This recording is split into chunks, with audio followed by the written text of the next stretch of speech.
I bolted awake, gasping for air. Was this a dream? Desperate for the truth? I grabbed a sharp mechanical pencil and drove it into my thigh. Agony shot through my nerves. This is reality. Then a familiar jeer sliced through the air. It was him, tormenting a weakling like it was sport.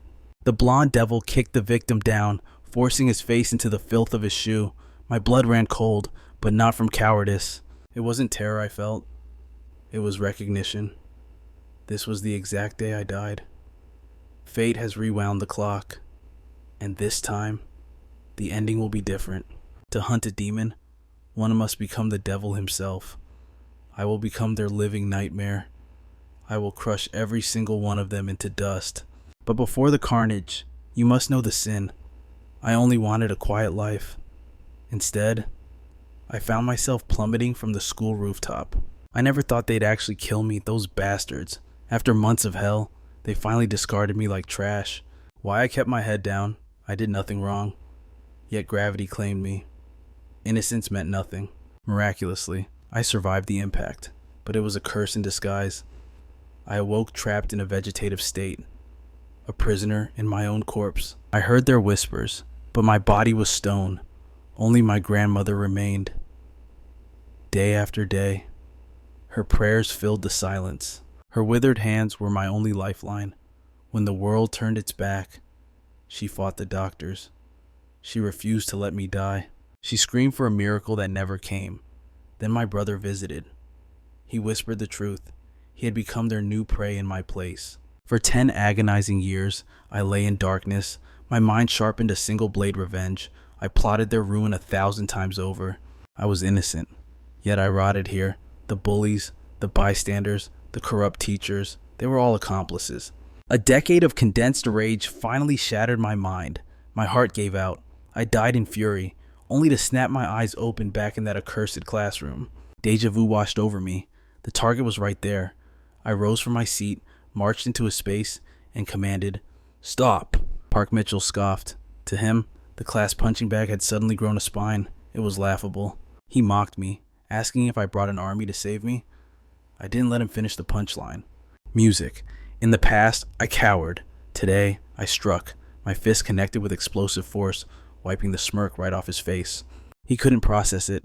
The loser, Kim Hunsung, dared to challenge the king. The entire class gasped in collective shock. His head snapped back. As he turned to spew threats, I seized a handful of his hair and slammed his face into the desk. Mitchell was a fighter, but he never expected the prey to bite back. He was completely defenseless against my sudden assault. I gave him no quarter. Blow after blow rained down. Every punch carried the weight of 10 years of paralysis and hatred. For my stolen life, for my grandmother's tears, I pummeled him into submission, my rage an endless engine. I ground my soul into his face, returning the favor. Too bad my hygiene is better than his attitude. He got off easy. He had never tasted fear before. I was ready to end him. But a chair came flying out of nowhere, forcing me to dodge. His lackeys had arrived, screaming for mercy. I stared them dead in the eyes and whispered, "Make me." They looked at me like I was insane. Young Minho couldn't understand. How could the class weakling stand so calm before the wolves? Minho hesitated, sensing danger, but the giant behind him, all brawn, no brain, Kang Chang-seok, the group's enforcer, stepped forward, cracking his knuckles. He unleashed a murderous glare, trying to crush my spirit.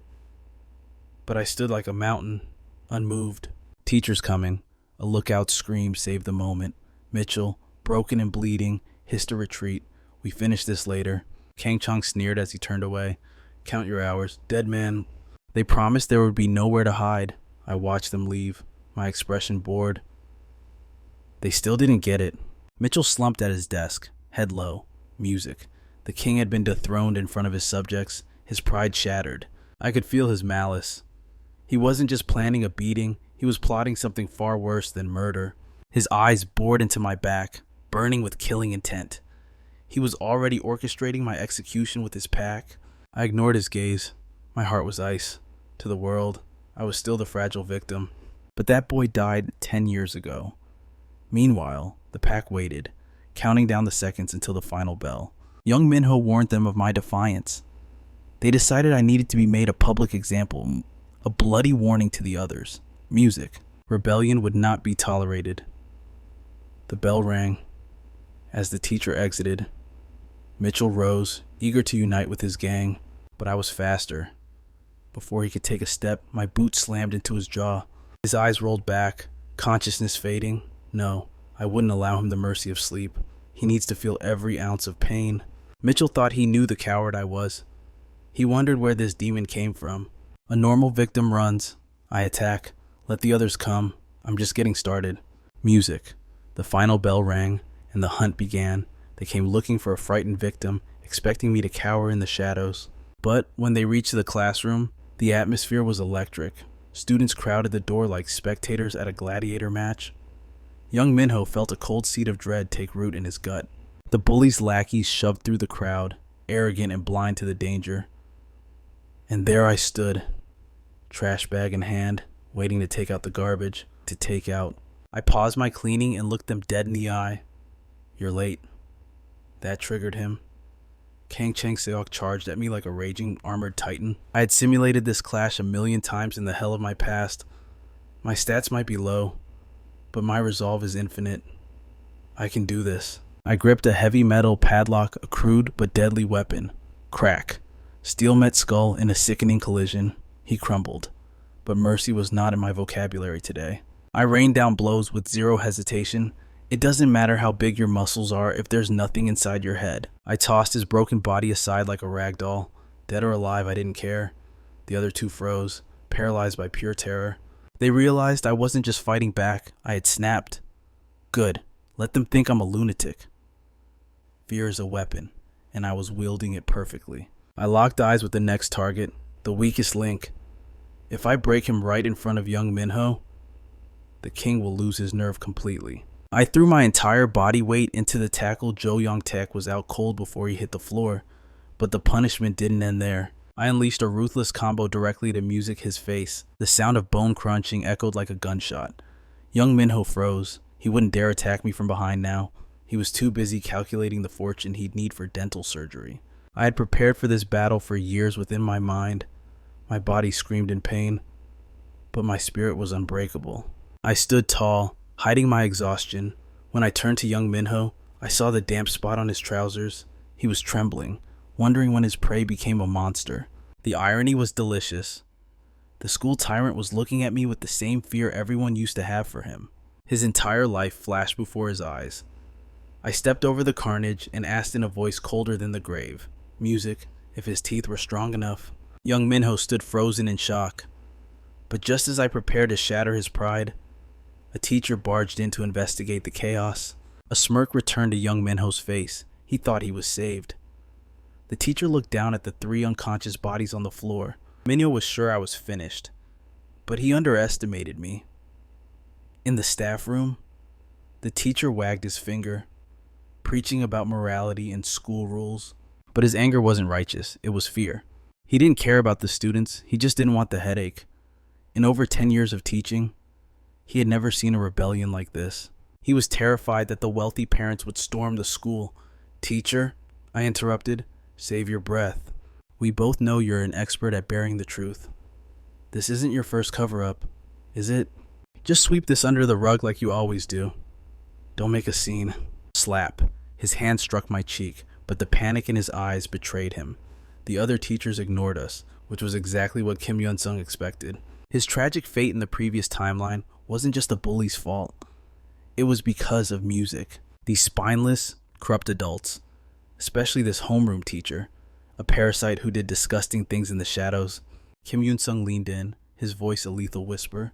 Keep pushing me, and I'll spill everything about the bribe money. I know exactly what young Minho's mother sends you every month. And I know about your dirty little secret with the English teacher, so behave yourself, you sanctimonious fraud. People always ask why victims don't seek help. Kim Hunsung had tried that in his past life. He cried out for help, but this man didn't care in the slightest. Just get along with your classmates, he had said. That indifference pushed Kim Hunsung off the ledge and into the abyss. It only led to more vicious torture from the school tyrants. He could never understand it, and it's music. Teacher, isn't it your duty to protect your students? But on that fateful day, music. The teacher had watched the beating with his own eyes. Kim Yoon-sung thought he was saved, but the man simply turned his back. He later discovered the truth: the homeroom teacher was on the bullies' payroll. Young Minho's parents were his biggest music source of illegal income. From that moment on, Kim Yoon-sung swore to rely only on his own strength, but in the past, the conflict escalated too far. Young Minho's powerful parents crushed the school with pressure. Kim Yoon-sung's grandmother was forced to kneel and apologize, while the devils walked free. It was only after he ended up in a vegetative state that he realized the truth. Brute force isn't enough. To get true revenge, he had to destroy the corrupt system protecting them. The homeroom teacher's face went pale with terror. The hunter had become the prey. Kim Yoon-sung delivered the final blow coldly. Think very carefully before you speak to me again. I have the dates. I know about the cash transfers. And I'm sure the English teacher's husband and her 3 children would love to hear about your late night meetings. Music. And that is merely the tip of the iceberg regarding your filthy secrets. Shall I continue? If the truth comes to light, your teaching career ends today. Do not dare dismiss my words as empty gossip, because if you do, I will withdraw from this school myself, just to ensure your entire life is destroyed. The homeroom teacher finally crumbled under the pressure. What do you want from me? The solution is simple. Continue turning a blind eye, just as you always have, but this time, the shadow you cast must protect me. If you can bury the events of today, I vow to keep your secrets hidden until I graduate. Do we have an understanding? The homeroom teacher was now dancing in the palm of Kim Yoon-sung's hand, but he was merely the first pawn on the board. Yoon-sung needed to prepare his next move immediately.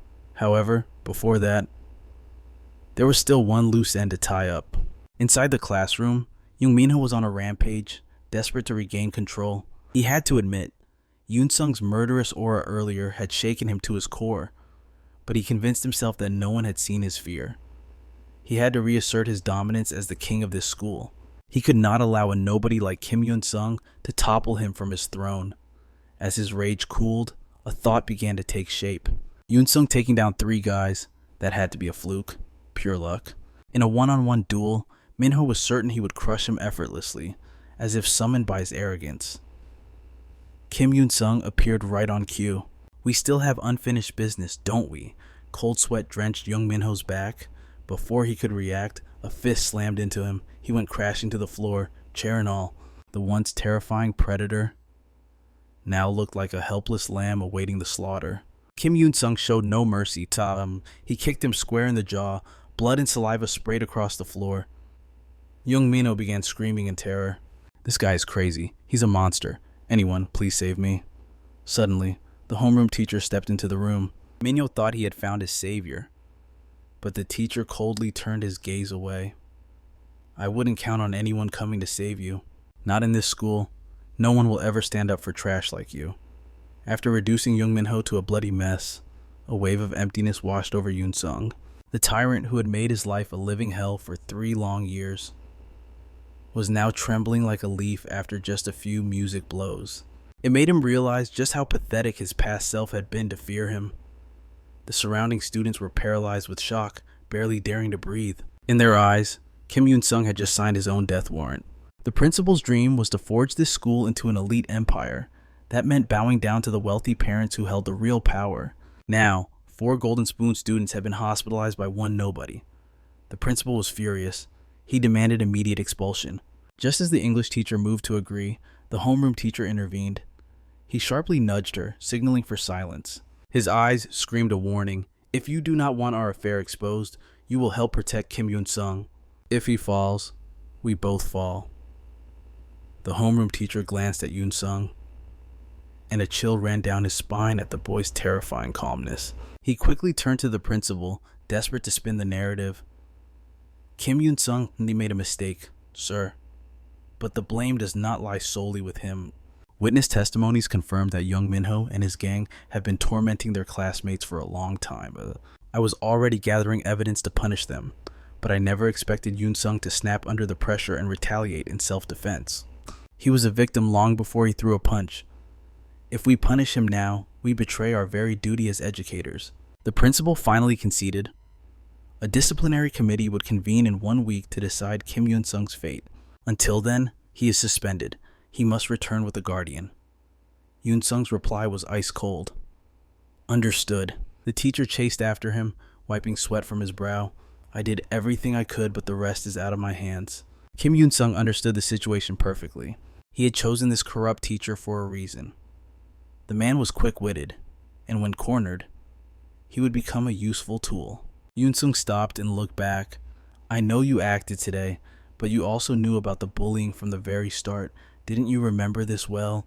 Until I graduate, there is only one price for my silence, no matter the situation.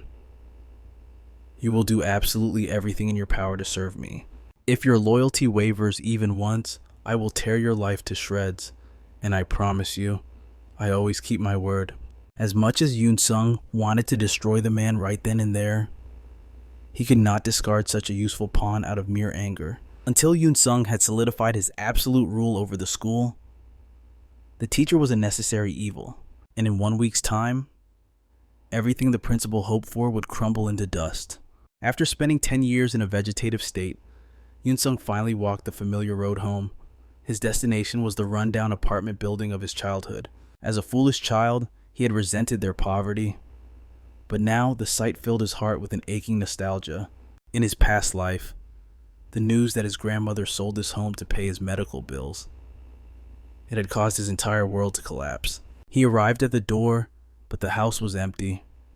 She must have gone out to work again, sacrificing herself to earn just a few more coins. He took a deep breath, forcing the rising tide of grief back down. Fate had granted him the ultimate miracle, a second chance at life. Vengeance was vital, yes, but more importantly, he vowed that his grandmother would live like a queen, never suffering again. This week was critical for his preparations. The blueprint for his dominion was already etched in his mind. Step 1. Forge a body capable of holding his power. Recruiting a specific heavyweight now would also grant him an insurmountable edge in the wars to come. Step 2. Assemble a legion strong enough to crush the school tyrants. Right now, he was nothing but a penniless student with zero influence. He couldn't walk this path of carnage alone. Step 3. The masterstroke. He needed a shield, a powerful backer to erase obstacles and ensure his grand design became reality. To survive the impending disciplinary hearing, this patron was non-negotiable. Fortunately, during his years trapped in a coma, the news had been his only companion. The Emperor of Myeongjin Construction was preparing to name his heir. The eldest son, Go Changbum, was a rough man with only a high school diploma to his name. His rival, the younger brother, Go Changseok, an elite graduate with a powerful marriage alliance and a web of connections that spanned the city. Then came the trap. Go Changbum was arrested for assault. He claimed self-defense. But conveniently, there was no surveillance footage to back his story. The police weren't stupid. They knew the Go family's shadow loomed large, but releasing the elder brother would insult the rising star, Go Changseok. The younger brother's influence had already eclipsed the rest of the family. Go Changbum gritted his teeth. He knew this scandal was the final nail in the coffin for his succession rights. Trapped and framed, hope seemed lost. Suddenly, a student stepped out of the shadows, pointing a finger directly at the accused. I saw everything. I am here to testify for this gentleman. The evidence was undeniable. Once Kim Hunsung revealed the dashcam footage from a nearby car, the police saw that Go Changbum was innocent. The footage showed the truth. This gentleman was baited by thugs and forced to defend himself. His only crime, possessing a punch strong enough to knock a man out cold instantly. Go! Changbum laughed, throwing an arm around the boy. You've got the looks, kid, but that silver tongue of yours is the real weapon. Faced with hard proof, the police had to let him walk.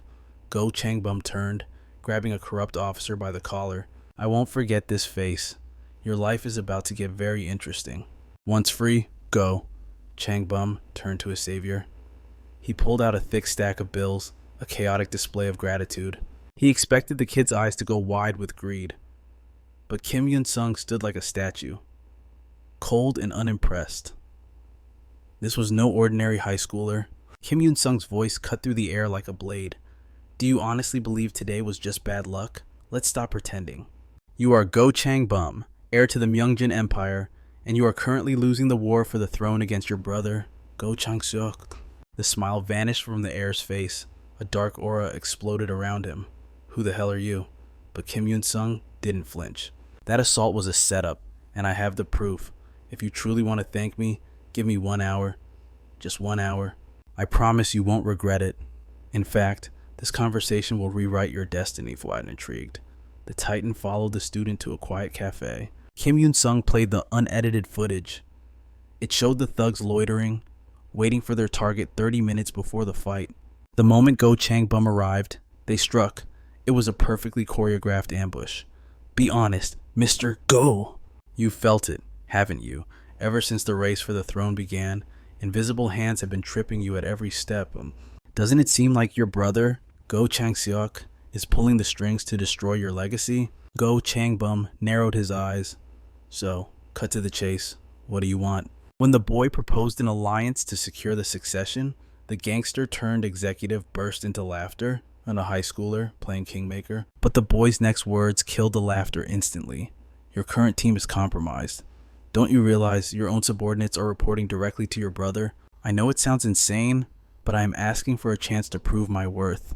Go Changbum stepped outside, lighting a cigarette. Smoke curled into the air as he thought, "The kid is right. Compared to that snake of a brother, I have nothing. If this continues, I'll be left with nothing but scraps. But can I trust a stranger I just met?"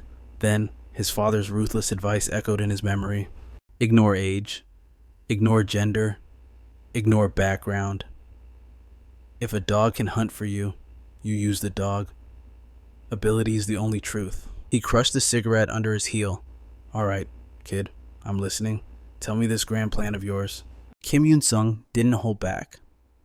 "Your brother is the perfect candidate on paper, a prestigious degree, a genius intellect. He has a powerful marriage alliance, and the board of directors is already in his pocket.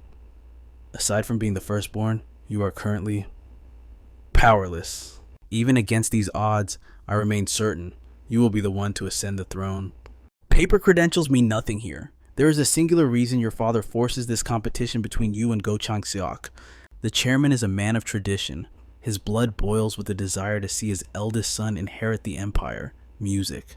Imagine if the perfect Go Chang-seok was dragged down into the mud with you.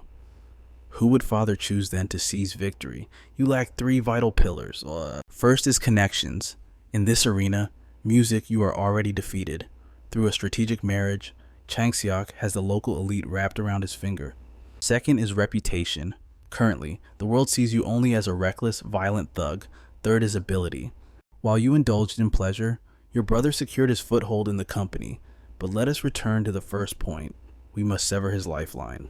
You must drive a wedge of distrust between Go Chang-seok and his wife. The moment her support vanishes, your brother returns to the starting line powerless, just like you.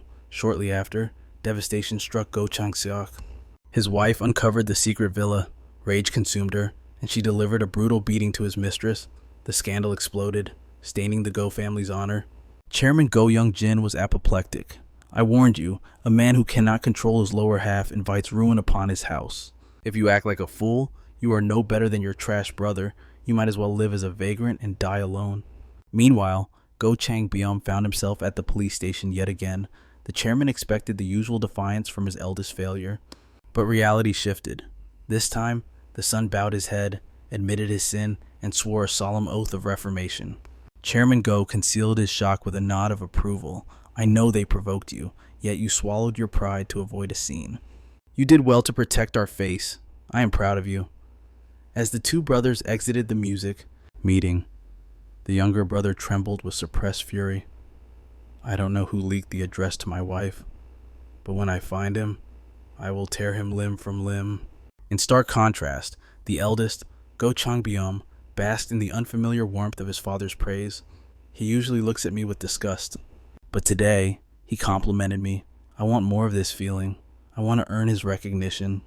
He knew exactly who orchestrated this miracle. Go Chang-byum looked at his coach, Kim Hyun-sung, with newfound reverence. He pledged his absolute loyalty.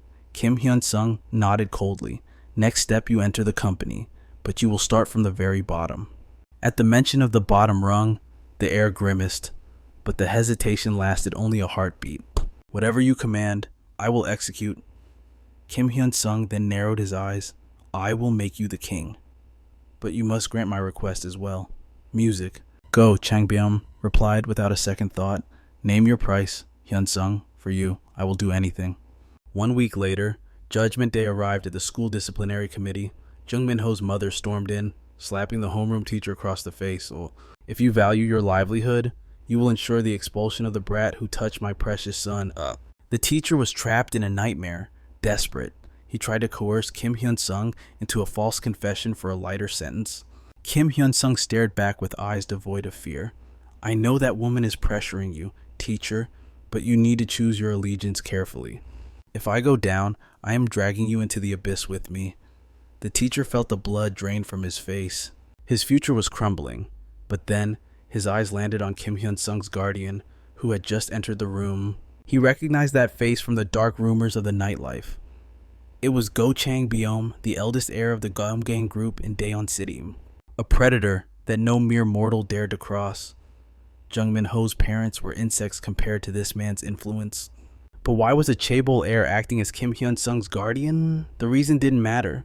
He was the only one in the room who understood the monster standing before them. He had to switch sides immediately. The teacher instantly flipped the script, testifying that Jung Min-ho was the tyrant, music, and Kim Hyun-sung had merely defended himself. The principal broke into a cold sweat at this sudden betrayal. Music. Mr. Kim, watch your words. You had better tell the truth. But the teacher doubled down, pointing an accusing finger at Jung Min-ho. That day, Kim Hyun-sung witnessed a classmate being tormented. Music. His justice forced him to intervene. He cried out for peace, but Jung Min-ho's gang threatened his life. Imagine the terror anyone would fight back to survive. It is undeniable that Kim Hyun-sung acted purely in self-defense. He only raised his fist to protect his own existence. If we punish the victim and ignore the oppressor, we are merely adults complicit in violence. The principal was rattled to his core. What is this madness? This is the school's worst incident in history. 4 students are in the emergency room. Violence cannot be justified. We must make a severe example of the perpetrator. Only punishment will restore parental trust. We must hear from Jung Min-ho immediately. Surely the victim's words will hold the truth? Jung Min-ho put on a mask of terror, trembling as he spun his web of lies. I only saw Kim Hyun-sung beating everyone like a maniac. Ask anyone you want. It is an undeniable fact that he threw the first punch. I only stepped in because I couldn't stand watching my friend get pulverized. I never imagined Kim Hyun would pull a weapon on us. I simply cannot comprehend why the teacher is pointing the finger at me. This isn't his first violent rampage, either. The moment he returned from the faculty office, he launched a brutal assault right in front of the entire class. I am innocent. How could this possibly be my fault? Seizing the momentum, Yoon Min-ho's mother poured oil onto the fire. Just look at my poor son's face. He has been beaten so badly he is practically unrecognizable. How could such barbaric violence occur within this supposedly prestigious academy if my Min-ho is not safe? Then none of your children are safe. We must make an example of this criminal, or safety will become a thing of the past. Her shrill voice whipped the other parents into a frenzy. The room erupted in chants demanding Kim Hyun's expulsion. Suddenly, a thunderous crash silenced the mob. A powerful new voice cut through the air. What a gathering of spineless cowards spouting absolute garbage. Are you all genuinely blind to the reality of this situation, or just pretending? Can you not see that those so-called students are nothing more than demons wearing human skin? The principal snapped back in anger. How dare you refer to our students as monsters? The stranger retorted instantly. If they are not monsters, then what are they? I have done my homework. Yoon Min-ho's little gang is infamous for extortion and theft throughout the entire district. Every local resident knows their face, yet the school protects them. Tell me, are you all fattening your pockets with bribes from their families? Those thugs might be lying in hospital beds now, but make no mistake, Kim Hyun fought only to survive. Did the homeroom teacher not just admit it? Open your eyes to the truth. If you were tormented by gangsters like this back in your school days, would you simply roll over and die? Yoon Min-ho's mother shrieked in fury. How dare you call my son a thug? I heard that wretch Kim Hyun has no parents to teach him manners. Just who do you think you are? Go Chang-bum flashed a confident, arrogant smile. Initially, Go Chang-bum had failed to understand why a powerhouse like Kim Hyun needed him as a guardian. If it was money he wanted, he could have just asked. But Kim Hyun's explanation was chilling. To execute my grand design, I require your resources. But, above all, I need absolute authority. I intend to turn this school upside down. My methods will be drastic, and at times, I may even cross the legal line. I need you to handle the fallout. If you back me, no one in Daesan City will dare touch you. In return, I guarantee you will secure the successor's seat. Go Changbum had accepted without a second thought.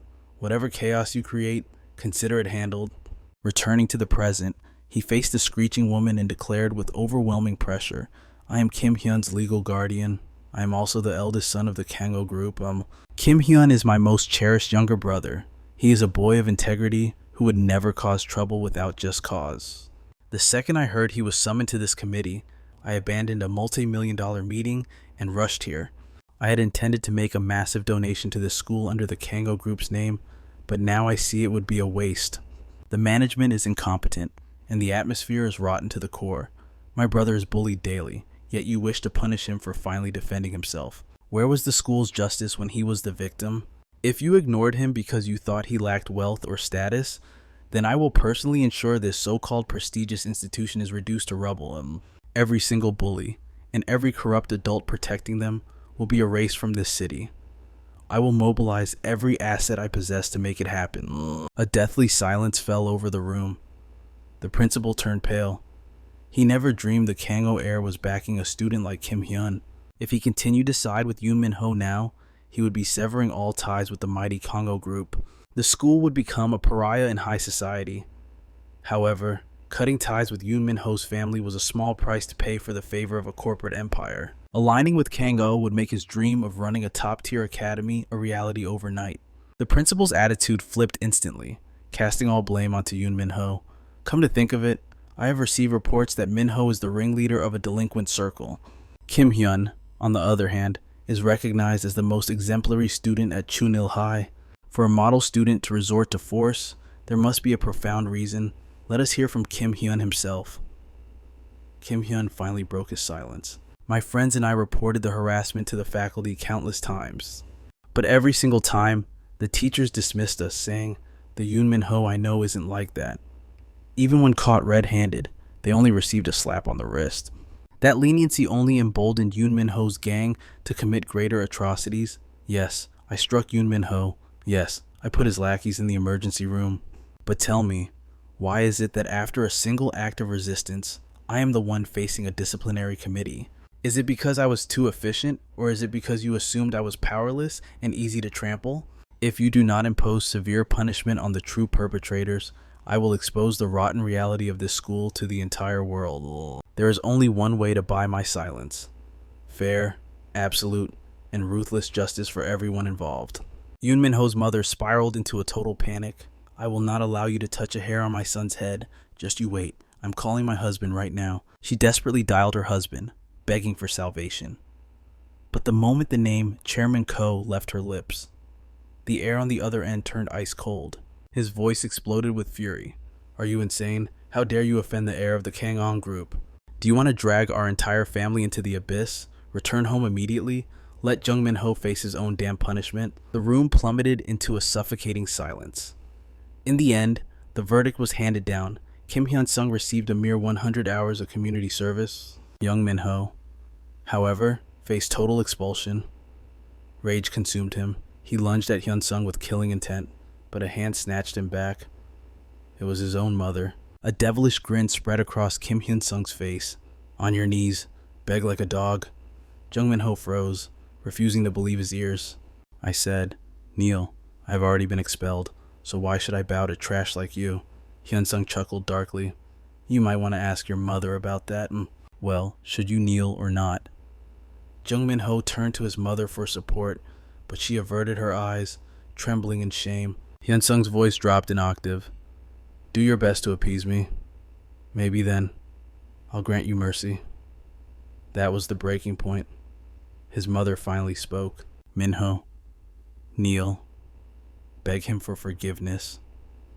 Jung Min Ho didn't understand the politics, but the fear in her voice forced him down. His knees hit the floor with a heavy thud. I'm sorry. I won't do it again. But Hyun-sung looked down at him with eyes devoid of warmth. Just wait. Your nightmare is only beginning. With that, The disciplinary committee adjourned. Kim Hyun-sung had taken his first step toward the shadowy abyss that had once claimed his life. Just then, his phone buzzed. Park Min-chul had sent a desperate text, begging for a meeting. The moment Hyun-sung arrived, Park Min-chul rushed forward, oozing false loyalty. "Master, please don't cut the act." Hyun-sung interrupted, his voice sharp as a blade. Hyun-sung knew exactly why the rat was here. Even the influential Jung Min-ho had been forced to kneel in the dust. How could a powerless lackey like Park Min-chul survive this storm? Park threw himself to the ground, praying that submission would save him from expulsion. "From now on, I'm your dog. I'll do anything. Just say the word." Trembling, Park revealed the dark truth he had been hiding. A massive, invisible hand had orchestrated the bullying of Kim Hyun-sung from the start. As Park hesitated to name the culprit, Hyun-sung grabbed him by the collar. "Save your breath. I already know exactly who pulls the strings." During his coma, fragments of his past life had returned to him. He remembered a news report about a student who plunged to his death from a rooftop. The suicide note had exposed everything. An organization known as the Golden Circle, a shadowy cabal whose core members remained ghosts in the system. The Golden Circle's founder was a monster who monetized suffering. He had built an empire on the pain of others. They recruited the strongest fighters in every school and struck dark bargains with the wealthy elite in exchange for absolute protection and top-tier grades. These enforcers were ordered to eliminate any student who outperformed the client's children, for his revenge to be absolute. Kim Hyun-sung vowed to hunt down every single member of the Golden Circle and drag them into hell. "Tell me, how did the Golden Circle find you?" Park Min-chul stared in shock at Hyun-sung's insight. It was Senior Shin Young-min who contacted us." He stammered in fear. Shin Young-min, the ultimate predator, the tyrant who held the entire school in his iron grip. He wasn't just a thug. Shin Young-min was the Golden Circle's gatekeeper in this territory. Taking him down would be a war of a different caliber. The guy was a future professional MMA fighter. Challenging him head-on with his current body would be a death sentence. But first, Hyun-sung had to deal with the trash in front of him. Since waking from his coma, his hatred for Park Min-chul had burned like an eternal flame. In the past timeline, his grandmother had begged this worm for mercy, only to be spat on and humiliated. "Let me show you your new reality." Smack.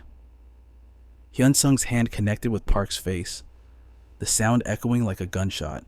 In his past life, this filth had grown up to live a happy, successful existence while Hyun-sung rotted. Destiny was about to change. "I don't believe in karma, an eye for an eye. That is the only law I follow. I hope these scars remind you of me for the rest of your miserable life." With Jung Min-ho expelled, the legend of Kim Hyun-sung began to spread like wildfire. The school learned a valuable lesson that day. The quiet ones are the most terrifying when they finally snap, and when they do, their hearts turn pitch black. The moment Kim Hyun-sung slid open the classroom door, the noisy chatter died instantly. As he took his seat, a shadow loomed over his shoulder. "Thank you." It was the chubby student Hyun-sung had saved from Park Min-chul's beating. Tears welled in the boy's eyes as he thanked Hyun-sung and promised his loyalty. Hyun-sung's gaze remained colder than ice. "Before the disciplinary committee, you acted like a stranger. You said you were too scared to testify. You left me to rot. And now you want to say thanks. Whatever happens to you from now on is not my problem. Get out of my sight. You make me sick." Meanwhile, in the shadows, Shin Young-min was seething with rage. He had dismissed Kim Hyun-sung as a nobody. He never imagined the kid was backed by the heir of the massive construction conglomerate. In this city, no one dared to cross the Kang family. But Shin Young-min wasn't about to fold.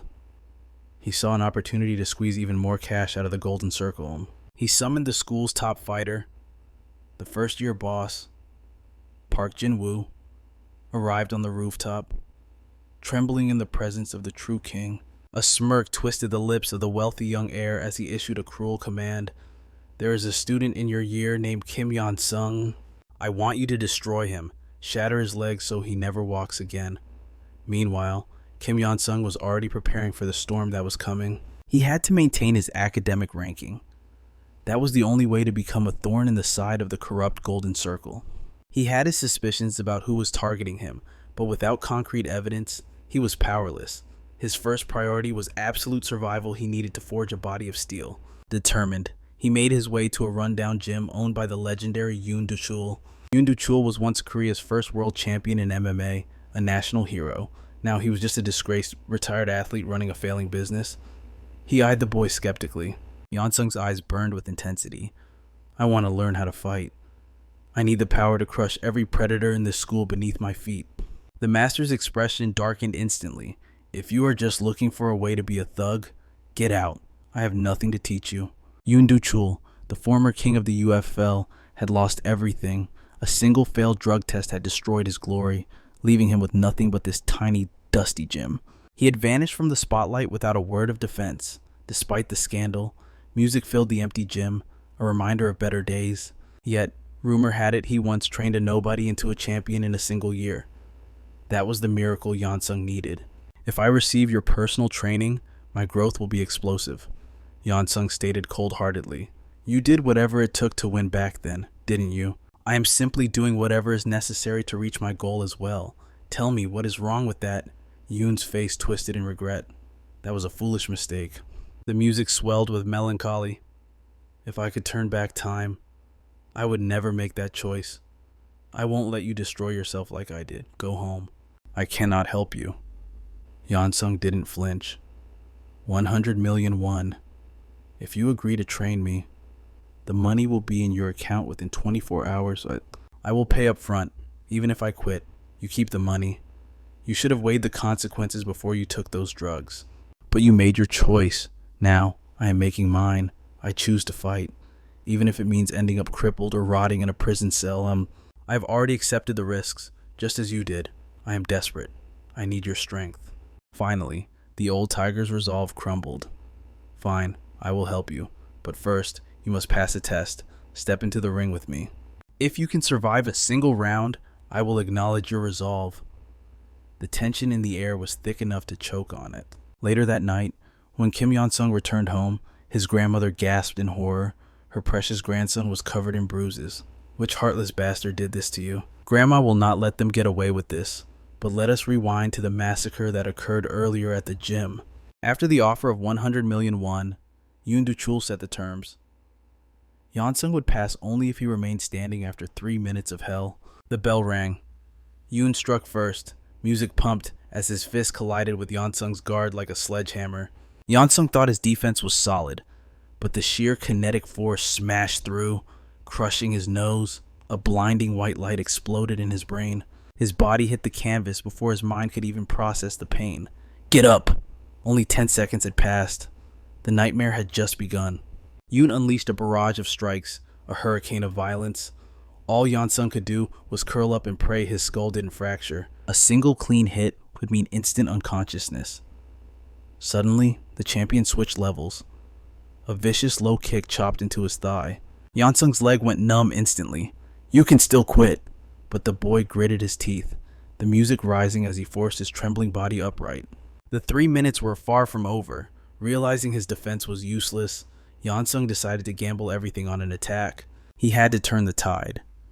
But to a world-class professional, his desperation only exposed a fatal opening. The chin, the kill switch. Hunsung collapsed instantly, stiff as a corpse, crashing to the mat. You needed the money, but his warrior's pride refused to train someone this weak. Just stay down. But then, a raspy voice drifted from the floor. It's not over yet. Let's keep going. Yoon's eyes widened. This kid wasn't just bluffing. He possessed the spirit of a demon. The master had been holding back to avoid permanent damage. But now he realized he had to treat this boy as a true warrior. Hunsung raised his guard, terrified of another leg kick. But the predator saw the opening. Yoon shifted his target once more. A catastrophic liver punch. Agony ripped through Hunsung's nervous system. A blow like that shuts down the body, causing vomiting, fainting, and total collapse. Or even death. Hunsung's body convulsed uncontrollably. His mind screamed to stand, but his muscles refused to obey. This was pain that transcended willpower. Just quit. Go home, Hunsung screamed internally at his own weakness. You useless piece of trash. Get up. Have you forgotten the hell you lived through? You spent 10 years as a vegetable lying in that bed, praying for death every single day. You think this is pain? If you don't want to return to that living nightmare, then get up right now. Under Yoon's astonished gaze, Kim Yon-sung rose from the abyss once more. That last hit should have incapacitated a pro fighter. Just what kind of life has this kid lived? The master wondered, terrified. If a monster like this gains true power, he could become a calamity. Determined to stop him from a path of self-destruction, Yoon swore to end it here. His next punch was charged with lethal intent. Yon-sung told himself to hold the line. Even if his bones shattered, even if his teeth were ground to dust, he would not fall again. He would give everything to change his fate. Yongdu's assault was relentless, a storm of fists that grew faster with every second. Yon-sung was on the ropes, his guard crumbling, but just as the final blow was about to land, the training timer cut through the air, snatching him from the jaws of defeat. Yongdu clicked his tongue in annoyance. Damn it. This brat actually survived the session. Listen up. Don't go spreading rumors that I worked you over. Got it? It's bad for my reputation. I'll text you my bank details later. But when Yon-sung returned home, the atmosphere shifted instantly. His grandmother's eyes filled with pain at the sight of his bruised and swollen face. Yon-sung forced a gentle smile to comfort her. It's nothing, Grandma. Just a little scuffle during sports at school. It's all sorted out now. Later, over dinner, he dropped a hint that would change their fortune. Do we have any savings accounts? Myeongjin Construction is launching a lottery for new apartments. You should apply. If luck is on our side and we get picked, that property value is going to skyrocket in the future. Trust me. He wanted to hand her the 100 million won directly, but that would only raise questions he couldn't answer. This method was the only way to help her without triggering suspicion. The next day, the school's tyrant, Shin Young-min, summoned Park Jin-woo to the rooftop. He clapped a heavy hand on Jin-woo's shoulder, grinning like a predator. Fast work. I barely gave the command, and you already flattened Kim Yon-sung. I'm actually impressed with your efficiency. From today on, consider yourself my sworn brother. Jin-woo stood there, bewildered, until his eyes landed on Yon-sung's battered condition walking across the courtyard. What the hell happened to him? Did he get jumped outside of school, and now Shin Young-min thinks I was the one who did it? But if Yon-sung got wrecked that easily, maybe the rumors of his strength were fake. Shin Young-min turned to his underlings with a dark grin. Listen up. Anyone who dares to associate with Kim Yon-sung, destroy them. I won't let a single one off the hook. Under Yongdu's brutal expert guidance, Yon-sung entered a living hell of high-intensity conditioning. Yongdu saw the fire in the boy's eyes and decided to escalate the difficulty to the maximum. If you can survive my pace, the whole world will eventually kneel at your feet. 1 week later, Yon-sung was buried in his studies when a shadow fell over his desk. It was his childhood friend, Park Jin-woo. I'm not going to treat you like a ghost like the others, Jin-woo said. Yon-sung looked up, genuinely confused by the sudden declaration. Realizing Yon-sung was oblivious to the isolation plot, Jin-woo sighed. Shin Young-min threatened the entire class. He warned that anyone who gets close to you becomes a target. But we've been friends for 10 years. Even if I have to bleed for it, I won't let you stand alone. Memories of the past life flooded back. Park Jin-woo had always been the shield, stepping in the moment the bullying started to protect Yon-sung. But that bravery had cost him everything. The target on Yon-sung's back had shifted to Jin-woo, destroying his life. They broke his leg, ruined his future. He was forced to ignore Yon-sung to survive. Yet he still wept an apology while Yon-sung lay in a coma. If there is a next life, I won't abandon you. That was the promise. But this time, Yon-sung refused to let his friend become the sacrifice. Stop acting like we're close, Yon-sung snapped coldly. Just ignore me like the sheep in this class. I'll handle my own business. But Jin-woo slammed his hand on the desk. I'm not leaving you. I'll see you after class. Yon-sung grit his teeth. Involvement meant misery. Aside from family, he had to sever all ties to keep them safe. I have to make him hate me if that's what it takes. As the bell rang, Yon-sung planned his cold shoulder strategy to push Jin-woo away for good. But minutes turned to hours. Jin-woo never showed up. Then, a chilling whisper floated through the classroom. Park Jin-woo is done for. I just saw the gang dragging him out back. Yon-sung's heart stopped. The world seemed to tilt on its axis.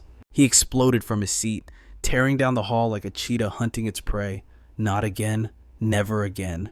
Meanwhile, in the bathroom, Shin Young-min's gang had Jin-woo backed against the wall.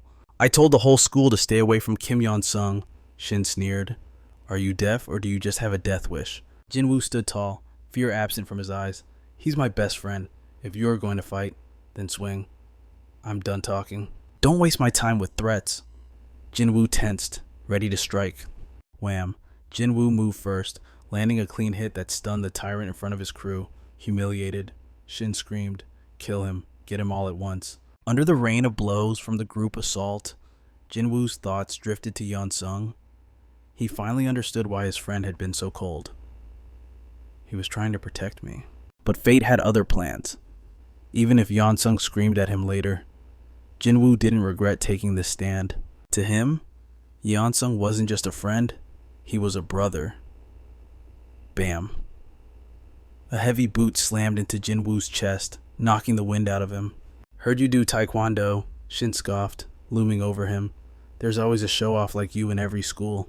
You learn a few kicks and think you're a hero. Wake up. This world runs on background and power. You think you're special, but you're trash. From now on, I'm going to make you and Kim Yon-sung pray for death every single day. I own you now. Get used to the taste of the floor. Crash. The bathroom door flew off its hinges. Kim Yon-sung stood in the frame, eyes burning with hellfire. What are you doing? He had been waiting for a chance to crush Shin Young-min, but he knew the weight difference was dangerous. He needed a strategy, provocation. So, the rumors say you're the one who beat me up. Yon-sung stepped forward, his voice dripping with disdain. Don't make me laugh. You're just a fat pig who needs a gang to fight one guy. Is that your so-called power? It's humiliating. Shin Young-min's face turned purple. The brute had no discipline. He took the bait instantly. Back off, he roared at his lackeys. I'll kill this rat myself. He swung wild, telegraphing every move. Yon-sung slipped past the punch with ease. Look at you, he sneered. What a pathetic waste of muscle. Losing his temper, Park Jin-woo charged in with blind fury, banking everything on his raw power. However, Yon-sung recalled the critical lesson from his mentor, Jung-do Chul. Maintain your distance. Strike relentlessly until the opponent crumbles and can no longer stand. Today was the day Yon-sung would etch true terror into their souls. In moments, Park Jin-woo was beaten within an inch of his life. A bully is nothing more than a student when stripped of his pride. Staring into the demon-like eyes of Yon-sung, Park finally shattered. Tell me the truth. Were you the one who ambushed me before? Scream it so the whole school hears you, Park. Jin-woo was trembling, scared out of his wits. He stammered the truth. It was all Shin Young-min's idea. I could never defeat you if it weren't for him. None of this would have happened. Please, just don't hit me again. I swear I will never mess with you again. Yon-sung then turned his cold gaze to the spectators. Don't you dare lay a finger on Park Jin-woo again. To drive the point home, Yon-sung delivered a crushing kick to Park's jaw. If I see you touch him, sus, I will come for every single one of you. After the dust settled, Yon-sung warned Park Jin-woo to stay away from him in the future, trying to save him from getting dragged into the abyss. But Park Jin-woo grabbed Yon-sung's hand, desperation in his voice. Even if it happens again, I will still stand up for you. Seeing that words alone couldn't shake Park's resolve, Yon-sung revealed the harsh reality. You think these fights are accidents? I am the one provoking them. They all deserve it. This is just the beginning. I am going to exterminate every single bully, even if I lose everything I possess. I cannot tell you the whole truth yet. Just know that I am out for blood and revenge. And if you remain my friend, you will only be dragged into hell like you were today. If you can't even defeat trash like Park Jin-woo, it is better you stay out of my war. Let's end things here. You simply wouldn't be able to handle the darkness I walk in. And at that very moment, Shin Young-min was racking his brain, wondering how to spend his ill-gotten gains. He couldn't believe extorting a few weak students had earned him hundreds of thousands so easily. Suddenly, the back door of the classroom was kicked open with a thunderous crash. It was Kim Yon-sung. He stared at Shin Young-min, his voice dripping with venom. Are you that bastard, Shin Young-min? Shin Young-min had never been insulted like that in his life. He was about to explode with rage. But Kim Yon-sung didn't give him a chance, launching a flying kick straight at him. Shin Young-min quickly raised his arms to block the impact. Who the hell are you? How do you just attack someone without even introducing yourself? Kim Yon-sung said nothing, charging in with fists flying. Shin Young-min cursed furiously. Who the Taz are you? He noticed the guy had some fighting skills, yet his punches felt weak and his moves seemed predictable. However, in the next second, a sledgehammer of a blow slammed into his gut. Shin Young-min coughed up blood on the spot, shock filling his eyes. "You want to know who I am? I am Kim Hyun-sung, the Reaper you have been looking for." Now that the intruder finally spoke, Shin Young-min demanded to know his motive, but Kim Hyun-sung offered no words. Instead, he grabbed a chair and smashed it down with full force. Shin Young-min thought he was crazy for bringing a weapon into a fistfight, but this was all part of Hyun-sung's calculated plan. He had to keep the pressure on, never letting up for a second, or he would surely lose. Shin Young-min had been forced to defend the entire time, but he finally struck back, catching Hyun-sung's fist. "You are not walking out of this classroom alive." Hyun-sung raised his arm to block, only for Shin Young-min to mirror him and suddenly change the angle of his attack with terrifying speed. "You think you are the only one who can use feints?" Hyun-sung gritted his teeth, commanding his body to hang on. He knew from the start that he was not a physical match for Shin Young-min. He hadn't come here expecting to walk away unscathed. Instead, he was waiting for a single opening, and he bet his very life on it. Seizing the moment, Hyun-sung grabbed Shin Young-min's leg. With a burst of desperate force, he hurled both of them toward the open window. This classroom was on the top floor. Falling out would mean death or permanent disability. Luckily, Shin Young-min managed to cling to the window ledge for dear life. He was utterly terrified, his soul shaking. Hyun-sung, wild-eyed like an absolute madman, hissed, "Either you die today, or I do." A classmate screamed in horror, "Somebody pull that lunatic away." Though Shin Young-min survived, the seed of terror was now planted deep in his heart regarding Kim Hyun-sung. This fear solidified when Hyun-sung leaned in and whispered a chilling threat. "You think this is over. The moment you laid a hand on my friend, you doomed yourself, so just wait. The next chance I get, I will drive a chair leg through the back of your skull. I want you to remember for the rest of your miserable life, this is what happens when you cross me." A classmate asked if Shin Young-min was all right. He tried to maintain his tough guy facade. "Why are you asking me that? Didn't you see me beat that guy up?" The student quickly apologized, sensing the tension. "I did, but don't you think you should get your back checked out at the hospital?" Soon after, someone reported to the homeroom teacher that Hyun-sung had brutally beaten Park Jin-woo in the bathroom. The teacher panicked, thinking this would be a disaster, especially since the principal had just declared their aim to make the school a national model of excellence.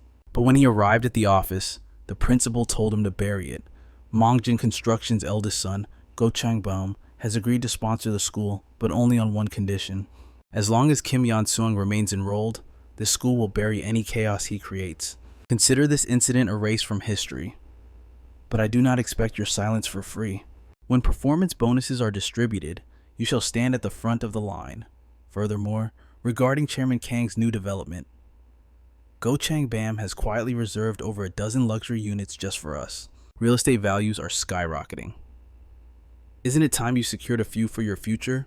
All you must do is what you have always done, protect your students. Only this time, the solely student requiring your absolute protection is Kim Hyun-sung.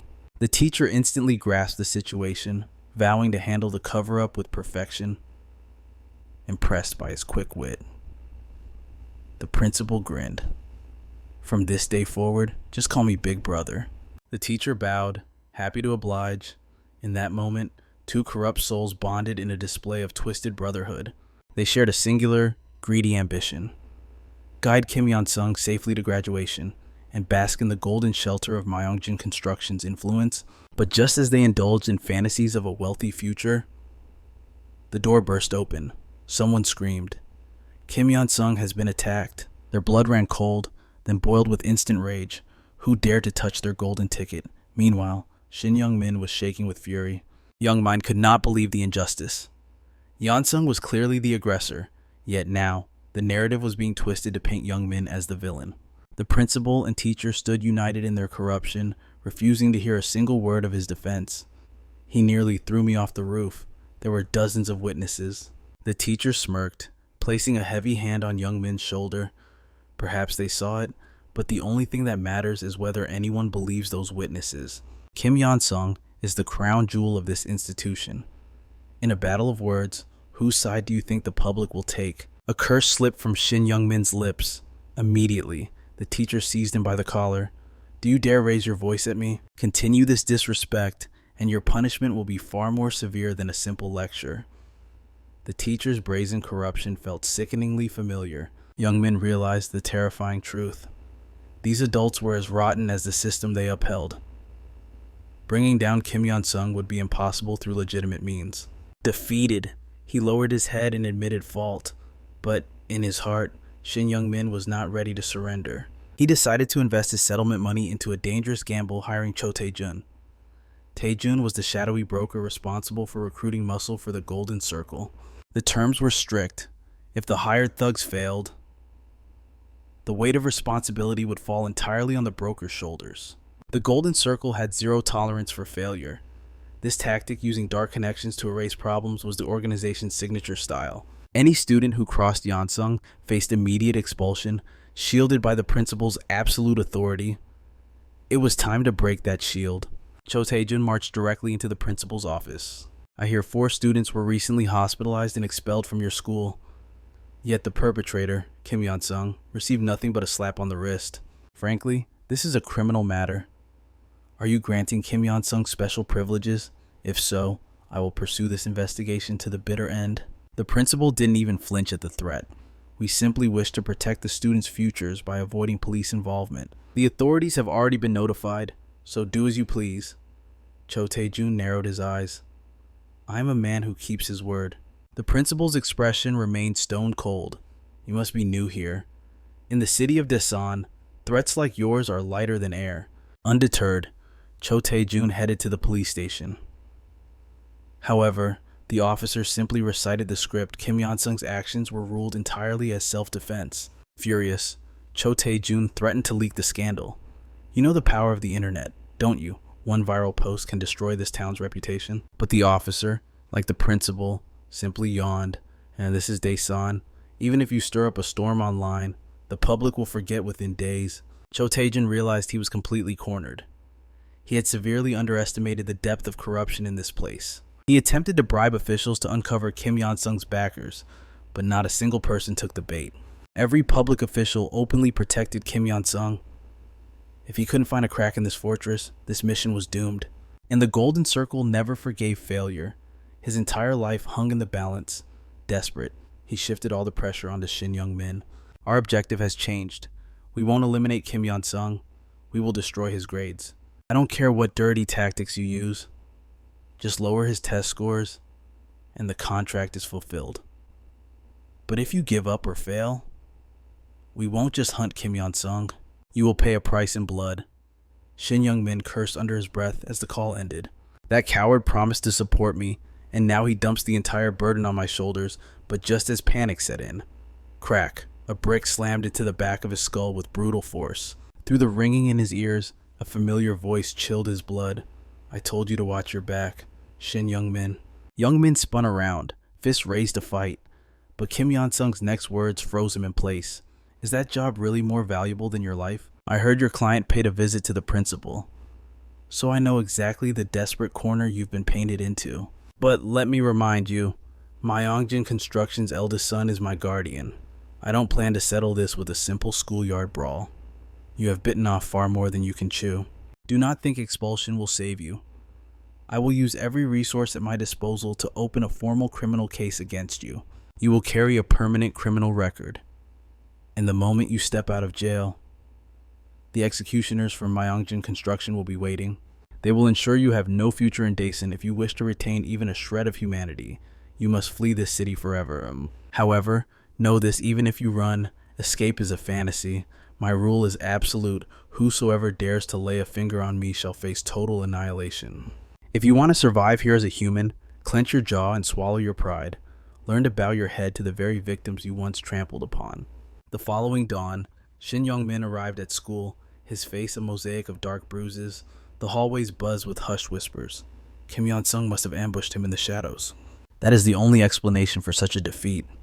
In reality, Shin Young-min possessed the strength to crush Hyun-sung had he chosen to fight back, but Myeongjin Construction had forged his golden chains, and now that immense power was his prison. If he dared to release Hyun-sung, the Golden Circle would obliterate his entire existence. It was better to face expulsion and a criminal record than to lose everything. Losing his composure, Shin Young-min slammed his head against the desk, frustration boiling over like magma. Regret clawed at his throat. He never should have accepted the blood money. He prayed desperately for Kim Hyun-sung to falter on the next exam. Even a fraction of a drop in grades could buy him precious time, but Kim Hyun-sung was sharpening his blade in silence, waiting for the midterms. The moment I secure the overwhelming top rank, this powder keg of hidden resentment will finally detonate. Shin Young-min was desperate to survive. The Golden Circle was forced to execute their task, and the furious client who issued the command, when all these forces collide and explode, I will finally seize my victory. Using the principle and Mangjin Construction's dirty tricks against them, perhaps it is underhanded, but in this war, the ends justify the means. It is worth every price. After the dust settles, not a single soul in this school will dare to meet my gaze. This fortress I have built on violence grants me a serenity I have never known. Meanwhile, he honed his body into a lethal weapon, pushing past his limits. Coach Jung-dooch watched with immense satisfaction. If not for the transactional nature of their bond, he would have urged the boy to turn professional. Just as Kim Hyun-sung finished his grueling regimen, a voice pierced the air from the entrance. My name is Park Jin-woo. I am the one who requested the consultation for combat training. When Park Jin-woo discovered that Hyun-sung had provoked Shin Young-min and that they nearly plummeted from a window, he realized the terrifying truth. Hyun-sung was sending a declaration of war to the entire school. If you touch anyone within my circle, you invite disaster upon your own head. Park Jin-woo could not comprehend this transformation. Hyun-sung used to speak only of giving his grandmother a peaceful life. Now, the boy's sole purpose was to gamble his life to eradicate the bullies from the face of the earth. Yet, since Hyun-sung had chosen this path of thorns, how could a true friend turn his back? Park Jin-woo stood firm in Jung-dooch's gym. Kim Hyun-sung tried to intervene, offering to pay extra to keep him out of it. Coach Jung, however, had already pieced together their bond. In truth, Hyun-sung needed an anchor to keep him from drowning in darkness, but Jung did not expect Park Jin-woo's desire to join the front lines against the bullies. Coach Jung sighed, exasperated. Do you believe my gym exists to manufacture thugs who solve problems with fists? Park Jin-woo tore off his bandages, exposing the ugly bruises etched into his flesh. I earned these by standing tall against them. The violence in our school is not the playground scuffle adults imagine. Without Hyun-sung, I would be a cold body on a bathroom floor. He walked into the fire to protect me. I refuse to abandon a friend like that. If he trains here, he has his reasons. Take every cent I have. If it is not enough, I will sell my labor to pay the rest. Jung pounded the table in frustration. He could not fathom why children so young were forced to walk such a treacherous road. Their reality was fraught with peril. He questioned if silencing their fighting spirit was truly the righteous choice. After a fierce internal struggle, the coach finally relented. Show up tomorrow, but mark my words, if you cannot keep pace, I will throw you out myself. The moment Park Jin-woo exited the office, a pair of boxing gloves sliced through the air towards him. Kim Hyun-sung's voice was cold. The coach may have accepted you, but I have not. You must prove your worth to me first. Even if you fall into the same hell I inhabit, you need the sheer will to claw your way back to the light. Let us test how far this so-called friendship can carry you. If you step into this ring, you become a target for ambush. You could rot in a prison cell. In the end, you will lose everything. From this moment on, you are not my friend, you are a liability. Yet, Park Jin-woo simply smiled. He saw through the mask. Hyun-sung was merely trying to scare him away with a show of dominance. But there was a variable Hyun-sung had overlooked. Park Jin-woo was once a high-level athlete. If he lacked confidence in his fists, he never would have stepped forward. In a fair one-on-one duel, he could have flattened any school bully long ago. However, the Hyun-sung standing before him now, after training with the legendary Jung-dooch, was a different beast entirely. Seizing the opening, Hyun-sung pinned Park Jin-woo to the mat and rained down a storm of punches without mercy. With every strike, Hyun-sung roared, "Give up, stay down." But Park Jin-woo stubbornly refused to yield. The blows only intensified. Hyun-sung sought to break his spirit through brute force, but Park Jin-woo ceased his defense and simply began to laugh. Hyun-sung finally threw his hands up in frustration. "Why go to these lengths?" he demanded. "You have already done enough as a friend." But Park Jin-woo could not just walk away. A single memory burned in his mind. The days of his youth were a nightmare of endless beatings, while his own parents turned a blind eye. In that abyss of hopeless darkness, Kim Hyun-sung had appeared to a boy drowning in despair. He was the only ray of light in a sunless world. You ask why I go this far. Jinwoo's voice trembled with emotion. None of this was ever your fault. As your brother in arms, I refuse to look the other way. This is my life, Hyun-sung replied coldly, and how I live it is my choice. Suddenly, Young Deok approached them, his gaze locked on the two students. Have you two ever considered leaving the street fights behind? He asked. Become professional athletes with me. I will stake my entire career to put you both on the world stage. This was not just a whim. Young Deok could not understand why these diamonds in the rough were wasting their talents fighting ordinary thugs. They were absolute monsters. Park Jin-woo possessed explosive kicking power and an innate mastery of distance. And Kim Hyun-sung, he was a genius tactician. He predicted every move, turning opponents' strength against them and never missing an opening. Due to their financial deal, Young Deok had not planned to recruit them, but witnessing such raw talent, he could not help himself. He urged Hyun-sung to drop out of school and dedicate his life to training. He was convinced the boy was a future champion, but Hyun-sung's reply was colder than ice. I have no interest in fighting. Every battle is nothing but pain. I only fight to survive. If you insist on dragging me into the ring, then our deal ends right here. Do not get in my way. As Hyun-sung turned to leave, Park Jin-woo chased after him without hesitation. His mind was made up. He would fight by Hyun-sung's side through hell or high water with zero regrets. Hyun-sung finally relented, setting 3 strict conditions. First, we train together every single day. Second, if we face an unwinnable fight or legal trouble, you stay out of it. Third, Manhwa Construction pays a monthly allowance, no questions asked. And one more thing, Hyun-sung added. You must keep up with your studies. If we ever escape this living hell, I want you to have a future. Weeks passed, and the midterm exams for the second semester arrived. If Hyun-sung did not ace this round, his entire plan would crumble. Strictly speaking, top grades were not necessary for simple revenge. He could have just exposed the golden circle with evidence, but his goal was not just exposure, it was total annihilation. The golden circle boasted a 0 failure record. Hyun-sung intended to stomp that pride into the dirt, becoming the one thorn they could not remove. Although Kim Hyun-sung had spent 10 years as a vegetable in the hospital in his past life, his memories after rebirth were crystal clear. He recalled the answers to every single question on the test. So, after the exams, while classmates frantically checked their answers, Hyun-sung sat in calm silence. That was when Oh-hee, the class beauty, approached him. Why are you not checking your score? She asked. Oh-hee was not just popular. In his past life, she had confessed her love to him, only for him to reject her to focus on grades. She offered to check his sheet.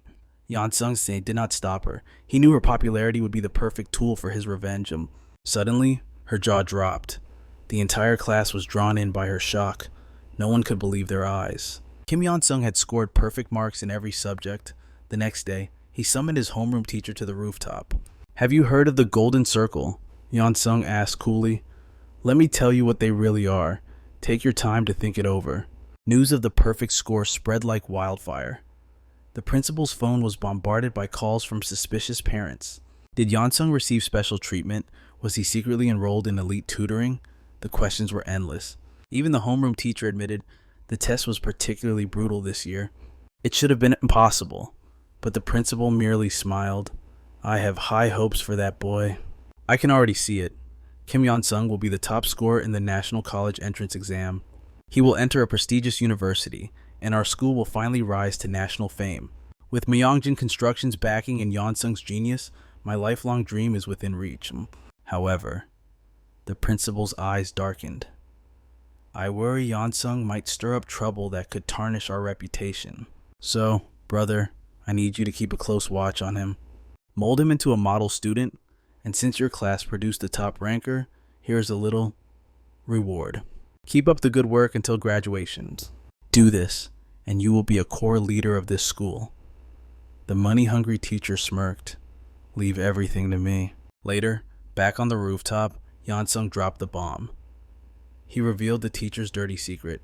If I go down, you are coming with me. The blood drained from the teacher's face. He finally realized just how terrifying the golden circle truly was. However, the die was already cast. The homeroom teacher was inextricably bound to Kim Yon-sung's dark fate. Hey. With a trembling voice, he asked, "What are your orders? Should I intervene to stop Shin Young-min from targeting you?" But Kim Yon-sung's eyes were cold as he replied, "Unnecessary. Past or present, my command remains unchanged. No matter what violence unfolds, you will stay your hand. Just pretend you see nothing, like a coward turning a blind eye to the slaughter. So, steel your nerves." The teacher felt a suffocating pressure crushing his chest. He realized with terrifying clarity that this student was a storm about to devastate the entire school. At that very moment, Shin Young-min was enduring a brutal thrashing from the Golden Circle enforcer. "If you fail to handle Kim Yon-sung this time, I will snap your arm like a twig. Consider this your final warning." Consumed by burning hatred for Kim Yon-sung, Shin Young-min immediately rallied his underlings to scheme their vengeance. One lackey suggested ambushing him outside the school gates to cripple him, but that risked provoking Myeongjin construction into a war they couldn't win. No, they had to strike within the school's walls, a lawless zone where outside powers could not intervene. Their goal wasn't just physical pain, they needed to instill enough terror to destroy his academic future.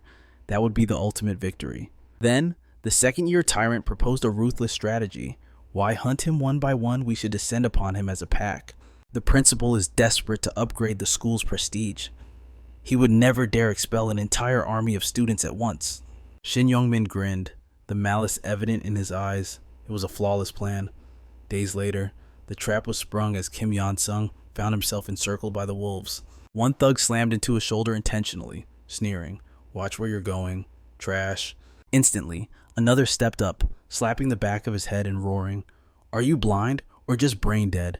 The mob tightened the noose, jeering, "You hit someone and won't even apologize. You got a death wish." Without uttering a single syllable, Kim Yon-sung threw a devastating punch. He had been wondering when these pests would finally make their move. In truth, he was itching for this violence. "Bring it on. Only by crushing your pathetic lives beneath my feet will I find any meaning in this day." After delivering a swift and brutal lesson, he spat out a chilling challenge. "Tell your boss to assemble everyone, I will take on every single one of you." Soon enough, the second-year boss arrived with his entire legion to confront the lone wolf. Kim Yon-sung spoke calmly. "Destroying the classroom serves no purpose. Let us move to a stage befitting garbage like you, the trash sorting area behind the main building." Facing a sea of upperclassmen, the odds were overwhelmingly against him. Yet, Kim Yon-sung pointed to the students watching from the windows above. "I assume you hold some pride in your reputation. An entire gang beating down one student, that sounds like cowardice to me. Why not face me one at a time unless, of course, terror has already gripped your hearts?" His psychological warfare struck a nerve. The second strongest fighter of the year stepped forward, ego bruised. "You want a duel? Fine. But after I finish you, there will be no one left for you to fight." He channeled all his fury into a massive opening strike, expecting an instant knockout. But in a fraction of a second, Kim Yon-sung's arm rose like an iron wall, blocking the blow effortlessly. The bully grit his teeth, winding up again. Try dodging this, but Kim Yon-sung weaved through the air like smoke, a cruel smirk playing on his lips. Then, with a thunderous counterpunch, he buried the bully into the concrete. Watching from the upper floor, Park Jin-woo felt a cold sweat drench his back. That monster took out a notorious upperclassman with a single hit. My loss to him wasn't luck. It was mercy. Just as Park Jin-woo vowed never to cross paths with that demon again, a hand tapped his shoulder. He spun around, ready to lash out. Instead, a fist slammed into his face, delivered by none other than Kim Yon-sung's loyal brother-in-arms, Kim Se-woo. Music. Earlier, when Kim Se-woo saw his friend marching to war against the second years, he tried to join the fray. But Kim Yon-sung had stopped him. He knew if Se-woo joined, the bullies would use it as an excuse to mob them with sheer numbers. So Kim Yon-sung gave him a different mission. "If you wish to stand by me, then take my vengeance upon Park Jin-woo. Prove to me that I am not fighting this war alone." Now, face to face with his target, Park Jin-woo snapped in rage. Don't get cocky just because you're Kim Yon-sung's dog. I'd rather kill you and be expelled than live in this humiliation. But before he could finish, Kim Si-woo delivered a crushing kick to his chest. Park Jin-woo's reality began to crumble. Can I not even defeat the sidekick? Losing here in front of the entire class would be social suicide. He charged like a rabid beast, only to be intercepted by a brutal flying knee to the jaw. Kim Si-woo followed up instantly, bringing his heel down like an executioner's axe upon Park Jin-woo's face. Meanwhile, back at the trash heaps, Kim Yon-sung was systematically dismantling the second-year elite. The upperclassman had underestimated his cunning. Kim Yon-sung had orchestrated this entire scenario to force a series of duels. Now, with the whole school as his witness, he was humiliating the bullies one by one. The boss realized his authority was evaporating by the second. Baek San-ho finally stepped into the ring. Enough. I will be your opponent now. I admit, I respect your power, but thinking you can destroy my entire crew single-handedly, that is an insult I cannot forgive. Kim Yon-sung's eyes flashed with cold amusement. That is exactly what I wanted. To humiliate every single one of you, Ba Young-ho roared, throwing a punch with the force of a cannonball. But this time, Kim Yansen didn't even flinch. He met the attack head-on. A heavy cross slammed into Ba Young-ho. Blow after blow rained down, but to everyone's horror, Kim Yansen was laughing. The sound of flesh hitting flesh filled the air. Ba Young-ho was stunned. How was this guy matching him hit for hit? Couldn't he see the sheer difference in their weight class? Exhaustion clawed at Ba Young-ho's lungs. Yet, surrender wasn't an option, not unless he wanted to be the school's laughingstock. But why wouldn't Yansen just drop? Crack. Yansen's fist connected squarely with Young-ho's mouth, shattering teeth. The world spun violently for the bully, but the devil in front of him showed no mercy. Yansen seized him by the hair, gripping tight. With a primal roar, he smashed Ba Young-ho's face into the ground. The impact was sickening. Young-ho went limp, instant darkness claiming him. Terror froze the remaining lackeys in place. Yansen's cold gaze swept over them. Don't just stand there gaping like idiots. Bring me Shin Young-min, now. When the news reached Shin Young-min that the second years had been annihilated, a dark plan formed in his mind. Yansen had sent too many students to the hospital. It didn't matter how, much the principal favored him. This bloodshed couldn't be swept under the rug. Panic spread as students rushed to the faculty office, while others dialed the police in desperation. The fallout was instant. The principal's phone rang. It was a direct line from the Education Bureau itself. Shin Young-min smirked. With this level of chaos, there was no escape. Kim Yansen was done for. But reality had a cruel twist in store. After the call, the principal merely waved his hand, dismissing the brutal violence as if it were nothing more than a playful scuffle. The teachers turned a blind eye, treating the students' terrified pleas as utter nonsense. Even the police turned on them, warning that false reports would lead to arrest. Shin Young-min's perfect trap had shattered. Rage boiled over. Useless scum, call yourselves teachers, he spat. And the cops, they won't even lift a finger to investigate. They're calling it a false alarm. Fine, I'll butcher Kim Yansen with my own two hands. Suddenly, his phone vibrated. He answered, only to be deafened by his father's screaming voice. You ungrateful brat. Did you provoke someone named Kim Yansen? Don't you dare lay a finger on him. If you do, this family is dead. Do you hear me? The truth was pathetic. Shin Young-min's father was drowning in an ocean of high-interest debt, and Go Chang-byum had played them perfectly. He approached the loan sharks, dangling a partnership with the massive Myungjin construction as bait. The loan sharks, greedy for a slice of the corporate pie, bit the hook immediately. Go Chang-byum simply asked for one thing, the debt contract of Shin's father. Young-min trembled with fury. It was Yansen.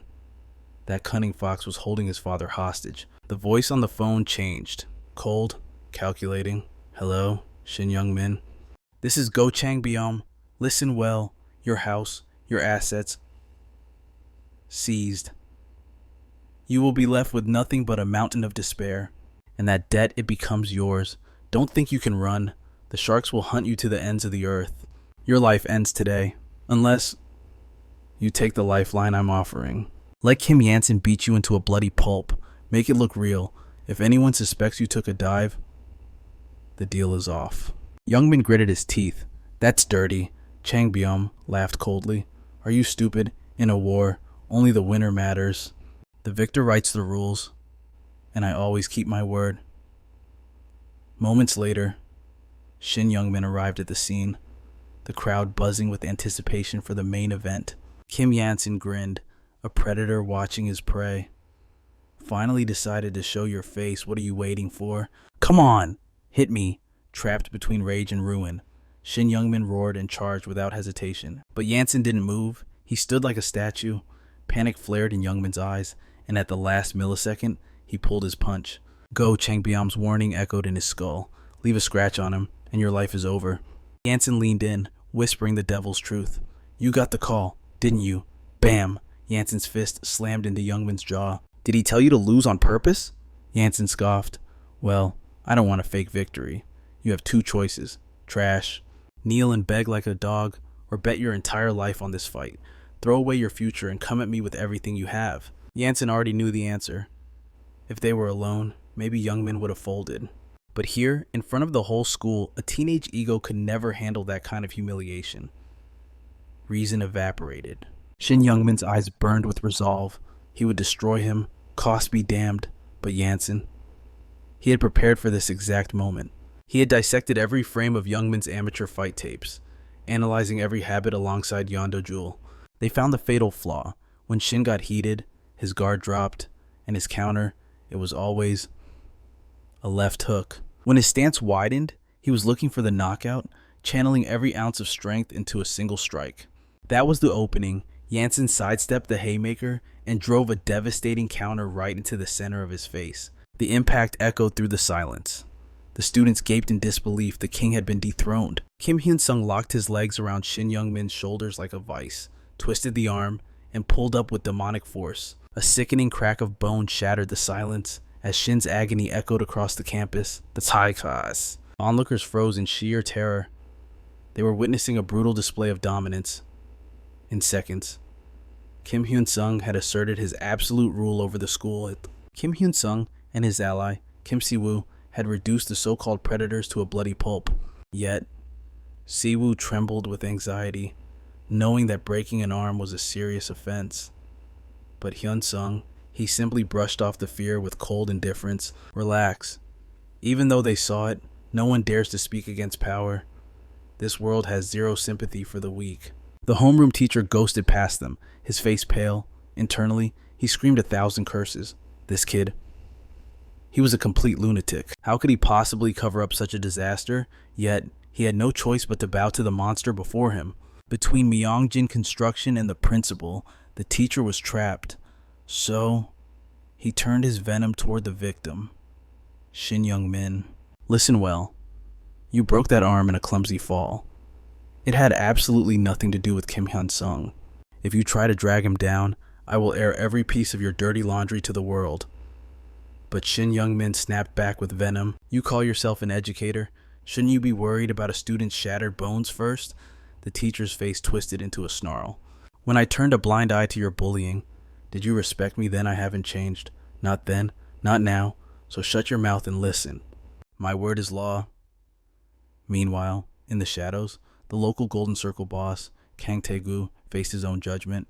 He groveled on the floor, begging for one last chance. I'll succeed. I'll even stick a knife in Hyun-sung's gut if I have to. The handler looked down with ice-cold eyes. Do you still not understand the fundamental law of our circle? We use school violence to satisfy the client while perfectly masking their identity. That is the Golden Circle aesthetic. Expose our secrets, and you die. This Kim Hyun-sung is amusing, but ultimately he is just a bug to be crushed. 1 week later, the moment Shin Youngmin was discharged from the hospital, reality came crashing down. Hyun-sung's message was simple. Give me the client's name, and this ends. Youngmin never imagined the nightmare would follow him home. His only backup, Kang Tae-gu, sent a single, brutal text. The contract was terminated. Abandoned. Shin Youngmin felt despair swallow him whole. If you're going to punish me, do it now. I can't live in this terror for another second. Fear was his only companion. But when he opened his front door, he found his sanctuary destroyed. His father didn't welcome him. He beat him. I told you to stay away from that monster. Now our family's finished. This is all your fault if you want to be a thug. You should have known your place. You've incinerated everything I built. For the first time, true, primal fear gripped Shin Youngmin's heart. This couldn't be real. How could one high schooler dismantle his entire existence? Suddenly, his phone vibrated. It was him, Kim Hunsung. Moments later, the former bully was on his knees, head on the pavement. I was wrong. I shouldn't have touched the golden circle job. I was arrogant, I swear. I want to give you a name, but I'm a nobody. They never told me. Please spare me. I'll be your dog, your slave, anything. Hyunsung looked down coldly. Give me one reason why. I warned you. Touch my people, and you die. Yet you let your lackeys run wild. Now, you pay the price. However, I do believe you are too insignificant to know the real mastermind. The Golden Circle doesn't trust trash with secrets. Since you're begging like a dog, I'll grant you a sliver of mercy. Your mission is simple. Survive for one single month. Prove your sincerity, and I might let you live. But I won't tell you the rules of the game. You'll have to figure them out the hard way. And the next morning, the classroom atmosphere had shifted. Mockery hung in the air. What a pathetic sight. Look at him, they whispered, walking in here like he's still the king. When Shin Young-min glared back, the old fear briefly silenced them. Music. If silent judgment was all Kim Hyun-sung had planned, Young-min grinned internally. He could survive this. Just 1 month, he thought. Then I'll regain my throne and crush them all. But then, he noticed it. Even Hong Hoon, the class punching bag, was staring him down. How far have I fallen? Even this trash dares to look me in the eye. Young-min clenched his fists, nails digging into his palms. Patience. Just endure it. Suddenly, Hong Hoon marched forward and emptied a carton of spoiled milk over Young-min's head. Rage exploded, but Hong Hoon whispered, Do you know what Kim Hyun-sung said? He gave us permission. We can do anything we want to you. So tell me, how does it feel to be the prey? A few days prior, Hyun-sung had assembled the victims. He listed every sin Shin Young-min had committed. If I hadn't broken him, you would all still be living in hell. So, for the next 30 days, the hunter becomes the hunted. Make him pay. Hit Shin Young-min all you want. He won't lift a finger to stop you. I'm not forcing your hand. But know this, if you do nothing, he walks away free and untouched. However, the scars he carved into your souls, those will burn for eternity. Remember, in this cruel world, only you can shatter your own chains. These words pierced straight through Han Mong-hoon's trembling heart. Once, a mere glance from Shin Young-min meant torture. He had been nothing but a plaything, a toy for their sick amusement. He survived on a single hope freedom would come with graduation. But a dark question haunted him. Would his tormentor even remember his face? Would he feel even a speck of remorse? The answer was cruel. Absolutely not. To fill the abyss in his soul. Han Mong-hoon realized he had to become the monster to fight the monster. He finally trusted Kim Yoon-sung's promise. And true enough, Shin Young-min stood frozen, daring not to retaliate. A twisted sneer curled Han Mong-hoon's lips. You pathetic trash. How does it feel to be trampled by the weak? It feels like ecstasy to me. He spat a wad of filth directly into Shin Young-min's food. Remember this flavor? You forced this humiliation on me. Do you recall your own words? Because I never forgot. You made me swallow every last bite. You bastard. Driven by his rage, the dam broke and the rest of the class joined the carnage. Some echoed his own venomous taunts back at him. Others set traps at the bathroom door, waiting for their prey. It was the very hell Shin Young-min had created.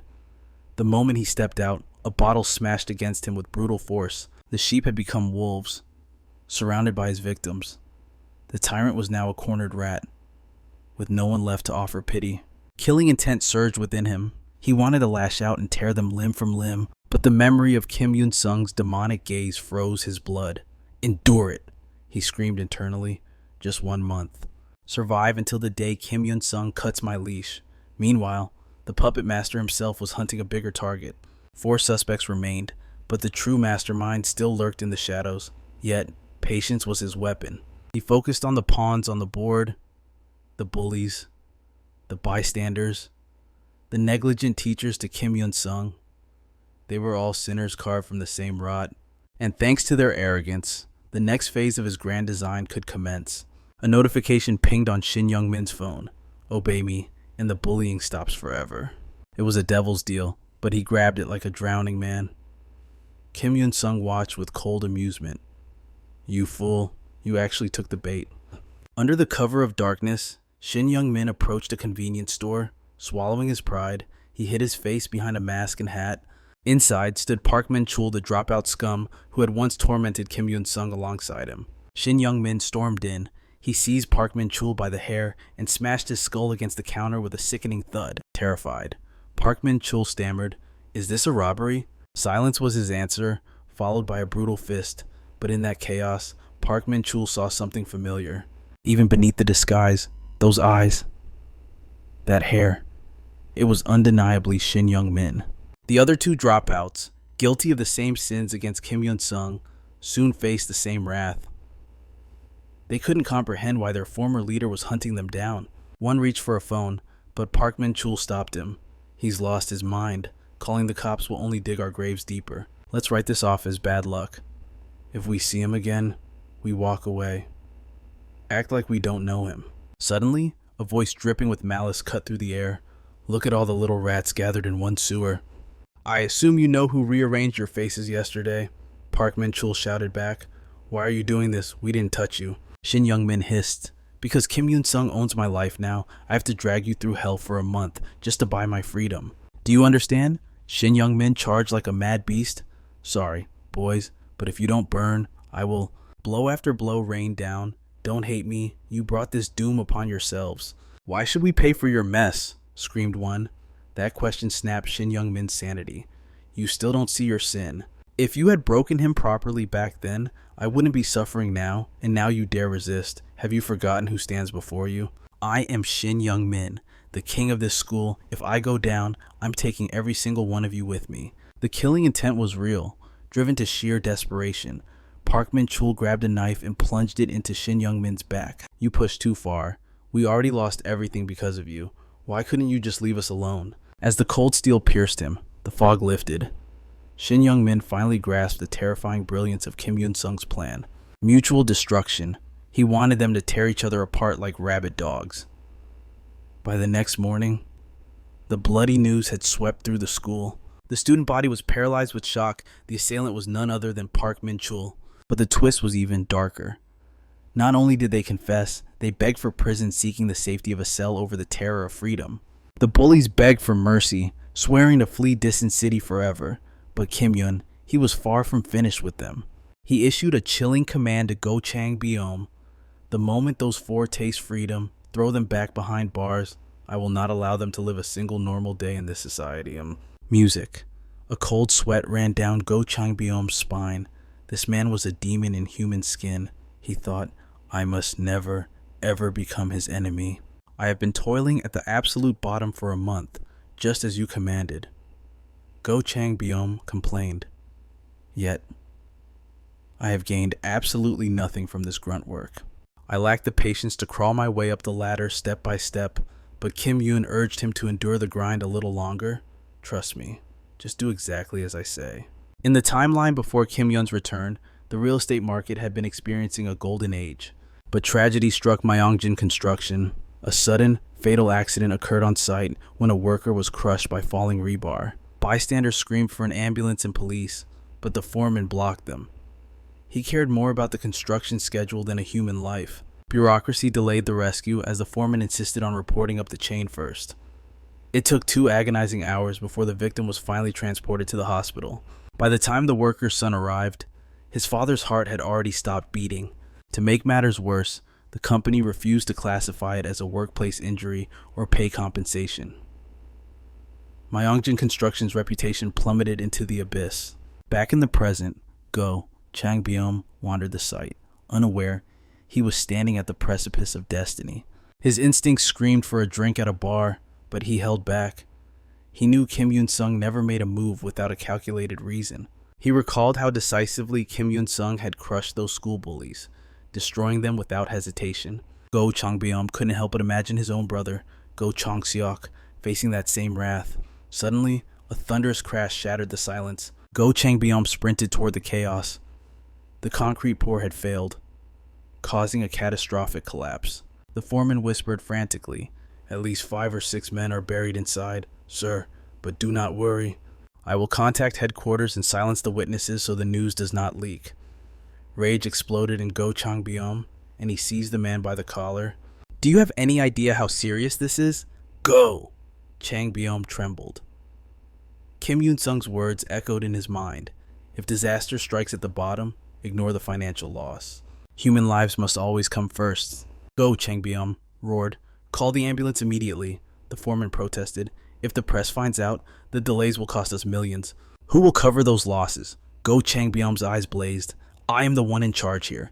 Mobilize every rescue team, save them at all costs. I will bear the full weight of the consequences myself. Afterward, he demanded the truth behind the disaster. A weary worker in a white helmet stepped forward to explain. To rush the schedule, the crew removed the supports before the concrete had set. The rebar failed to bond, and the structure was doomed. If we had just waited for it to cure properly, none of this would have happened. Go Chang Byom asked, Why are you telling me this now? The worker met his gaze. I need to know if you care. Will you take responsibility for this nightmare? Go Chang Byom's answer stunned the entire crew. What is a schedule compared to a human soul? Even if this building faces problems in the future, the only thing that matters right now is saving lives. Stop talking and get the rescue team back on the line. Thanks to his decisive action, death was cheated that day, and the worker survived. However, the company assistant was paralyzed with fear. The media vultures were already circling, spinning negative headlines about the accident. Headquarters could no longer contain the scandal. Go Chang Byom, however, stood like a stone wall, unbothered. So, what is our next move? The assistant stared at him in shock. Didn't you have a master plan when you saved them? Go! Chang Byom scoffed. Plan? What plan? I only acted because I didn't want blood on my hands. Oh. Suddenly, his phone buzzed relentlessly, his father. The assistant asked why he ignored it. Go, Chang Byom replied. Don't worry about it. Once the calls finally ceased, he immediately dialed the true mastermind, Kim Yoon-sung, for his next instructions. When he returned to the estate, his younger brother, Go Chang-seok, unleashed a verbal assault. How dare you act without authorization? You saved lives. Sure, but you've murdered the company's reputation. Did you calculate the cost if we can't sell these properties later? Will you pay for it out of your own pocket? Their father joined the interrogation. Because you called for a rescue, the journalists swarmed the scene instantly. So tell me, son, what is your grand plan for fixing this mess? Earlier on the phone, Kim Yoon-sung had told him, Your father values construction quality above all else. How do you think he will react to a safety failure? He faces problems head on. You must do the same to win his favor. At that moment, go! Chang Byom dropped a bombshell that silenced the room. Let's tear down the entire project and start from zero. His father exploded in anger. Do you think banks lend money for free? The interest piles up every single day, not to mention the millions we have already sunk into this. Developers exist for profit. Is this madness truly necessary? Go! Chang Byom's voice cut through the boardroom. It will cost us a fortune, but our reputation is the only currency that matters. The air in the room grew heavy. Recently, the news had been flooded with scandals of shoddy construction and cutting corners. Real estate companies chase gold, but their names are dragging in the mud. If we simply patch up a collapsed building, who in their right mind would buy it? Go, Chang-seok sneered from across the table. And who caused this mess in the first place? Even a total loss is cheaper than a complete rebuild. You are short-sighted, Go Chang Byom countered, his eyes burning with a newfound intensity. We cannot look only at the balance sheet. We must rebuild our honor by constructing a masterpiece. Currently, only a single building has fallen. But if we admit our fault and prove our fanatical commitment to quality, our image will rise from the ashes. This will become the unshakable foundation of Myeongjin construction. Go, Chang-seok scoffed, slamming his hand on the table. Are you a saint or a businessman? This company runs on money, not fairy tales. Just then, a low chuckle echoed through the room. The chairman smiled in genuine satisfaction. My eldest son. The dragon has finally awakened. What enrages me isn't the leaked news, the chairman declared. It is the fact that we made such a disgraceful, amateur mistake in our own construction. Such a third-rate error is a stain on our soul. Houses are sanctuaries for people. Safety is not an option, it is the law. Chang Byom, you did well today. I thought you had rotted into a useless playboy, but you are finally starting to resemble me. Keep showing me this strength, and I may just entrust the entire family empire to your hands. Oh. Hearing this, Go Chang-seok ground his teeth so hard they nearly shattered. Meanwhile, Go Chang Byom turned to his shadow advisor, Kim Hyun. Although his father had praised him, Go Chang-byum was internally panicking. He had no idea what to do next. Kim Hyun whispered calmly, "First, we must secure the hearts of the victims. For those who already purchased homes, we cover their mortgage interest for the delay and slash the sale price. We turn their anger into gratitude. Their complaints will vanish like smoke." The second group is the injured workers. Approach them with total sincerity. Treat them not as tools, but as family. Make them feel that wearing the Myeongjin construction helmet is a badge of honor. Following this master plan, Go Chang-byum not only provided generous compensation, but he also promised the injured workers executive positions at headquarters upon their recovery. The families of the workers were moved to tears by this unprecedented generosity. Through this process, something shifted inside Go Chang-byum. He confessed to his assistant, "I used to see this company as a mere money printing machine. Build fast, sell fast, live rich. But now, I see the blood and sweat people pour into this job. They fight to support their families, spending their life savings on our homes. I took my throne for granted, living like a parasite. I cannot live that way any longer." The assistant stared, wide-eyed. He never expected the spoiled young master to undergo such a transformation. It felt surreal. But suddenly, a rough voice shouted, "Hey, why are you smoking here? Put it out right now." Go Chang-byum instantly reverted to his gangster nature. "You ruined my serious moment. Get lost before I smash this entire hospital to pieces." Thanks to Kim Hyun's brilliant guidance, Go Chang-byum not only won his father's approval, but also earned the genuine loyalty of the working class. For a man who had lived his life as an arrogant bully, the genuine praise felt itchy and strange. It became even more awkward when a worker's family brought him homemade snacks. Go Chang-byum grumbled about being uncomfortable, but he devoured every bite with gusto. Just then, a subordinate burst into the room. "Sir, you have urgent visitors." "It is a TV crew, and headquarters has already cleared them." Go Chang-byum waved his hand dismissively. "Fine, show them the construction site." "No, sir," the worker stammered. "They want to interview you." This caught Go Chang-byum completely off guard. Had he made a mistake? Panic flared. At that very moment, the chairman was watching the live news report from his office. Myeongjin Construction's bold decision to demolish and rebuild the complex had sent shockwaves through the nation. While the financial loss was staggering, the display of integrity was priceless. The camera zoomed in on Go Chang-byum. "Director Go, you stated that human life outweighs monetary loss. You took full responsibility and ordered a complete rebuild. Why did you make such a radical decision?" Go Chang-byum composed himself and answered, "I was simply following the teachings of my father.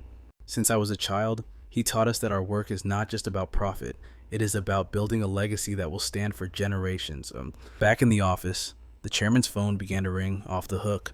A powerful CEO was on the line, praising him for raising such an honorable son and asking to introduce his daughter to Go Chang-byum. Immediately after, a marriage agency called, desperate to arrange meetings with the daughters of elite judges and prosecutors. The chairman's expression turned cold. He refused them all. When he had reached out to them in the past, they had looked down on his family. He turned to his secretary. "Block all matchmaking calls. They missed their chance. Now, tell me the state of the business." The secretary beamed. "Sir, companies and agencies are lining up. Everyone wants to sign a contract with Myeongjin now." The S Group empire was expanding rapidly. They secured several office towers, 3,000 redevelopment units in the Gangnam district, and a massive new city project in Gangbuk. Even Dae City called to finalize the 5,000 unit residential project. They intend to announce the construction schedule before the year ends. This was the golden ticket, the exact opportunity the chairman had been waiting for to expand his dominion. Shortly after, Kang Byung-nam received news that shook his very core. The chairman was appointing him as the executive director of Myeongjin Construction immediately. Suddenly, the boardroom's gaze shifted. All eyes turned to him with newfound reverence and fear. It felt like a fever dream. Before this, the executives looked at him as nothing more than a spoiled brat. Most of them were loyal dogs to his rival brother, Gi Cheol. But the chairman's command was absolute. He ordered Byung-nam to take charge of the Daesan City project as well. "It is early, but you will learn the weight of power through this process." And Kang Byung-nam bowed 90 degrees. "I look forward to leading the charge." When Kim Hyun-sung heard the news, a chill ran down his spine. This unsettled him. The gears of fate were turning far too quickly. In the original timeline, Kang Byung-nam's involvement was supposed to happen much later.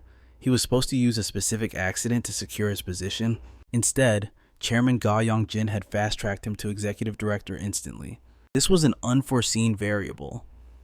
Kim Hyun-sung realized he would need to calculate every future probability with godlike precision. One single mistake could ruin everything. Just then, the roar of a luxury engine echoed across the school grounds. Kim Hyun-sung narrowed his eyes. He recognized that car. It belonged to Kang Byung-nam. But why was he here now? There was no notification, no message. The heir of Myeongjin Construction strode directly into the principal's office with purpose. I am here to express my gratitude for looking after my brother these past few months. The principal put on his most sycophantic smile. I was only doing my duty as an educator, and Kang Byung-nam cut through the flattery. Even so, courtesy demands reciprocity. Therefore, I am donating a new gymnasium to the school, the latest model, complete with an indoor swimming pool. The principal was ecstatic. A state-of-the-art facility was the ultimate status symbol for a top-tier school. He immediately began buttering up the young director, swearing that the entire faculty would support Kim Hyun-sung unconditionally. But Kang Byung-nam raised a hand. Could you call someone else in for me? I want to see Kim Hyun-sung's homeroom teacher. Recently, malicious rumors claimed the teacher took bribes simply because he had publicly disciplined the bully, Shin Young-min. Kang Byung-nam looked the teacher in the eye. Ignore the chatter of insects. You chose to stand with me, so I will ensure you rise to the heavens. I hear you enjoy unwinding after work. I have already reserved the VIP section at the city's premier club. Bring your friends. The tab is on me. He slid a crate of vitamin drinks forward heavy with stacks of cash inside. Take this home. And remember, the one backing you isn't just a rich parent, it is the future king of Daesan City. Once the pawns were set, Kang Byung-nam finally met Kim Hyun-sung face to face. If you want to help me seize the chairman's seat, you will need my authority. Let us forge an alliance. If you need anything, speak it. I will make reality bend to your will. Kim Hyun-sung didn't hesitate. He looked the heir in the eyes and asked, how much money are you willing to burn for me? Not long after, the homeroom teacher returned with a massive announcement. Myeongjin Construction had made a colossal investment in the school. As a result, a scholarship fund of 10 million won was established. Any student who showed potential and focus would be eligible to claim a piece of the prize. The students' eyes lit up with greed at the mention of 10 million won, but when the teacher announced the first winner was Kim Hyun-sung, the room went cold. Everyone knew the truth. Kim Hyun-sung's guardian was the eldest son of the Myeongjin group. Why bother with this charade? They might as well just hand him the cash directly. The cynicism grew even stronger when the teacher named Kim Si-woo as the second recipient. Now, the class was convinced this was rigged. Sure, Hyun-sung had the backing and top grades, but Kim Si-woo, what did he have to offer besides being Hyun-sung's friend? Was this just cronyism? Soon, dark rumors began swirling about the true nature of Hyun-sung's connection to the conglomerate. Someone whispered, could he be the chairman's illegitimate son? But the student who said it instantly turned pale as a ghost. He tried to slip away, but found Kim Hyun-sung waiting around the corner like a predator. He had heard every word. Hyun-sung crooked his finger, beckoning the gossip closer. The student was Jo Jin, the school's notorious loudmouth. He broke into a cold sweat, terrified that his life was over. But Hyun-sung didn't raise a fist. Instead, he smiled a chilling smile. Don't be afraid. As long as you do me a small favor, you'll be safe. Yes, the scholarship selection is rigged. But listen closely, there is no limit to the number of chosen disciples, and anyone can claim the prize, even a failure with grades like yours. Spread this gospel to every corner of the campus, but add one crucial detail. By the next sunrise, the school was drowning in whispers and wild speculation. The word on the street, the Myeongjin Construction Scholarship was actually a loyalty fund for those in Kim Hyun-sung's inner circle. The new rumor claimed Kim Si-woo had only been paid because he stood as Hyun-sung's shield. And the terrifying part, the scholarship had no cap on recipients.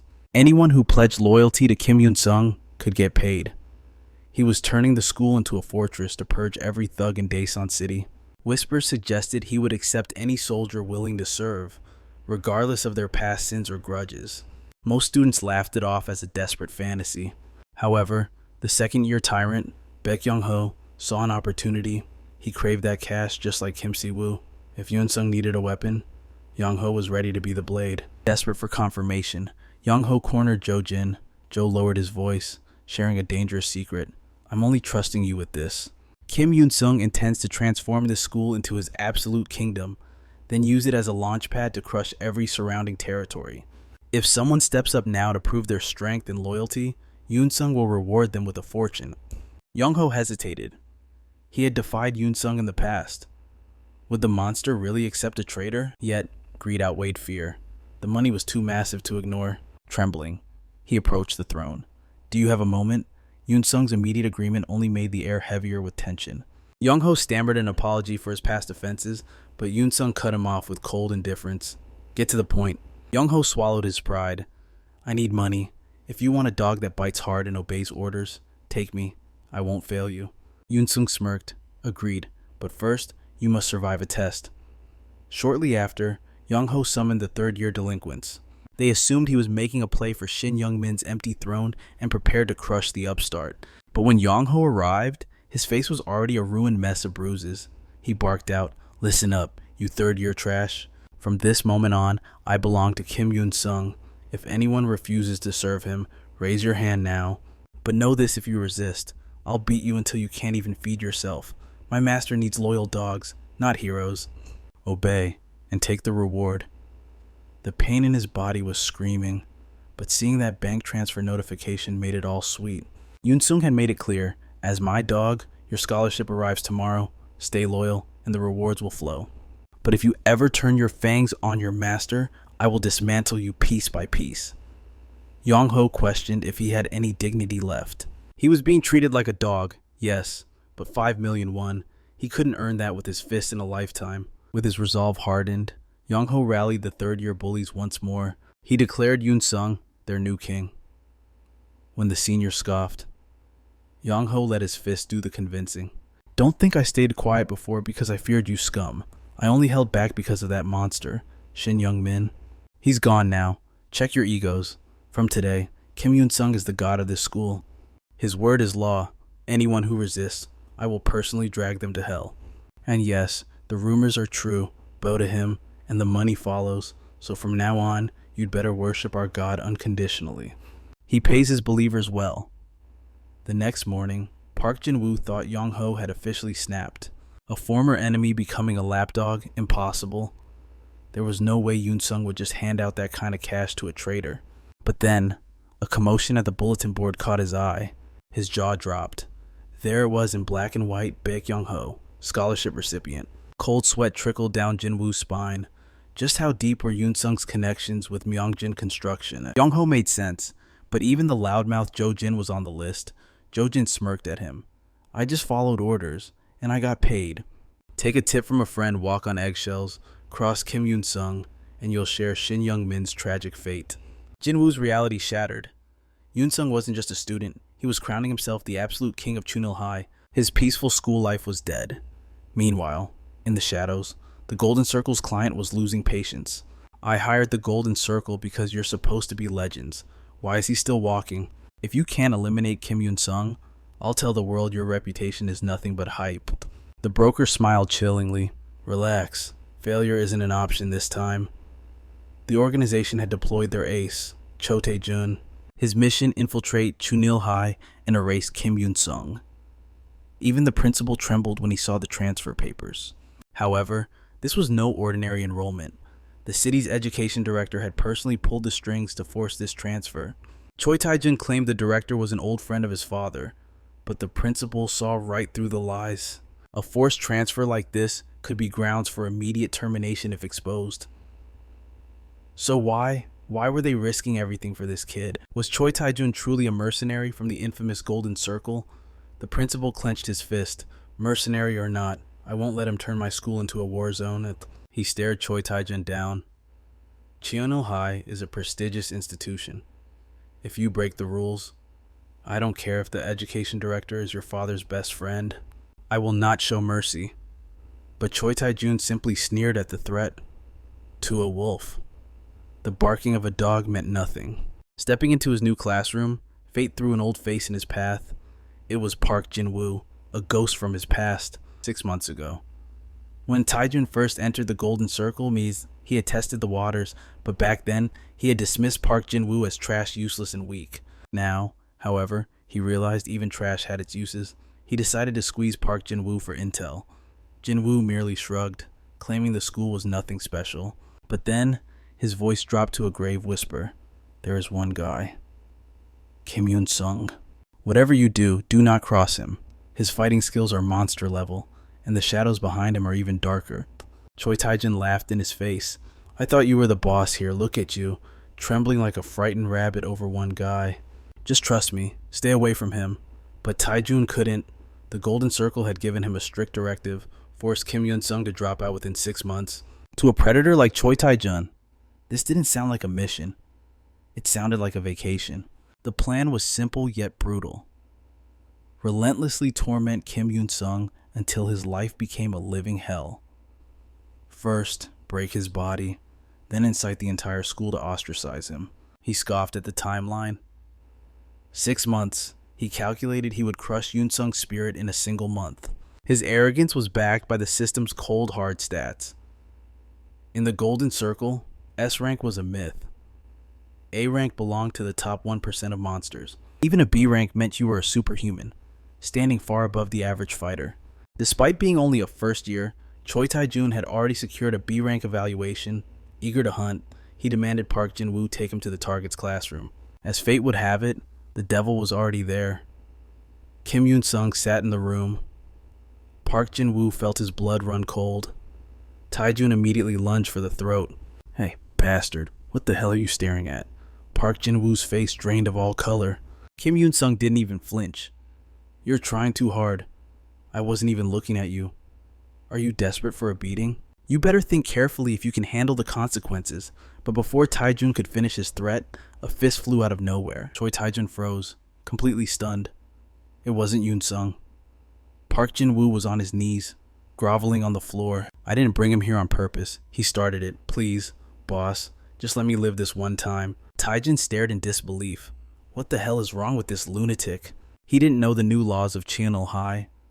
Ever since Baek Seong-ho pledged his absolute loyalty to Kim Hunsung, the ecosystem had shifted.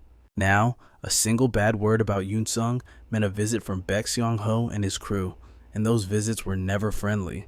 Surprisingly, the students didn't hate this tyranny. In fact, they welcomed the new order.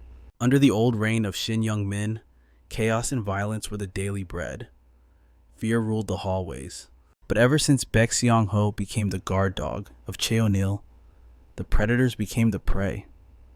The bullies were finally being hunted. The school had found a fragile peace, and now Choi Taijun had just walked in and spat in the face of that peace. Park Jin-woo smelled death in the air. He frantically slammed his head to the ground, begging Kim Hunsung for mercy. Taijun looked at him like he was a bug. I thought we were friends, and you stabbed me in the back like this. But Park Jin-woo snapped, his fear of Hunsung outweighing any loyalty. You're just a transfer student. How dare you provoke Hunsung? Park threw a punch, but he was hopelessly outclassed. Taijun smirked. Did you forget who I am? I wiped the floor with the entire wrestling team. The Golden Circle scouted me before I even graduated middle school. A weakling who drops in 3 hits dares to challenge me. Meanwhile, Kim Hunsung watched the show, a cold smile playing on his lips. Now, this is entertaining. Taijun hadn't expected such arrogance. His eyes flashed with murderous intent. You're not walking out of this school alive today. But just then, the school bell shattered the tension. Taijun spat out one last warning. Don't run after school. I hold grudges, and I always collect. Once inside, Taijun felt the shift. The atmosphere was heavy. Students shot him glares filled with venom. No one spoke a word to him. Even when the teacher tried to assign groups, the class revolted. He was completely baffled. What was going on in their heads? After class, his patience snapped. He cornered a student with glasses perfect prey to make an example of. But before he could land a blow, the door crashed open. Baek Seong-ho and his crew stormed in. Where is the transfer? Show your face. At Cheonil, nobody touches Kim Hunsung. Choi Taijun's veins bulged with rage. What the hell is wrong with these people? Has the entire school been brainwashed? Why were they all shielding Kim Hunsung? Bae Yeon-ho charged in like a raging bull. He swung with wild abandonment, but Choi Tae-jun countered with a lethal elbow strike. Miraculously, Bae Yeon-ho bounced back like an immortal zombie. Choi Tae-jun was seething with rage. He couldn't comprehend why these students were risking their lives for Kim Yoon-sung. Even after taking a devastating blow, Bae Yeon-ho refused to stay down. Choi Tae-jun's eyes narrowed. Did I miss fine? Have another. He gripped Bae's skull and smashed it brutally into a desk. Finally, the beast went limp. He thought fear would scatter them, but unexpectedly, the onlookers erupted into a frenzy and rushed him. Choi Tae-jun stood frozen in disbelief. Where is the honor of a one-on-one duel? These cowards swarmed him without a shred of shame. Even if you all attack, you're nothing. But dirty strikes came from his blind spots. Choi Tae-jun roared in frustration. You'd throw away your dignity just to win. Is there no one left standing? But the moment he spoke, 3 more attackers lunged at him. Panic spread through the mob. He took down Bae Yeon-ho. We have to swarm him or we're dead. Choi Tae-jun sneered at their desperation. Bring it on. I'll crush you all at once. Suddenly, the unkillable Bae Yeon-ho rose from the debris yet again. Choi scoffed. Just stay down, trash. Why show such loyalty to a first-year student? Bae wiped the blood from his mouth. Loyalty, don't make me laugh. That's not it. The truth was far more practical. After the last brawl, he had received a generous red envelope from the boss himself. Greed flashed in his eyes. If I beat up a Golden Circle executive, the reward will be legendary. Even if he lost, the big boss wouldn't leave him empty-handed. Bae screamed to the crowd. This guy is a monster. Maybe even worse than Shin Young-min. We might lose, but we cannot retreat. If we run now, Yoon-sung will be disappointed. In truth, being Yoon-sung's human punching bag had its perks. 5 million won in cash, a 10 million won scholarship, plus 1 million won in pocket money. With that kind of fortune in just a few days, giving up was impossible. Bae led 10 elites into the meat grinder, but they were still no match for Choi Tae-jun's martial prowess. This brawl made Choi despise this school from the depths of his soul. This wasn't a school, it was a cult.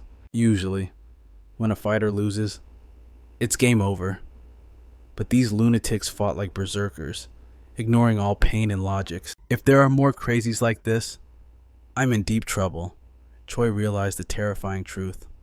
Kim Yoon-sung has turned this school into his personal fortress. In that case, I'll just have to go all out and shatter it completely. As long as I break one of Kim Yoon-sung's arms, the mission is a success. But as he exited the classroom, a heavy shoulder checked him. It was none other than Kim Yoon-sung's homeroom teacher, and his eyes burned with malicious intent. The teacher had already received his marching orders from Park Jin-woo. He asked, "What are the boss's instructions?"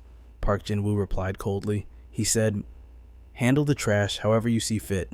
That left the homeroom teacher in a bind. But he knew one thing for certain. He couldn't let Choi Tae-jun walk away unscathed. Maybe this is my chance to prove my worth to the throne. He decided to teach Choi a lesson written in blood. He dragged Choi into the faculty office, and a thunderous slap echoed through the room. Choi Tae-jun's killing intent spiked. "What gives you the right? You think teachers can just assault students? You'll never teach again. I'll make sure you're fired."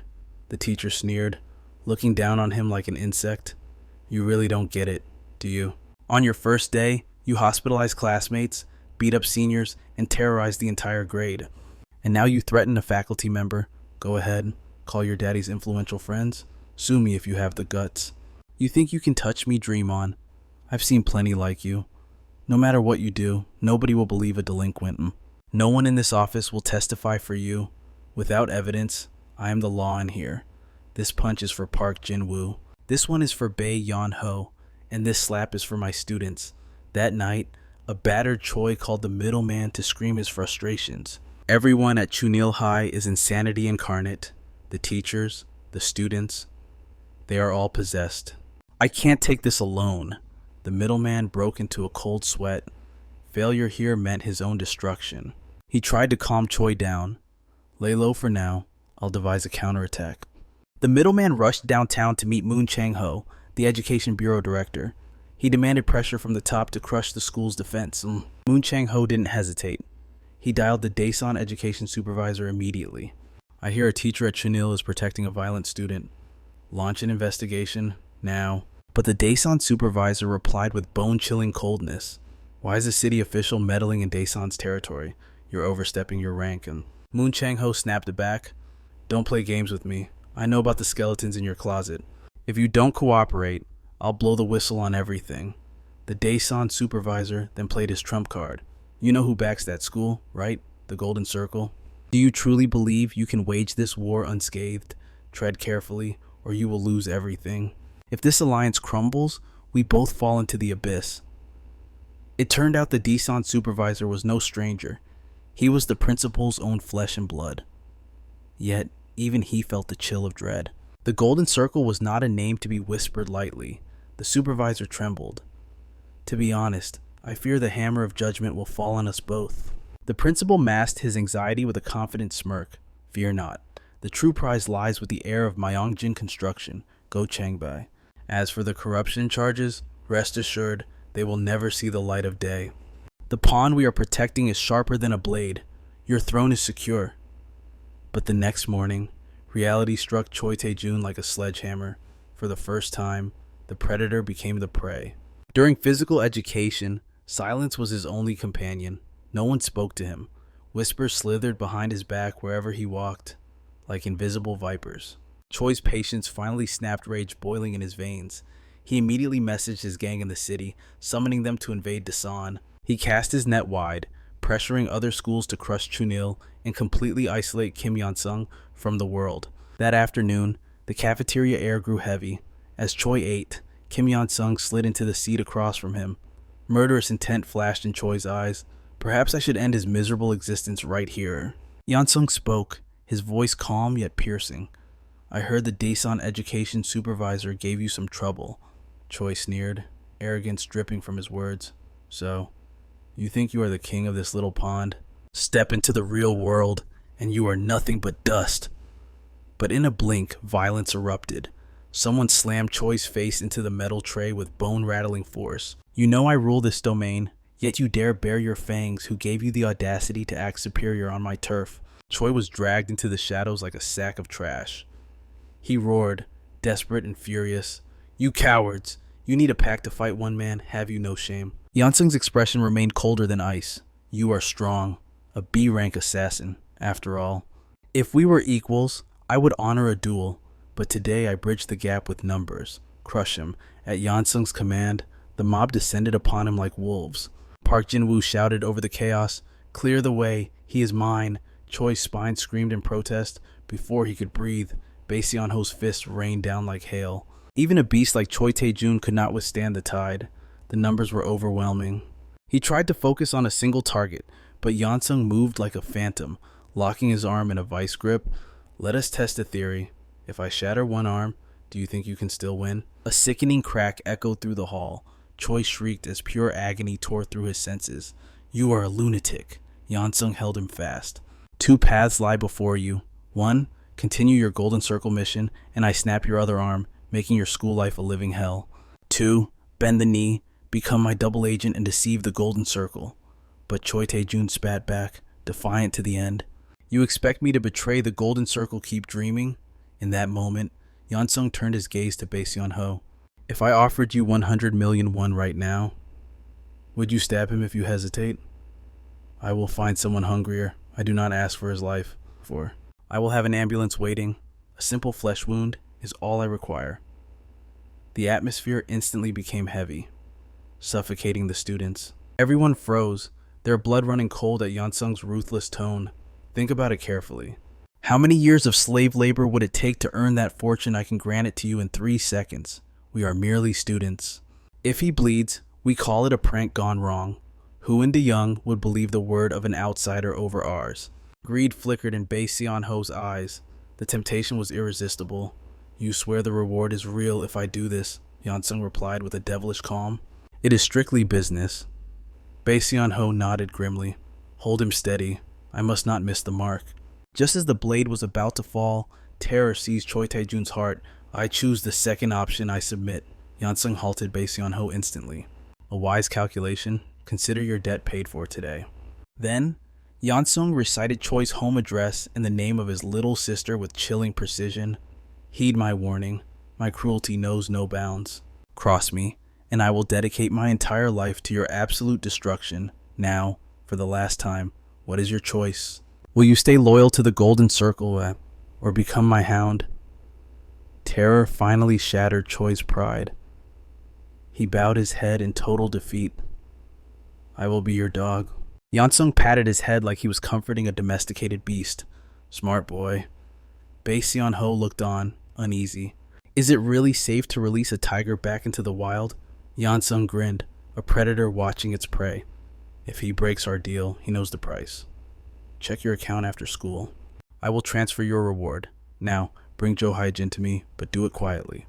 The very next day, Jo Hyejin, known as the school's loudspeaker, broadcasted the news. The alliance between Kim Hyun-sung and Bae Seon-ho was broken. The herd mentality took over. Students whispered of ostracizing Kim Hyun-sung, believing he had lost his shield.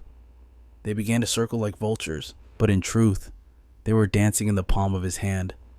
It was all a meticulously crafted trap set by Kim Hyun-sung. He was simply waiting for the Leviathan to surface. Meanwhile, at Myeongjin Construction, the rise of Go Chang-bai to executive director sent shockwaves through the family. His brother, Kang Seok, could no longer sit idle. He summoned an emergency council with the top brass, the air thick with tension. If we do nothing, father will hand the empire to Chang-bai. Director Kim Ki-il saw through the shadows instantly. He is not acting alone. There is a puppet master pulling the strings, a presence we have yet to unmask. That scandal wasn't just a leak, it was a calculated strike, and only Go Chang-byum reaped the rewards. Now, the prodigal son was rising from the ashes of the construction site, clocking in with the discipline of a soldier. His handling of on-site accidents was flawless, mirroring the chairman's philosophy down to the smallest detail. Could the old, reckless Chang-byum have orchestrated this masterpiece impossible? A puppeteer was pulling the strings from the shadows, and that mastermind was the key to everything. The terrifying reality was that they were blind. They had to mobilize every asset to hunt down the architect behind this transformation. Over the next few days, Go Chang-seok had his brother watch like a hawk, but his spies returned with nothing but empty hands. Frustration boiled in Chang-seok's veins. But suddenly, a subordinate flagged a series of bizarre anomalies in Chang-byum's financial records. Massive streams of capital were flowing into scholarship foundations, gymnasiums, and swimming pools investments that made zero business sense. Yet, Chang-seok sneered and waved it off. That idiot hasn't changed. He's just hemorrhaging money like water, as usual. 3 years ago, he paid off a bar hostess's debt and got annihilated by father. Forget it. Don't waste another second on his trash spending. But at that precise moment, Chang-seok's phone vibrated. An unknown number. He ignored the call, but a text message flashed across the screen. I am the one controlling Go Chang-byum. I wish to speak with you, alone. It turned out, Chang-byum had already sensed the eyes watching him from the dark. He warned Kim Hyun-sung with a grim expression, watch your back. My brother is hunting you. You're in the crosshairs now. Hyun-sung merely smirked. Are you terrified that Chang-seok might offer me a better deal than you? Chang-byum stiffened, his denial coming a fraction of a second too late. Hyun-sung pressed the advantage. Do you trust me? If you do, then get me a burner phone. It's time to make a move. Meanwhile, Chang-seok consulted with Director Kim. When we find this shadow operator, what's the play? Kim's eyes went cold. 2 paths lie before us. We recruit them to destroy Chang-byum from the inside, or, if they refuse to bend the knee, we eliminate them permanently. Soon after, Chang-seok made contact, inviting the wolf into his den. He laid out his case with arrogant precision. Chang-byum is nothing but a high school graduate, while I hold a degree from the nation's top university. While he was rotting in bars, I was building an empire within the company. The difference in our class is absolute, Tool. You know father will never hand the throne to a degenerate like him. That's why you reached out to the winning side, isn't it? Hyun-sung replied coolly. Perhaps, but I have a price. Chang-seok didn't even hesitate. Name it. I am prepared to grant any desire you harbor. Back at headquarters, the tension was thick enough to choke on. Chang-seok announced the terms nothing monetary, just a single seat on the board of directors. Director Kim turned pale. You're handing a board seat to a complete ghost. This is madness. We must tread carefully. Chang-seok slammed his fist onto the table, silencing the room. Who gave you the right to lecture me? Where were you when my reputation was being slaughtered? If a genius wants to join our ranks, a board seat is a pathetic price to pay. Open your eyes and see the bigger picture. But Director Kim stood his ground. It is not that simple. Myeongjin Construction is built on tradition and loyalty. Our executives have bled for this company for over 20 years. Chong Seok cut him down with a glare. Silence. That ancient mindset is exactly why we are stagnant. When I become chairman, I will burn this old system to the ground. Just remember, stick with me, and you survive. Is that not enough assurance? Director Kim felt a chill run down his spine. He had backed Chang Seok completely, yet now his own neck felt exposed to the blade. He knew Chang Seok was a tyrant, selfish and cruel, yet he had always believed the elder brother cared for the company more than the prodigal younger son ever could. In the midst of his doubt, Director Kim's phone rang. Another unknown number. The voice on the other end cut straight to the bone. I heard about Chang Seok's offer. Leaves a bitter taste in your mouth, doesn't it? Truthfully, I never wanted the seat. I simply wanted to show you the fundamental difference between the two brothers. Myeongjin is a fortress of tradition, and a seat on the board is sacred. If Chang Seok truly respected his father's legacy, he never would have traded it away so cheaply. Therefore, I ask you to lend your strength to Go Chang-byum. He is no longer the reckless child you once knew. Kim shook his head, his voice heavy with conflict. I cannot drive a knife into the back of the lord I chose. The caller's voice softened. It is not betrayal. It is salvation. I simply do not wish to see decades of your blood and sweat turn to ash. A few days later, Director Kim confronted Go Chang-byum. Who is the mastermind aiding you from the shadows? Chang-byum offered a mysterious smile. That is a secret I must take to the grave. Kim did not push further. Instead, nostalgia softened his gaze. I remember you following the chairman through the dust of the construction sites, hauling bricks with your own hands. Oh, I nearly had a heart attack when you stumbled that day. Watching you grow strong brought me genuine joy. I always believed you were special. But time changed you. As Myeongjin construction soared to the heavens, you fell into the gutter of parties and scandals. That is why I deemed you unfit for the throne. That is why I sided with Chang Seok. Like your father, I sacrificed my life for this company. I could not hand it to a man who couldn't even manage his own vices. But recently, something has shifted in your soul. Now, I don't care who stands behind you, so as long as you bring glory to Myeongjin, that is all that matters. The company needs a true leader. I am placing my bet on you.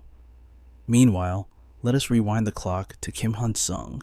Not long ago, Hunsung had deliberately planted the rumor that he had severed ties with his partner, setting the stage for this perfect deception. Chae Tae-jun delivered the final intelligence report, but by then, the predator, Kim Hyun, had already isolated his prey down to 3 targets. The first suspect was Yoo Jin-young.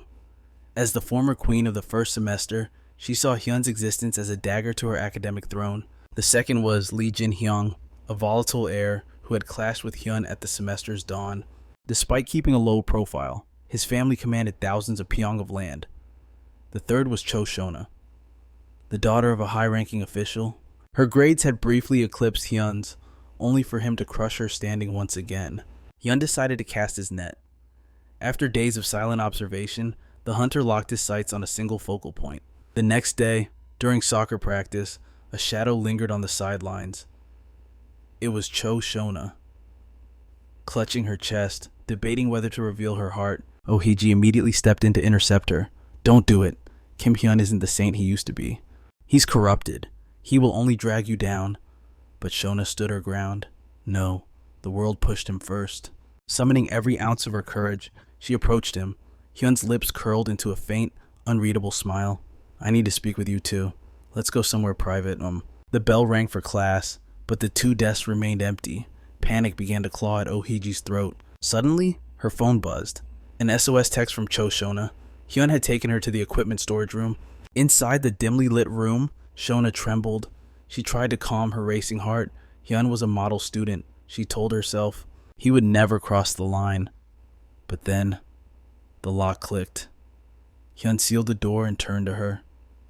Do you know why my life has become a living hell? A puppet master has been pulling the strings from the shadows, so I set 3 distinct traps to flush them out. To the first suspect, I feigned weakness, claiming I was exhausted and planning to transfer schools. If she were the mastermind, she would be dancing with joy. To the second, I lied about a rift with Bae Yun-ho. If he were the culprit, he would have come looking for blood immediately. And to you, I showed resilience. If you were pulling the strings, you would force the golden circle to accelerate their plans. So, tell me, how does it feel to be played? The door burst open. Ohiji stormed in, feigning frantic concern. What did you do to her? But the voice that answered came from the shadows behind her. Shona, you may leave. Confused but obedient, Shona fled the suffocating room. Hyun slammed the door shut, trapping the intruder. Not you, Hiji. You stay. Even though Shona was suspicious, I had reason to doubt her guilt. I had Kang Byom dig into the past of all three suspects. Shona carried a heavy scar. Her own brother had taken his life after suffering from brutal bullying. Her family moved to Daesan to shield her. That trauma made her despise school violence more than anyone else. When she heard my story, she didn't plot against me. She encouraged me to be brave. There is only one logical conclusion. Shona was merely a pawn spreading rumors. The true architect of my misery is you. Oh, Hiji. Hiji scrambled for the exit, but the door was sealed tight. You're crazy. I don't know what you're talking about, but there was no escape. Desperate, she tried to manipulate him. We've always been friends. Why would I hurt you? It must be Shona. She was jealous of your grades. Her father has power. She could easily contact the Golden Circle. The air in the room froze. Hyun's eyes were cold abysses.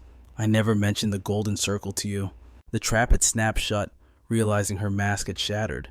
Hiji's face twisted into malice.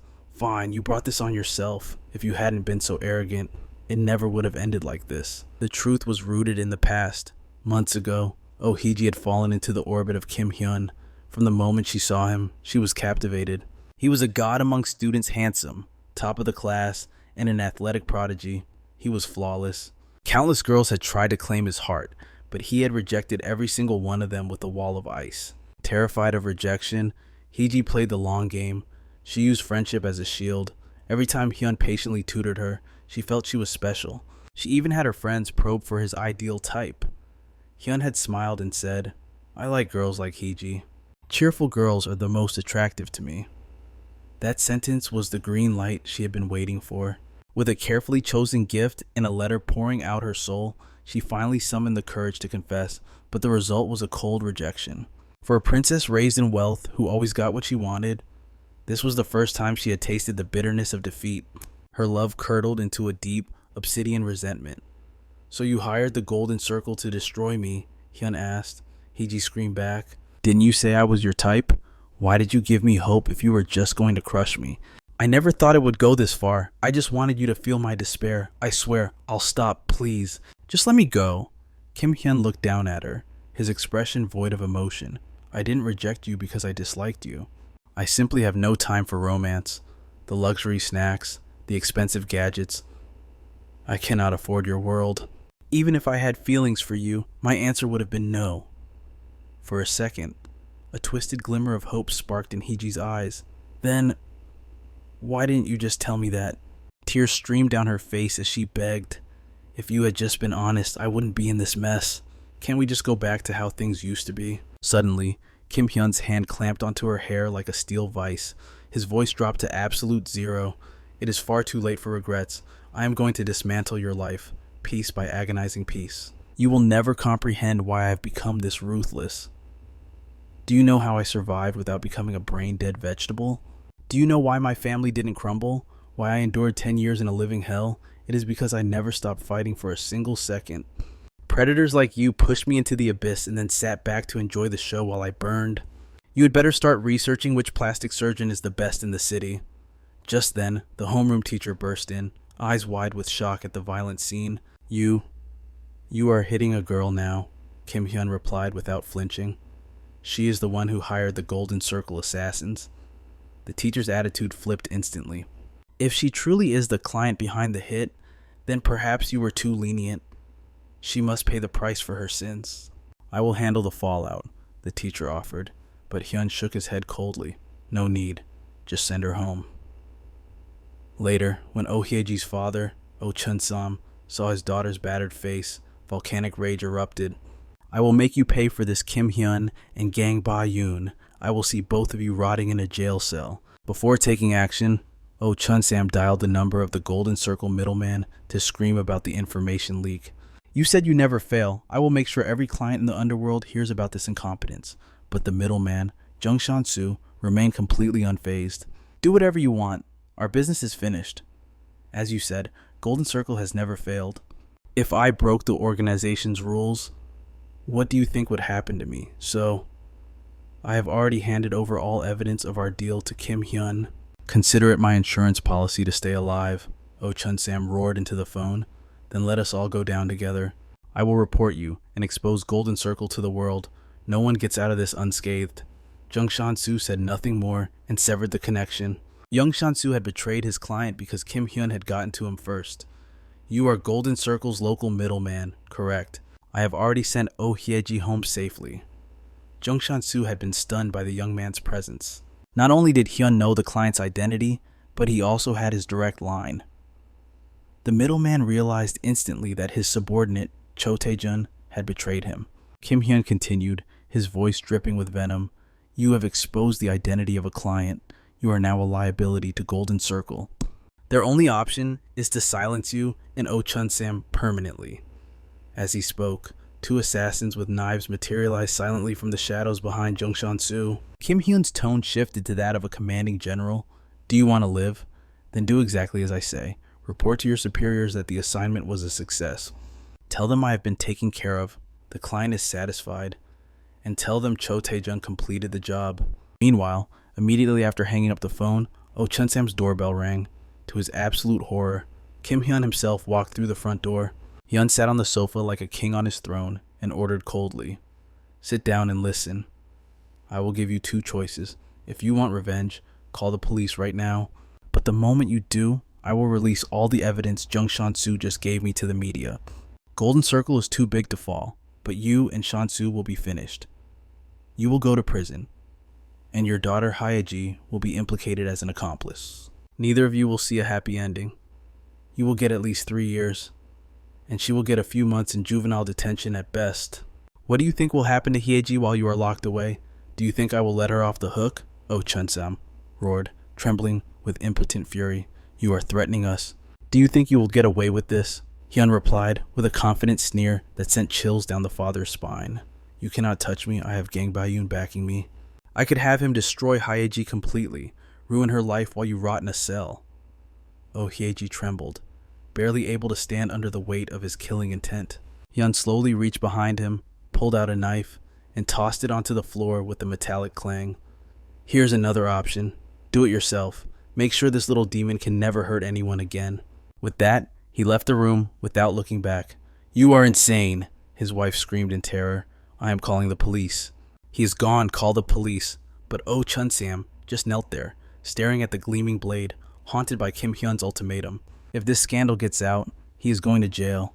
Against the might of Youngjin Construction and Gang Bayun, they didn't stand a ghost of a chance. If their lives and legacy were destroyed, who would be responsible?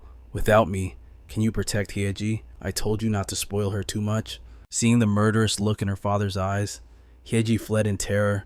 For the first time, she saw madness reflected in his gaze.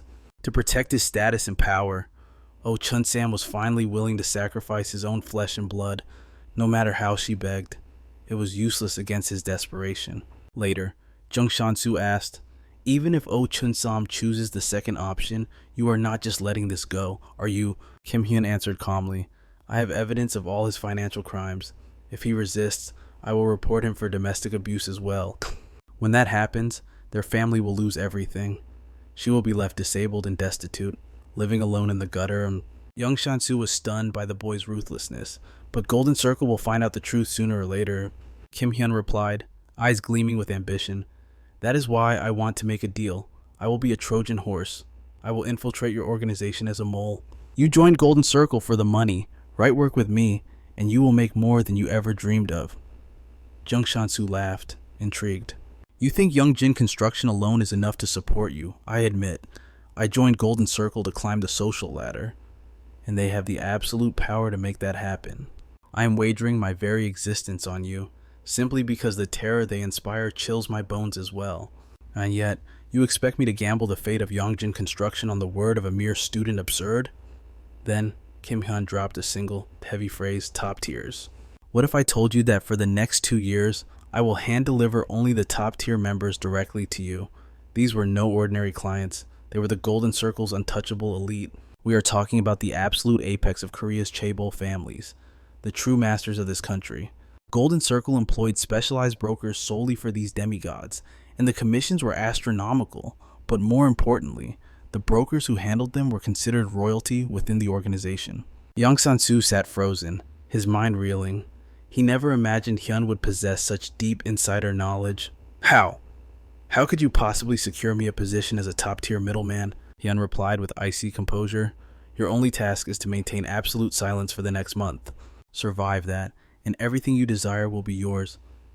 Hyun spoke with the certainty of a prophet, for he knew that in just a few short years, a catastrophe would strike. History would remember it as the Golden Gate scandal. However, the list of top-tier members would remain buried in the shadows, protected by layers of corruption. The entire incident was destined to fade like smoke in the wind.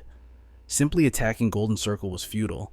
The colossal wealth and influence shielding them would never crumble so easily. Now, the strategist was ready to trigger the next phase of his grand design, to utterly dismantle the Golden Circle. Kim Hyun decided to manipulate a congressman from the Prosperity Party to serve as his sword.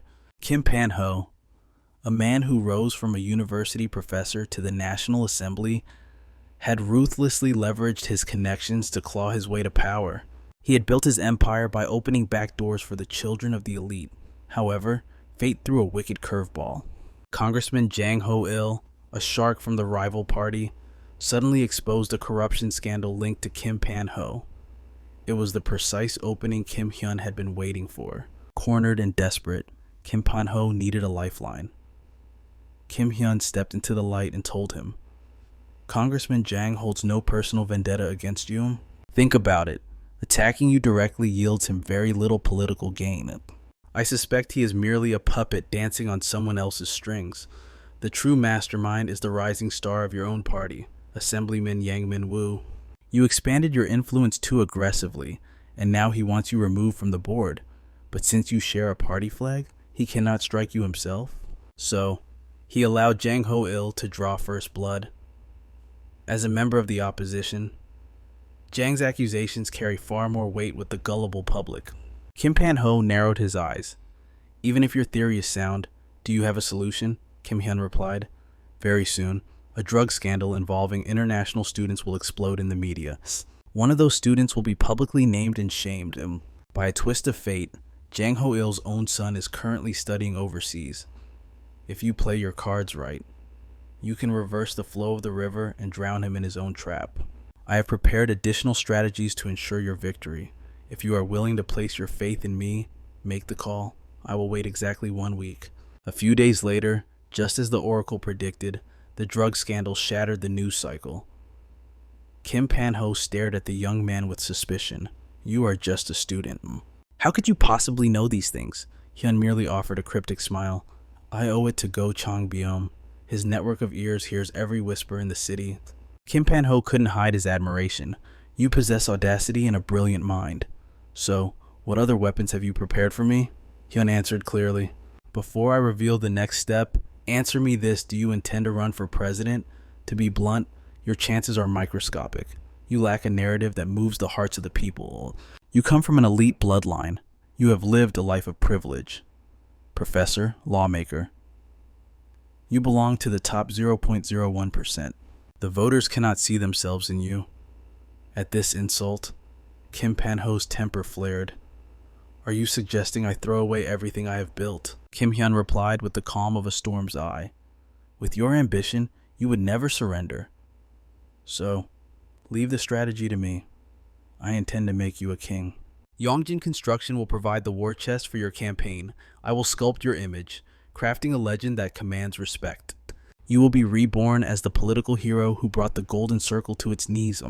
Once society condemns the Golden Circle, if you are the one to swiftly clean up the wreckage, you will become a star overnight. I will manage every variable, even the unforeseen crises. Your only role is to step in at the critical moment and claim the glory. I know you are wary of trusting a mere student, but I invite you to investigate my background quietly. You will find I am far more than I appear. I am the shadow strategist behind Go Chang-byum, the very advisor his younger brother has been desperately hunting for it. Back on campus, whispers spread like wildfire about Oh-hae's sudden disappearance. Rumors claimed she had been hospitalized days ago. They said she was so brutally injured she couldn't even stand. Kim Hyun hadn't anticipated Kim Pan-ho would go to such extremes, even against his own flesh and blood. Now, all that remains is for this power-hungry monster to accept my proposal. If he refuses, I will initiate my contingency plan. If he discovers my true identity, I will remove him from the board permanently and find a new puppet. Perhaps I will face an even deadlier opponent. In the worst-case scenario, music, he might align himself with the golden circle. Suddenly, a voice rang out from the shadows behind him, and a hulking figure blocked his path.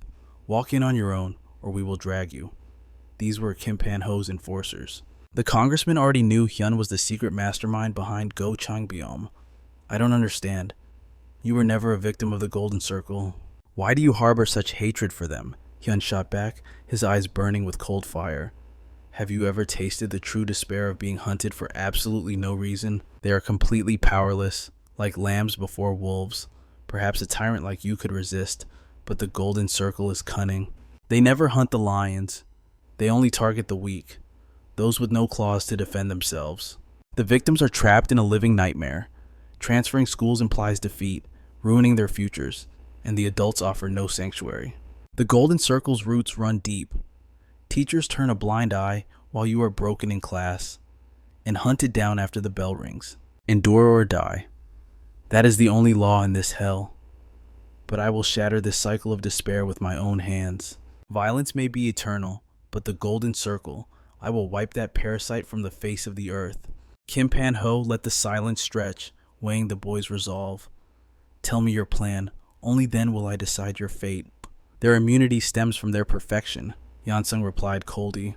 But I've already planted the first seed of doubt, a falsified report through a middleman. The next step is the battlefield of Gangnam. I will transfer to the elite academy and reign as the untouchable #1 student. In that district, academic rank is absolute power. If the elites see the Golden Circle fail to break me, their reputation will crumble. I need your influence to ensure I stay in the game. The longer I survive, the more desperate they will become. Suddenly, Kim Pan-ho cut in, his eyes sharp. Do you know why I seek the presidency? Curiosity. He smiled darkly. Everyone craves the throne, so I decided to take it for myself. I have conquered every summit professor, lawmaker, why not the highest seat in the land? But listen well, fail me once, and you are discarded. I will erase your existence from my history. Can you handle that weight? The following day, shadows gathered at the school. Cho Shona cornered Hunsung, a desperate fire in her eyes. She had seen the horror inflicted on Oh-hae. Her own brother had been slaughtered by this very system, and she craved retribution. Shona trembled with rage. I can't stand monsters like Oh-hae, sociopaths who feed on the weak. Hunsung didn't stop packing his bag. How deep into the abyss are you willing to walk? I'll do anything, she vowed. Hunsung handed her a pen. Could you gouge out a living eye with this? And his voice was ice. To break a bone, you must be ready to shatter your own. If you seek to destroy a life, be prepared to lose yours in the process. Mere resolve is useless to me. Don't approach me with half-hearted conviction. You'll only be a shackle on my ankle. To Hunsung, this path of carnage was not for her. The same logic applied to his loyal friend, Kim Si-woo. Si-woo could hold his ground here in Daeseon, but Gangnam was a different beast. One martyr in the fire was enough. Hunsung hoped his friend would live a peaceful life in the ashes he left behind. Suddenly, Kim Si-woo spoke up. The headhunter from the cram school is back. Lately, every institution was fighting to claim Kim Hunsung. It was a frenzy fueled by the principal's obsession with prestige. To elevate the school's name, the principal had leaked Hunsung's perfect mock exam scores to the media. The recruiter blocked his path with a greedy smile. Become our figurehead, and we'll pay you a 3 million won scholarship every month.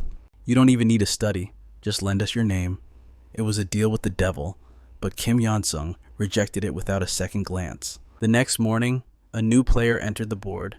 Lee Miso stood at the school gate.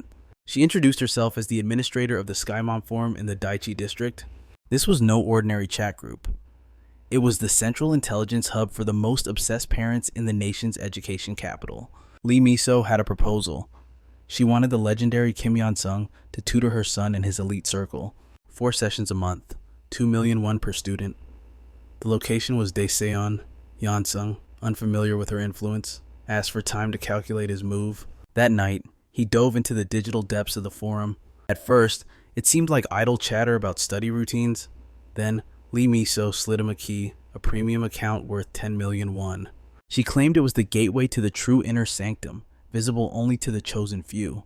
Once logged in, Yon-sung's interest was instantly piqued. He remembered his past life. The blow that destroyed the Golden Circle hadn't come from the law. It had come from the wrath of parents protecting their bloodlines. They didn't care about justice. They raged because their own children were denied the unfair advantages the circle provided. Kim Yon-sung realized he was holding a nuclear weapon. He accepted Lee Miso's request immediately. The pieces were falling into place. The next day, the Silver Spoon Brigade arrived in Daeseon. Lee Miso's son and his wealthy cohorts looked at Yon-sung with pure disdain. To them, he was just a country bumpkin. Why should they bow to a nobody from a small town? Kang Minwoo sneered, leading the rebellion. Let's ditch this loser.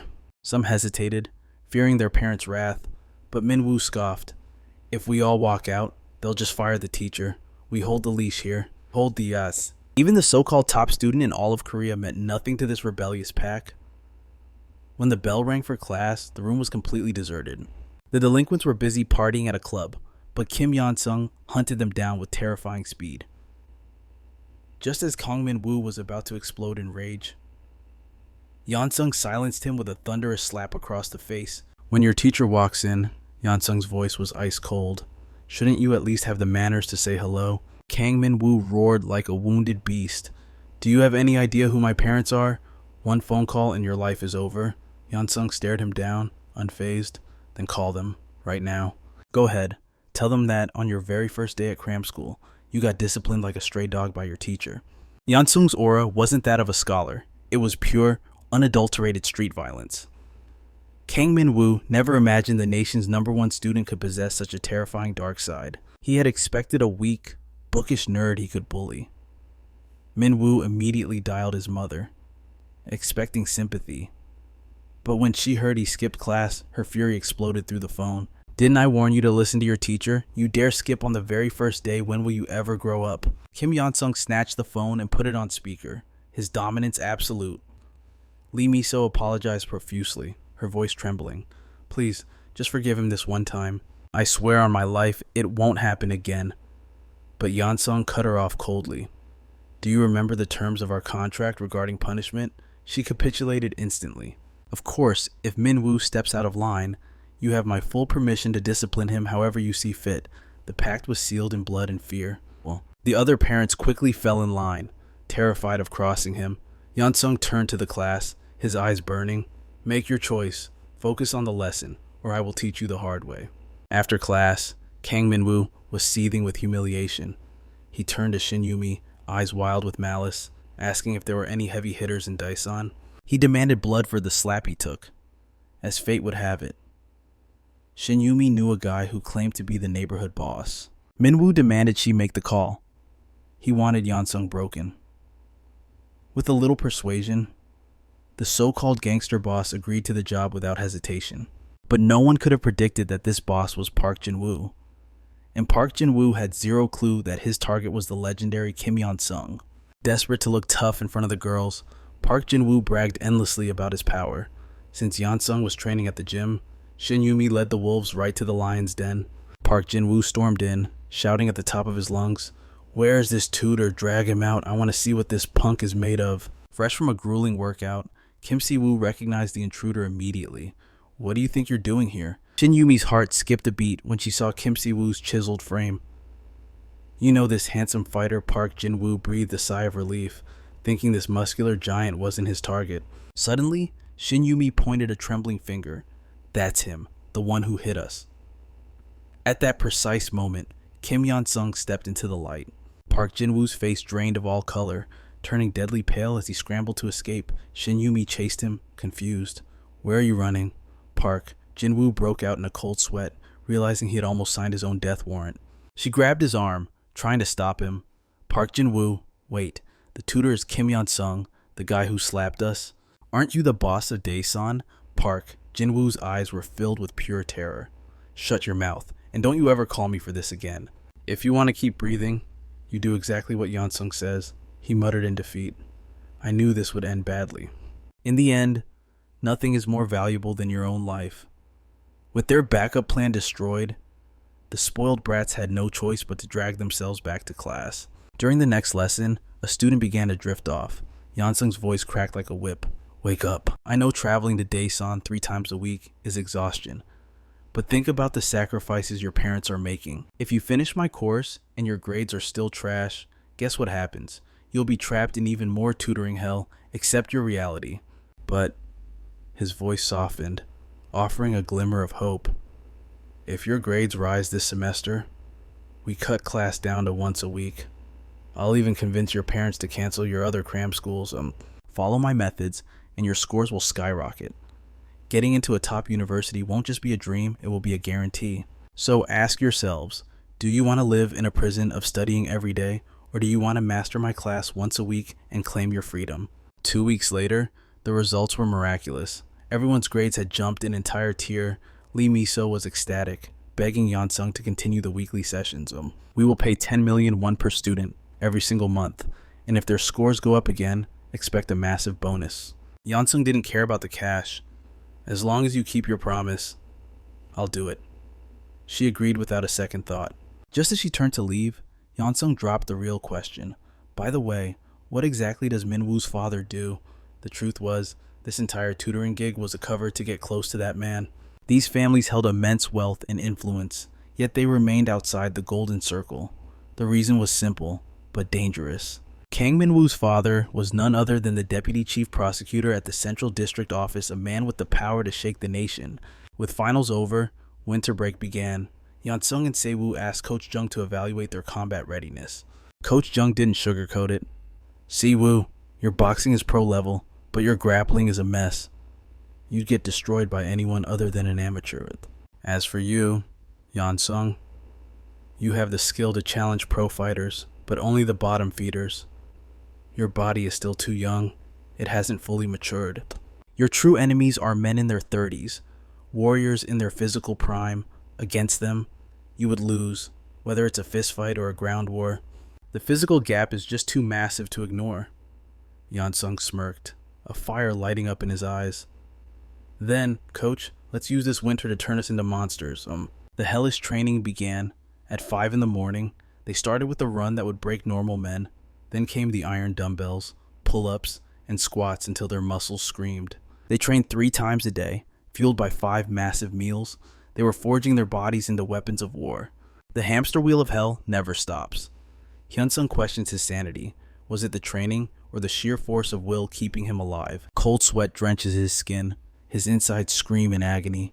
If the coach sees this weakness, the intensity drops. That cannot happen.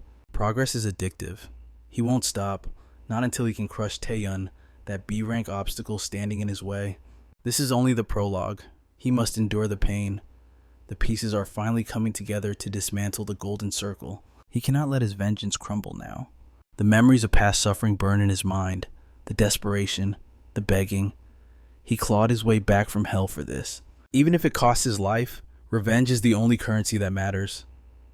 From the shadows, Shinwoo watches his friend with growing concern. Shinwoo confronts the coach. Stop Hyunsung before he destroys himself. But the coach's eyes are grim. Do you think I haven't noticed? As a trainer, allowing this is madness. But his resolve remains unshaken. He doesn't know what demons chase the boy, but he knows this Hyunsung will never stop.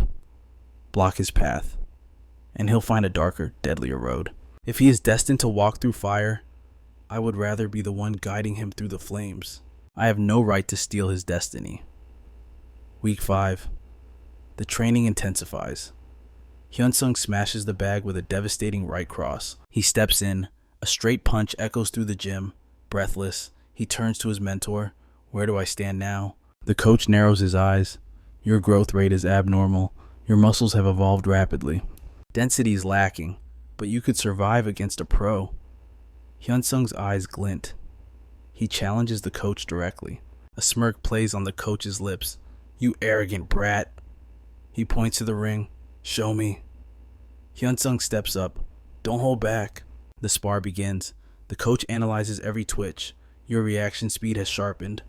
Hunsung holds his ground. His concentration is absolute, but experience wins. The coach spots a micro gap and blasts Hyunsung's knee. Overconfidence is a slow poison. The boy needs a reality check.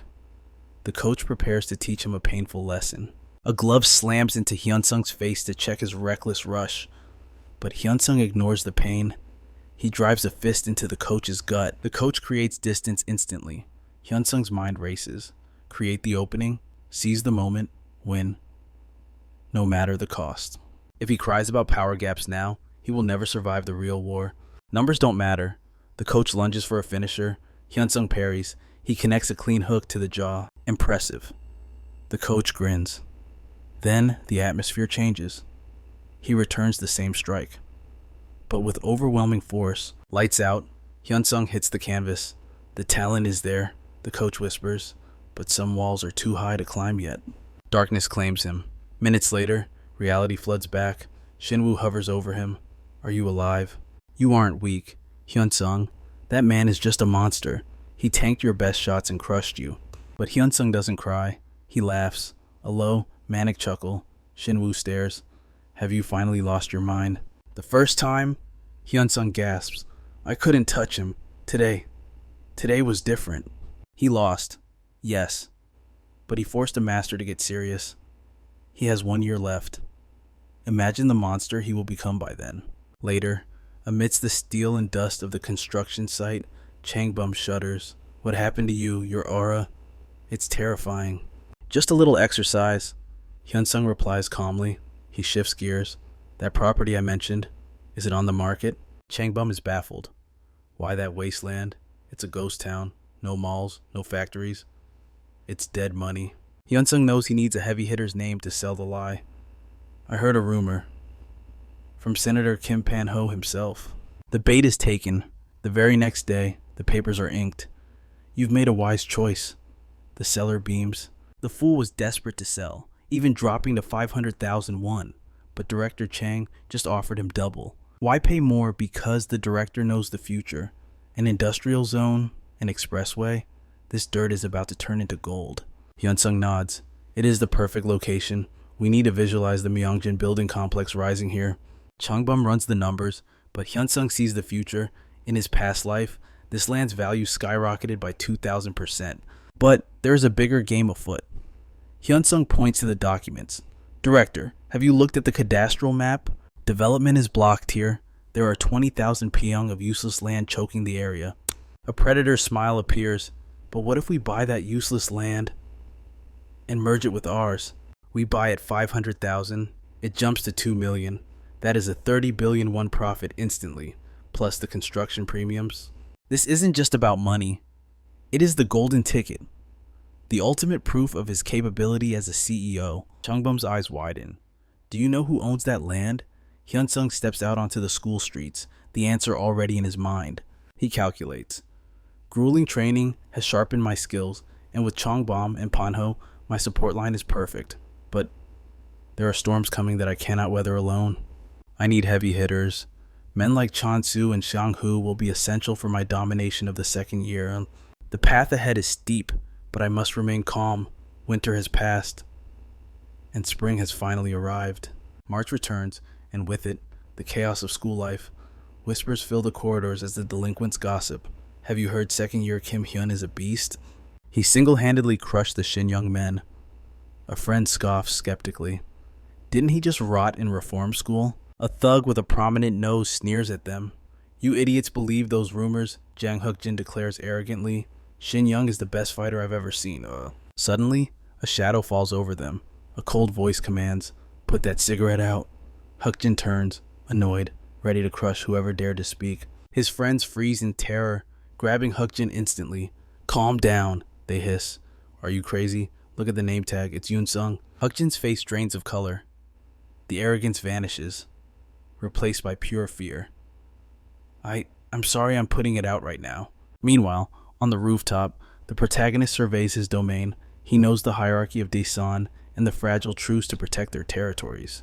He detests trash like the Shin Young crew. He has already purged the high school, but his ambition burns brighter. In 6 months, he vows, I will expand this territory. His subordinates watch in awe, sensing the shift in power. Siho nods gravely. That isn't just empty talk, but if we strike first, this high school becomes public enemy number 1.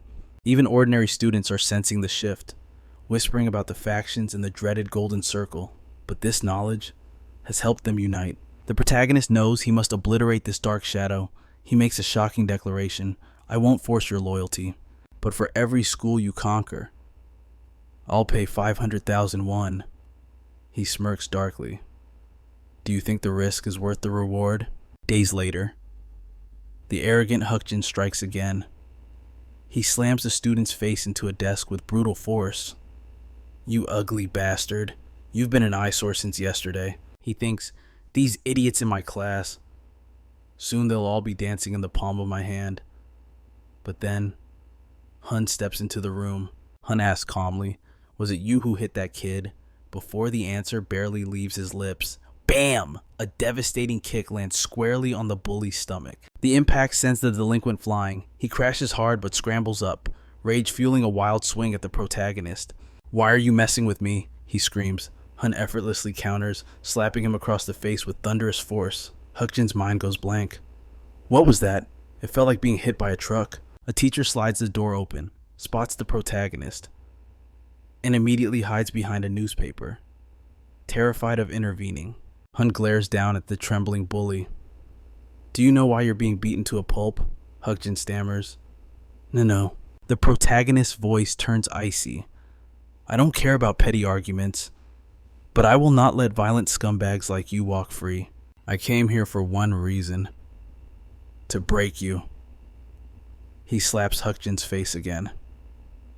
The entire class watches, breathless at the display of absolute dominance. The rumor spreads like wildfire. Hun crushed him just to protect the weak. It wasn't just a fight, it was a statement. It was intense. The senior, Hunong, issues a ban on such violence, but the spark has already been lit. Students whisper, soon he'll clean up all of Dasan. The bounty system is live. If you take down a leader, the word goes out. Hundreds of thousands will drop straight into your bank account. Back on the rooftop, Seong-ho warns, dominating Dasan means declaring war on every other school. The protagonist admits it will cause chaos, especially with the heavy hitters, like Yong Heeman. Yong Heeman from ICT High School. I remember defeating his young men in the amateur ring. Ex-Young-ho questions the strategy, just looking for a fight that isn't the way of a true leader. Hun reveals his intel. With Chungbong's network, I discovered the truth. Heeman is a mercenary for the Golden Circle. A dark influence is turning Daesan into another gangnam. If we wait, this rot will take root and destroy everything. He looks out at the city, where there are scumbags, there are victims, light and shadow, and those victims, they will be our justification for war. Meanwhile, at Jail High School, a teacher interrogates a trembling student. Did Dehan steal money from the others? The report was damning. Dehan had been caught rummaging through other students' backpacks. The teacher reaches for the phone. I'm calling your parents, Dehan begs, desperate tears in his eyes. Please, I won't do it again. The teacher scoffs. You steal 500,000 won and think sorry cuts it. Return the money, Dehan whispers. I lost it. The teacher freezes. He explodes with rage. You thief, you lie after stealing, and now you claim you lost it. Get on the floor. You need to be taught a painful lesson. Later, in the shadows of the street, the real bully sneers.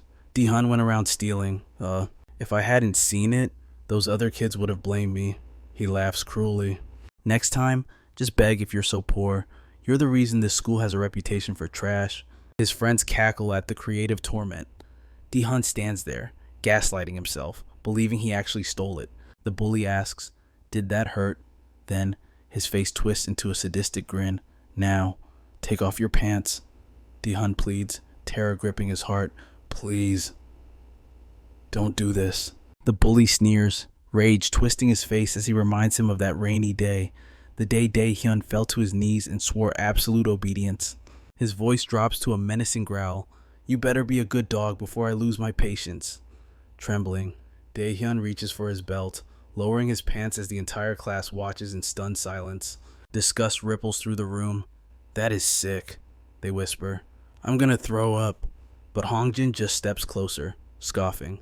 "This is pocket change, and you should have brought another 50,000 won." Daehyun's voice cracks in desperation. I don't have that kind of money." A brutal kick sends him stumbling. Hongjin glares down at him. "Do you think my demand is a joke?" He leans in, his eyes cold. "If the son is broke, then maybe we should beat it out of his mother." The threat hangs heavy in the air. He turns to his gang, a cruel smirk on his lips. "Boys, looks like we are paying his mom's store a little visit." Daehyun snaps. "Stop it, you bastard!" He lunges, but Hongjin halts him effortlessly. "What did you just call me?" The defiance vanishes, replaced by terror. Daehyun falls back. I'm sorry." The bully laughs darkly. "You have to pay for your mistakes. The world isn't kind to trash like you." He winds up for a finishing kick, but suddenly, impact. Hongjin goes flying, crashing hard into the ground. Daehyun and the class freeze. Who is this stranger? He is not from our school. The whispers start. Without a word, the stranger unleashes a flurry of strikes, his fists moving like lightning against the bullies. Standing over the groaning gang, he speaks calmly. "I am just a friend of Daehyun." Flashback to the abyss. After every beating, Daehyun used to wonder how his life ended up in this gutter. Why did he have to suffer? He had stared at a kitchen knife, imagining plunging it into his tormentor, but his hands always shook too much. He had never thrown a punch in his life. Existence was a living hell. But then, a digital lifeline. A notification lit up his phone screen. Daehyun opened it, tears streaming down his face. It was a recruitment message from the anti-bullying corps. "We are receiving complaints about school violence."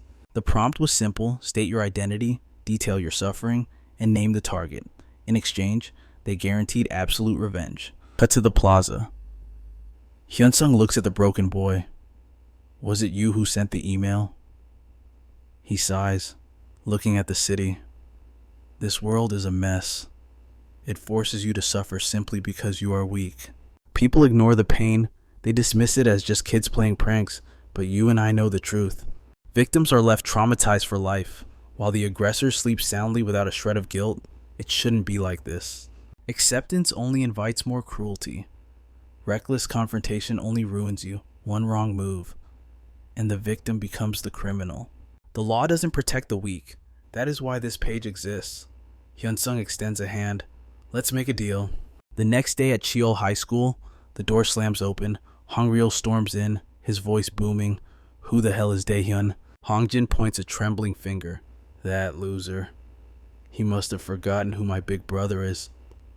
Hongryul marches to the desk and delivers a thunderous slap across Daehyun's face. "Answer me!" He grabs a handful of Daehyun's hair, yanking his head back. "You bastard. How did a piece of trash like you hire a mercenary?" Daehyun stammers. Why? Why are you hitting me? This only fuels Hongryul's fury. "You think you can hit my brother and walk away unscathed?" He tightens his grip. "Who is this damn friend of yours? Give me a name." Daehyun holds up his phone. It was this number." The call connects. Hunsung answers calmly. Hongryul snarls.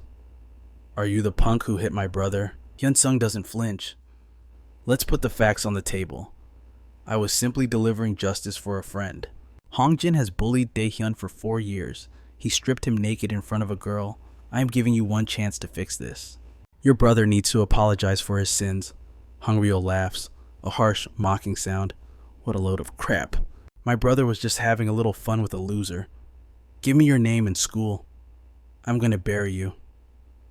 Hunsung sighs. "So, you have chosen pain." I am Hunsung from Cheol High School. That evening, the atmosphere is heavy as Hunsung arrives at the construction site with his crew. Hongryul steps forward, sizing him up. "Was it you?" Hunsung nods. The older brother smirks. "If we fight here, it will get messy. Let's try to resolve this like civilized men." He suggests an apology exchange, but the air is thick with deceit. Hunsung analyzes his posture. He knows who I am. He is scared. Hunsung replies coldly, "Your brother is the one who needs to beg for forgiveness. I can see right through your tricks. The two leaders lock eyes, tension sparking like electricity. Realizing he's outmatched, Hangryo barks at his brother. Apologize, stop causing trouble. Hongjin steps in front of Daehyun, muttering a quiet sorry. Daehyun stares blankly. I didn't hear you. Daehyun looks at his tormentor. Do you know Hunsung gave me two choices? Option 1, accept your apology and promise to never mess with me again. That is the safe path. Or, I can take revenge for every single thing you have done to me. But apologies don't break the cycle. Suddenly, Daehyun's fist connects with Hongjin's jaw. I choose the second option. You piece of filth. Hongjin collapses. Knocked out cold, Hangryo screams in rage. You bastards. The war has begun, crush them all. Seon-ho launches into action, his punch flooring a delinquent instantly. 1 down, 3 to go. He grins, calculating the rewards. 500 points for each head. That bonus is mine. An enemy tries a sneak attack, but Shinwoo spins, planting a devastating kick to his face. I have to prove my worth here. Shinwoo unleashes a barrage of strikes. I need to show Hunsung I am useful. I am staying with him until the bitter end. The crew charges forward, adrenaline pumping. Let's go. We are going to make a fortune tonight. Hungry throws a desperate punch. He strikes out wildly, thinking, how dare you pull this crap? Music. He believes the numbers are on his side. If I take out their leader, this fight is over. But before he can react, a fist smashes into his nose. Hunsung tosses him aside like trash. The protagonist pulls out his phone and hits play. The audio recording of Hungry's own threats echoes through the silent room. Hungry stammers, What will you do now? Hunsung replies cold as ice. The victim's testimony was enough for expulsion, but with this evidence, your life is over. Today, this was just a simple scuffle between the J-Ha crew. Music. That is the lie they wanted to tell. But if anyone talks about this incident, expulsion will be the least of your worries. Hunsung clamps his hand around his neck. He commands him to answer, but the bully is frozen, terrified by the overwhelming pressure. So, he repeats, answer me. Hungry trembles violently. The entire class watches in horror as a scream tears from his throat. With a sickening crunch, the protagonist rips out one of his teeth. He stands tall and says, you took too long to answer. The next day, bullies bump into Dean. They turn to call him a piece of trash. But then they remember the monster standing behind him.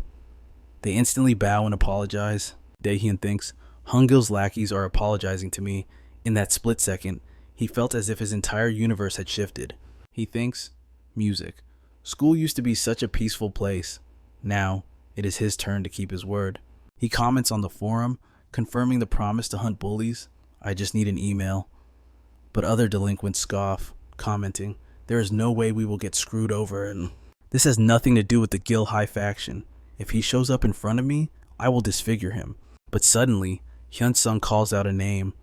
Yong-ho. The bully turns around, confused. Who the hell, music, are you? Do I know you?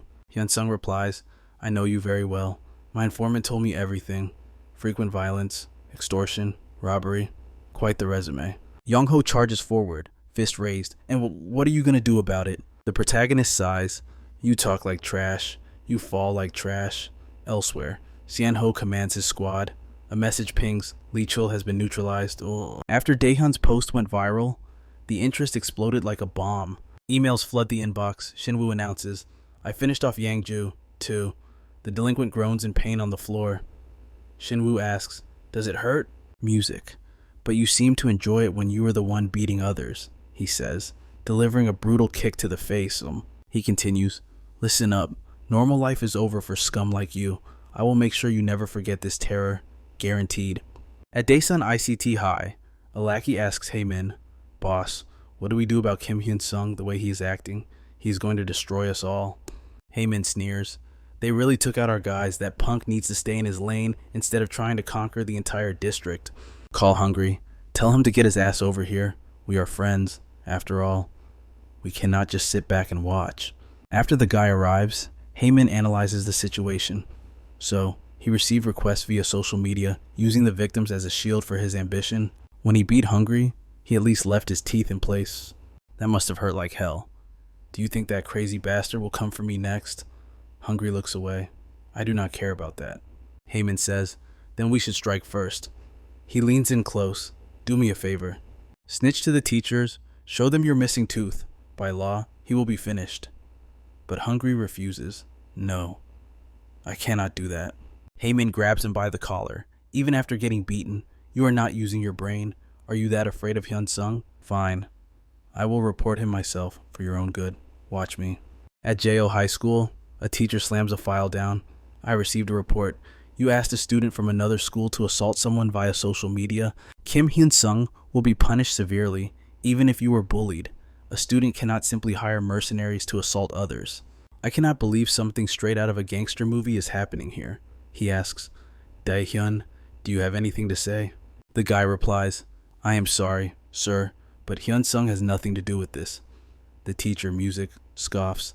But you made the request post. Dae-hyun replies, even if I was the informant, it is fine. After 4 years of hell, I finally got my revenge. Someone helped. The teacher shouts, are you saying you did nothing wrong? Dae-hyun looks him in the eye. I did not write that post. I was just the informant. Anyway, Hyun-sung is innocent. That was the unwavering truth of the incident. Elsewhere, the delinquents gather in the shadows. Why did Heyman call us here? It must be because of that Kim Hyun-sung. Heyman addresses the crowd. That piece of trash created a precise system to punish us. Anyone who uses violence gets hit back tenfold. He tried to mess with the Jaeha crew, but nobody reacted. Now, Kim Hyun-sung is trying to conquer all of Daesun, using justice as a mask. He thinks, I have the moral high ground here. I will not tolerate that arrogant piece of trash. We cannot let some random punk ruin our kingdom. The delinquents lean in. So, boss, what is the plan? Heyman grins wickedly. I have something very interesting prepared for Kim Hyun-sung. It is going to absolutely destroy him. Deep within the shadows of a warehouse, a thug sneers at the trembling Hojun. Do you honestly think this is unfair? That post you wrote didn't save you. It marked you as trash. He continues his taunt. You were the one who tried to play hero for your toy back in the first year. You threw the first punch. So now, you are simply reaping the seeds of destruction you sowed. He cocks his fist back, ready to deliver pain.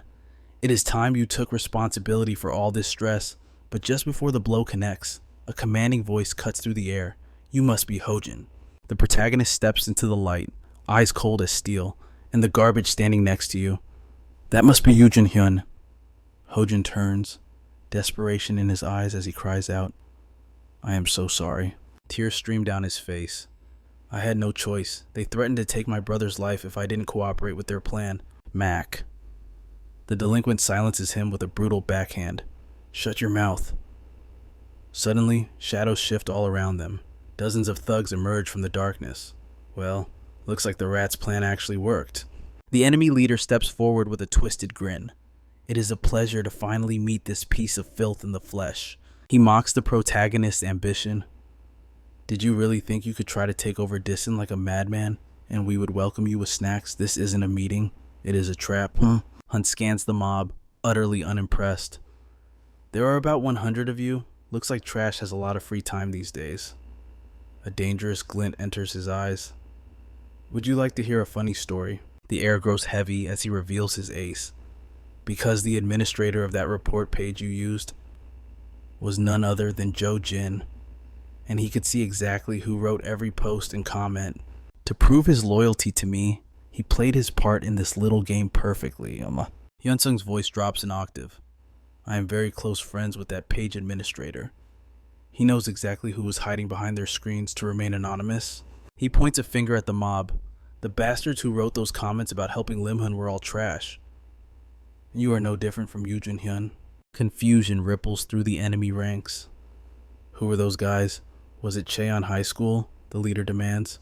Why are all those delinquents on that side? Hyun turns his gaze to the victim. Hajin, do you regret going after Jung-hyun to help your friend? From that day on, you became his toy. His expression softens. But you do not need to feel guilty. I already knew, and it wasn't you who fell into the trap. It was all of these delinquents. Hyunsung locks eyes with Hungryol. Do you know about the young men and all the trash from Sheol? The threat hangs heavy in the air. Who do you think sent them to reform school? Hyun steps closer. What do you think I should do with you? You do not seem any different from them. Hungryol collapses, his pride shattered. Forgive me. I made a mistake. I won't even ask to be let off, but please, just let me graduate. Hyun considers the plea. He thinks the boy should pay the price. But for now, you might be useful. Starting tomorrow, gather everyone from Jill High. Have them ready to march when I call. Haman interrupts, skeptical. There are more or less 20 of them. What can we possibly do with numbers that small? Besides, Haman sneers, all of them were broken by Hun. They have no pride left. He turns on Hungryol. Did you go crazy? Don't you realize what happens if Dice falls into Hunsung's hands? Hun scoffs. What the hell does that have to do with me? Who do you think you are to interfere if Dias is taken over? Hungryol shouts back. You are the crazy one. Do you think you are the boss to order me around? Haman challenges him. Are you sure you can handle this? Hungryol replies. Yes. Whoever dominates Dissen will be the strongest. If you are so worried, fight Hyun one-on-one. I will deal with his consequences if he wins. Hungryol's provocation had been calculated. Hyun beckons him. Come at me. Even if he refused, the protagonist had another plan ready. Haman calculates the odds. He definitely knows how to fight, but we are severely outnumbered. I shouldn't worry. Hunsung sighs, his patience wearing thin. You are taking too long. Keep thinking.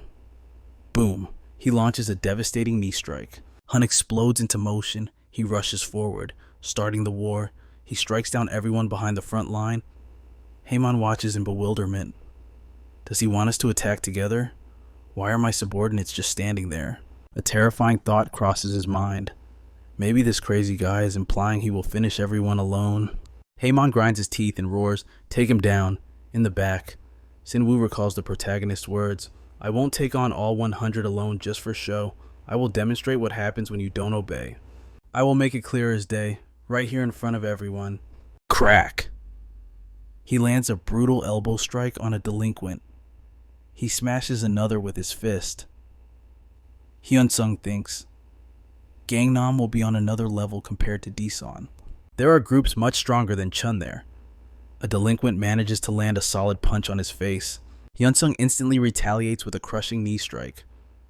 Sinwoo remembers Hun's warning.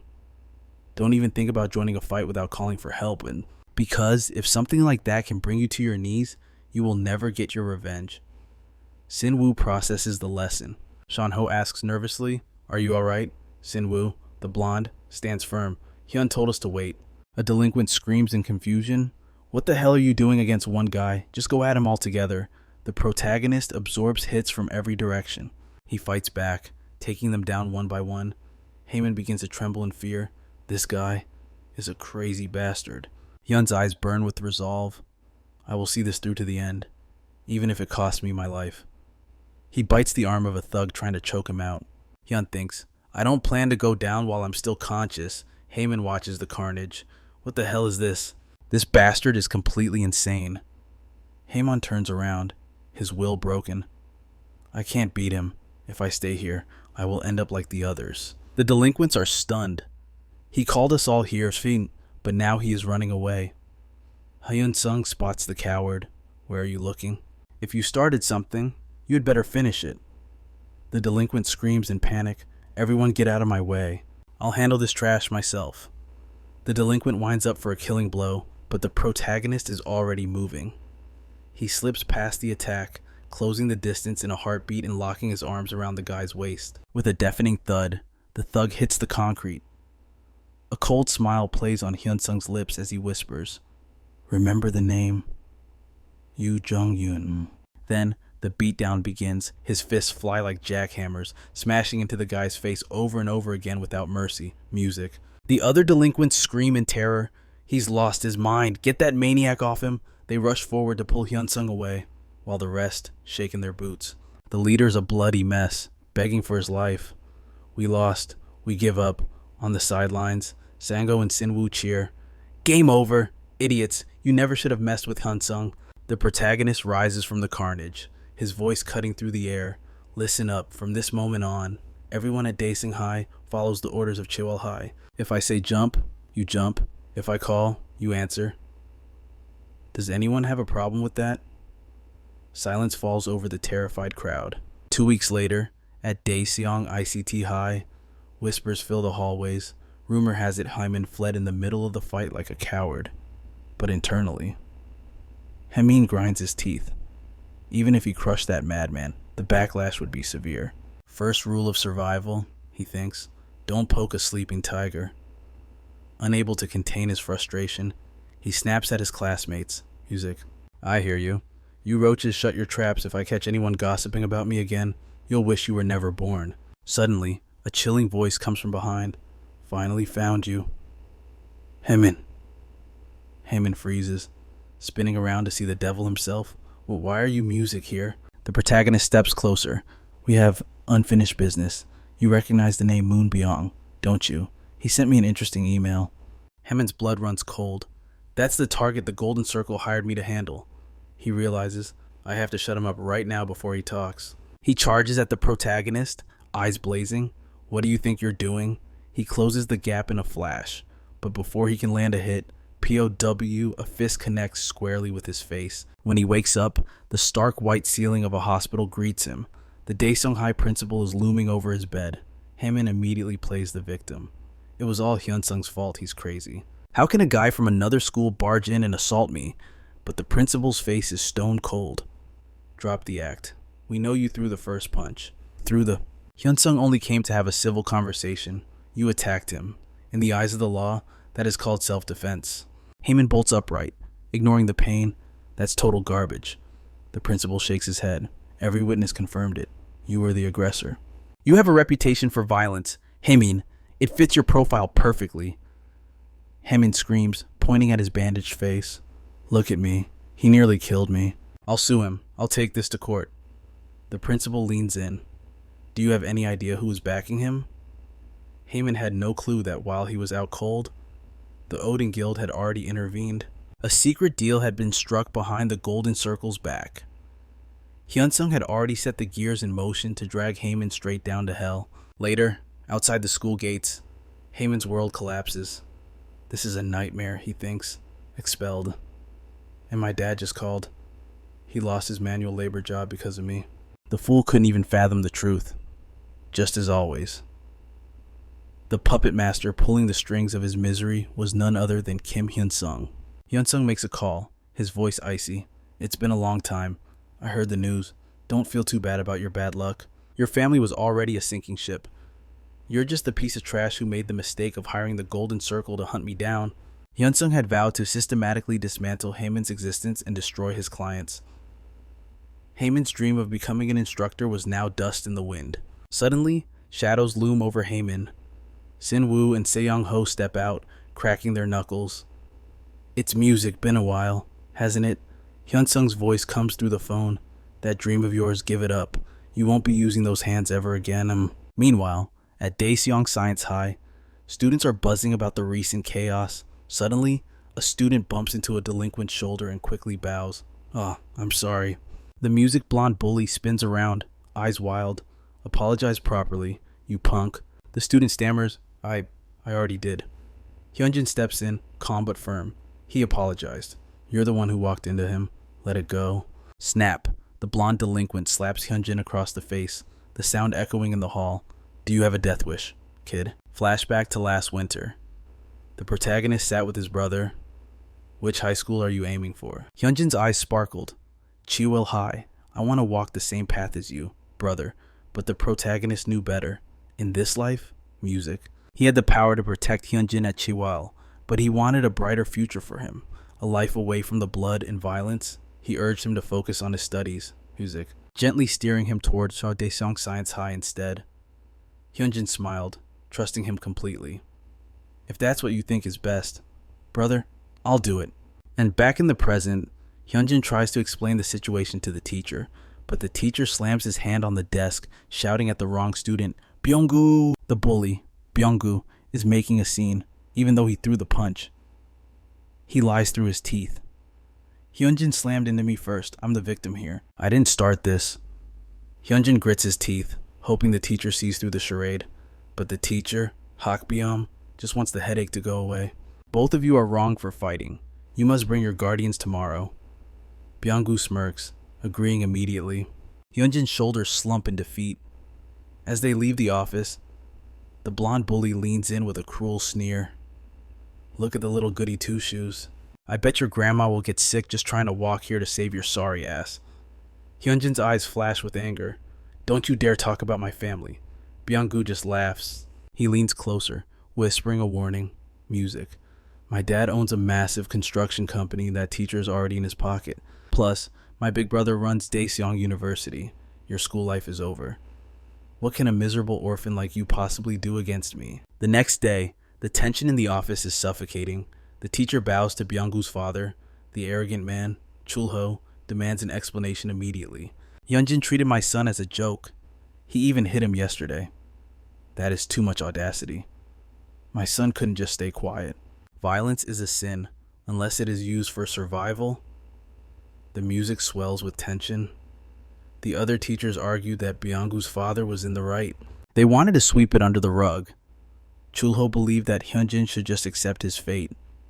He sneered, his voice dripping with arrogance. If the boy's guardian begs for mercy, I might let this slide. But the teacher cut him off sharply. I have a duty to lead my students to the light, not the shadows. That is exactly why I summoned you. His eyes narrowed.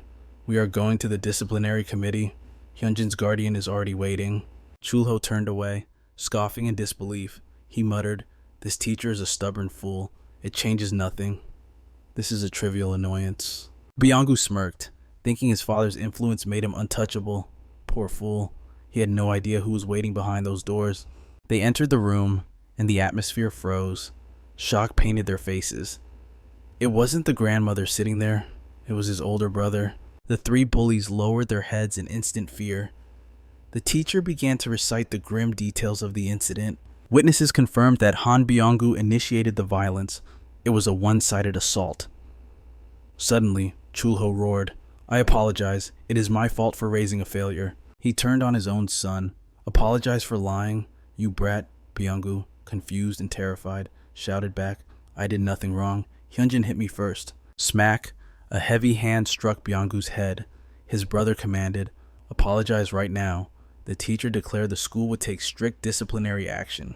The father quickly agreed, desperate to save face. Slowly, the protagonist rose from his seat, his presence filling the room. The teacher asked for a private moment. He confessed, they call me naive in this school, a goody two-shoes who doesn't understand the real world. Perhaps I follow the rules too closely, but my only desire is for my students to survive here. I know the powerful factions support Hyunjin now. If Hyunjin can attend school in peace, then I accept you as his guardian. Hunsung thought to himself, this man is the reason I chose this school. In his past life, this teacher was destroyed for protecting a student. He was a man who never bowed to wealth or tyranny, always choosing the righteous path. Hunsung vowed, I will ensure trouble does not find him, and if Hyunjin ever steps out of line, punish him without mercy. He bowed his head in genuine respect. For a true educator like this, lowering his pride was an honor. Outside, Byosu whined that his father didn't back him up. Chul-ho hissed, you idiot, don't you understand you messed with Mongjin Construction? The delinquent looked confused. Why did they support him? His brother trembled. Do you not know who you touched? His older brother is the king of Daeseong. Suddenly, the protagonist kicked the door open. Byosu, come here. I have a final warning for you. Byung-gu followed, shaking. Hunsung asked coldly, why aren't your father and brother joining us? Outside the school gates, Byung-gu fell to his knees, begging for his life. I will never look at Hyunjin again, I swear. Chul-ho stammered. We will ensure total obedience. Byosu nodded frantically. The color drained from his face. But Hyunsung's voice dropped to a terrifying whisper. One phone call. That is all it takes for your father to go bankrupt. And for you to spend your life in a hospital bed.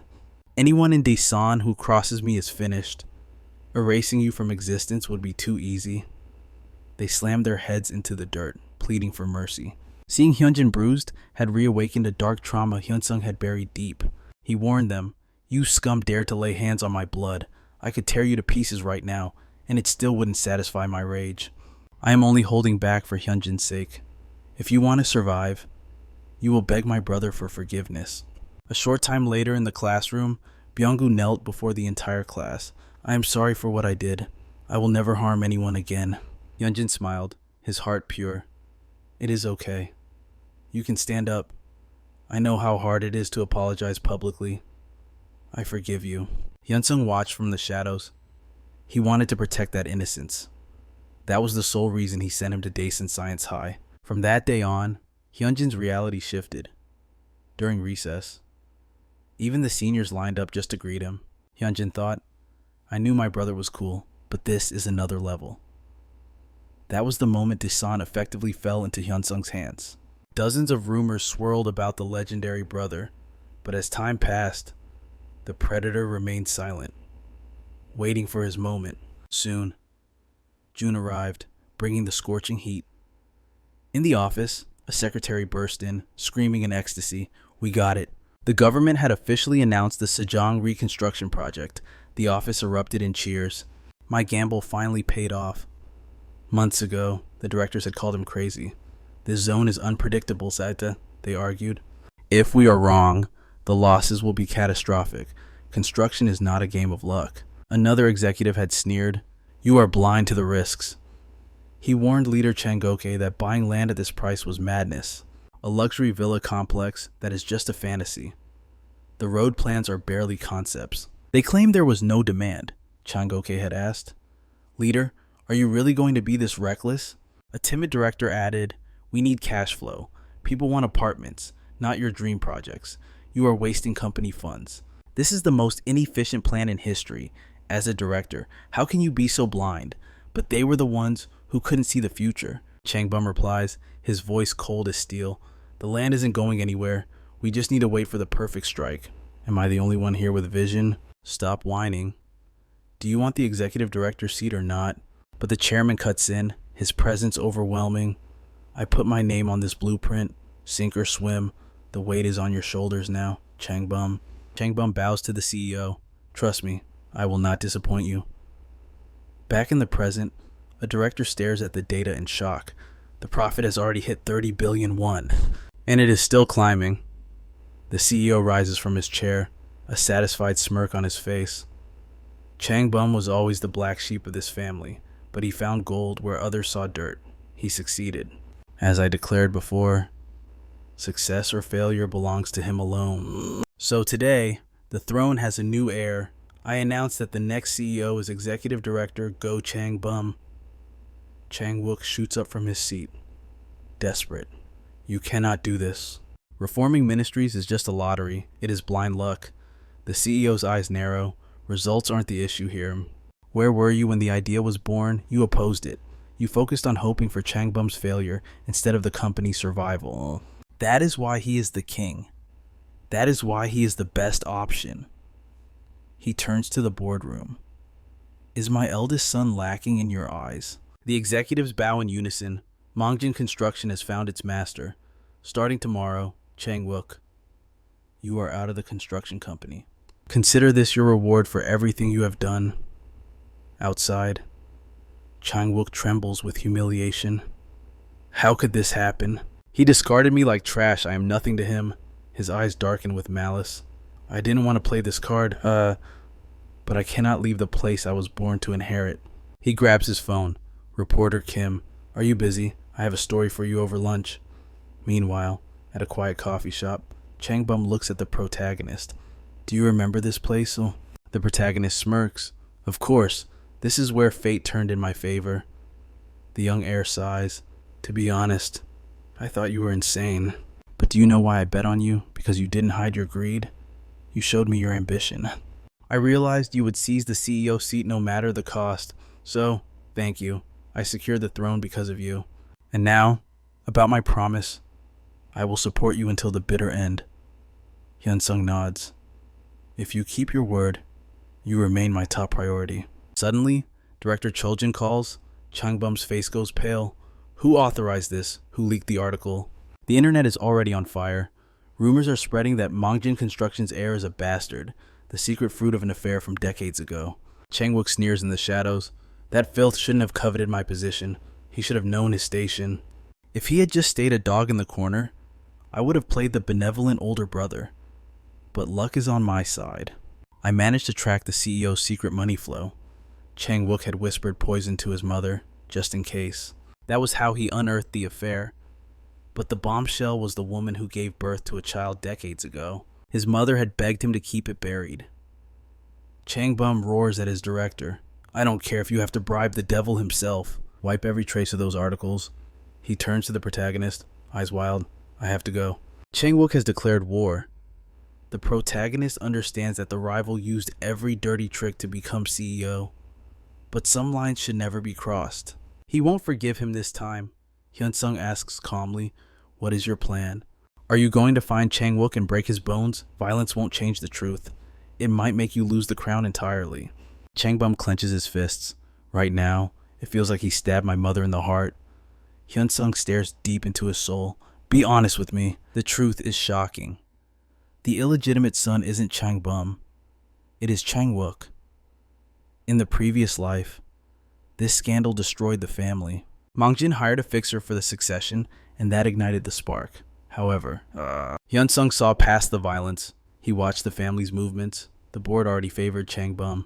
Even so, Chang-wook dropped the nuclear option, yet the company still supported Changbum. Why? Because Changbum's mother resolved the chaos. Changbum was sent to study abroad by the very mother who had embraced her husband's illegitimate son. Hunsung put the pieces together. Chang-wook is the bastard. Why didn't you use this weapon against your brother? It would have resulted in his total downfall. Changbum's voice trembles. When I was little, father was a tyrant. He was the worst. My mother and I fought every single day. A memory surfaces. Little Changbum, furious with tears. Should I yell at Dad? His mother held him close, her words etching into his soul. Chang-wook isn't your full brother. We don't even know his real mother. But he is still your father's blood. I had no choice but to raise him. Yet, every time I see him, my heart breaks. Changbum had cried out, ask for a divorce, you can stay with me. But she smiled sadly. Even so, we are family. That was the shackle. The competition for the company was separate. He couldn't let the truth destroy his mother's heart. Dark thoughts consumed him. Should I just take Chang-wook's life? But Hunsung called his friend. I have a solution. A way to win without shedding blood. He smiled confidently. Do you want to hear it? The next day, the press room is packed. Changbum steels himself. I am not a scandal. I am the heir to this corporation. He steps up to the microphone. The counterattack begins now. Standing before the blinding flash of cameras, Changbum bowed his head, apologizing for the scandal that had shaken the family. But today, the silence would end. Rumors of my father's affair are true, he admitted, his voice steady. But let one thing be clear. I am no illegitimate child. He raised a document high. This DNA test proves, without a doubt, that I am CEO Mangjin's son. The blood of both my parents runs pure in my veins. The crowd murmured, until one reporter shouted, Then is there another child, a hidden heir? Changbang's eyes darkened. There was, he replied solemnly, tragically. That life was extinguished before it ever saw the light of the world. My father carried that guilt for years, he continued. The money sent was penance, not hush money. The crowd erupted into chaos. We have a question, they screamed. Changbang cut through the noise. This is the absolute truth. His gaze turned icy.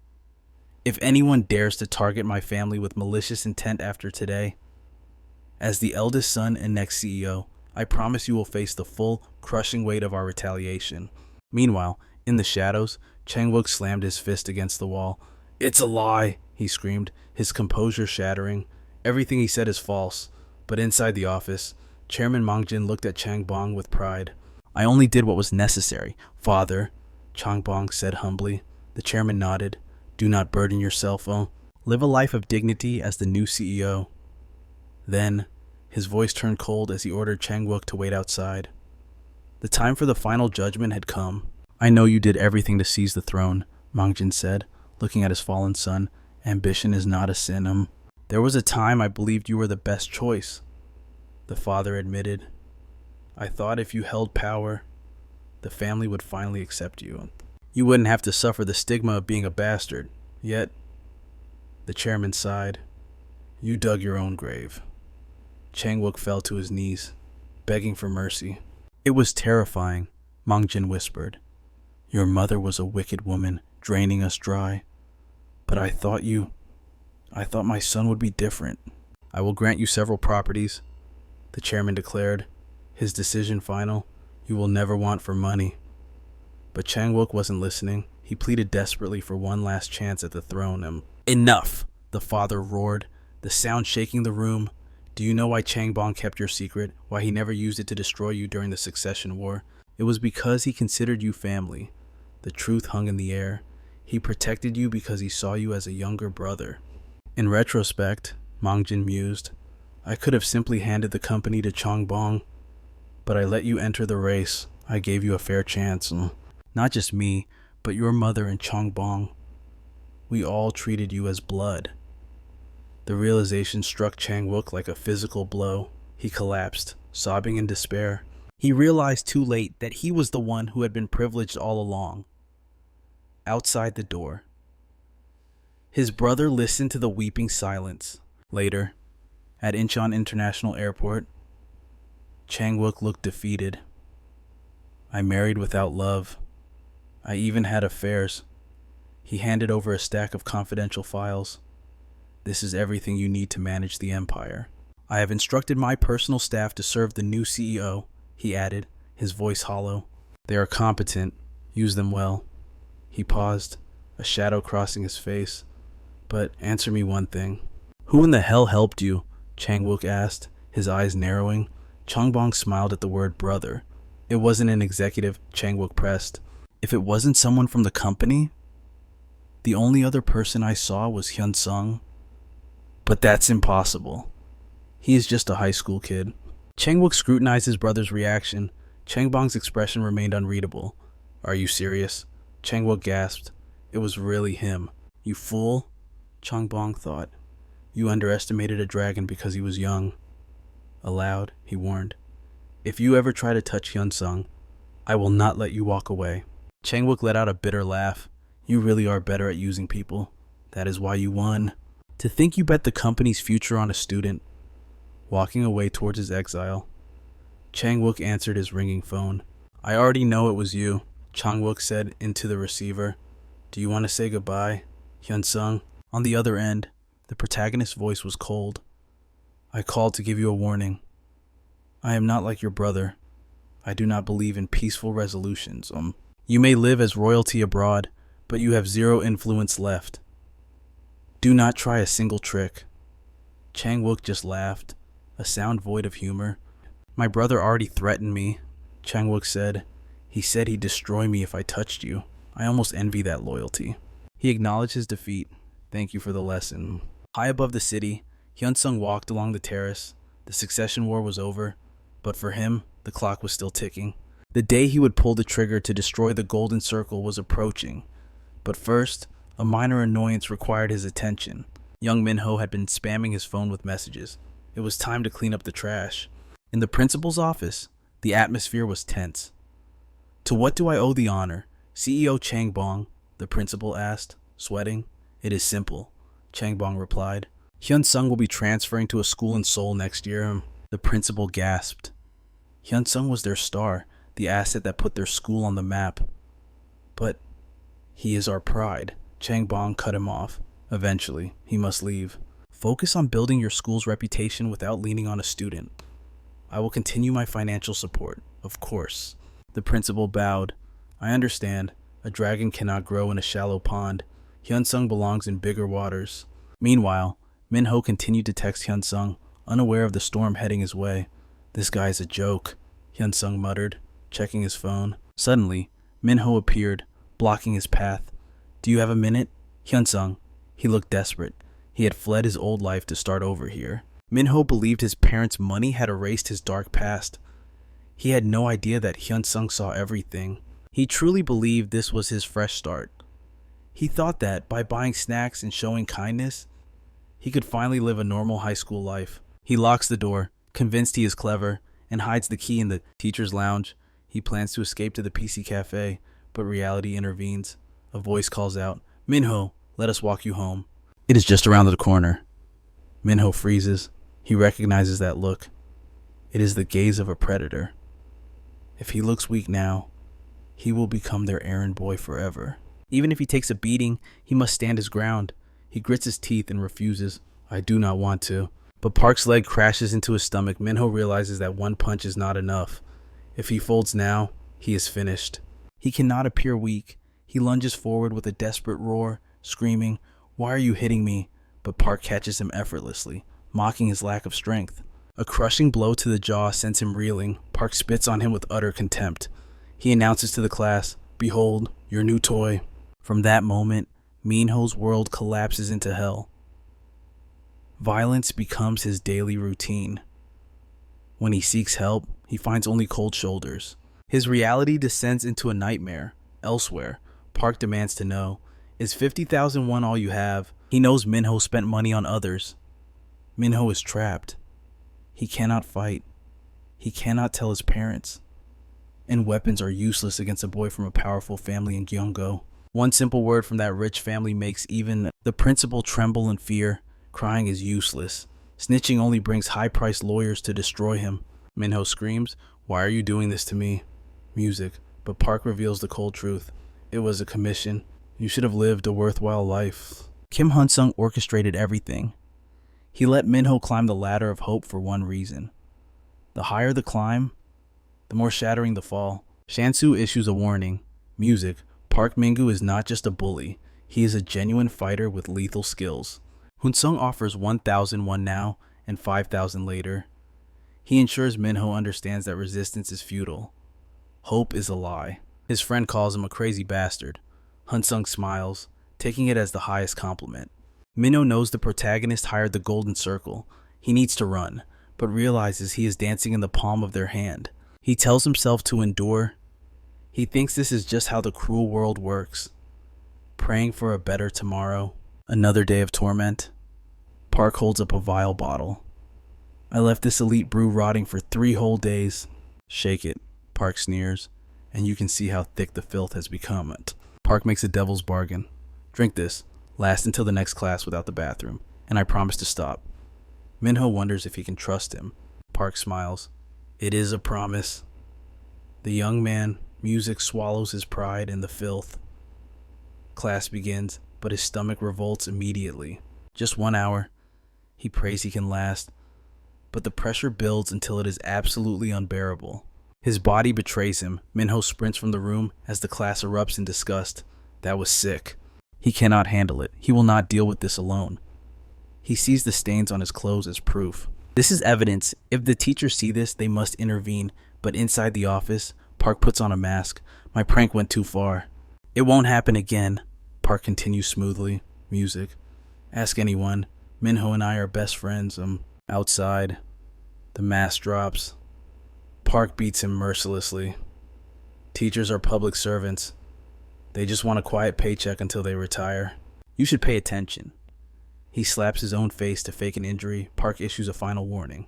"Now we are both guilty, but they will only blame you." Park laughs. "Go ahead, snitch on me.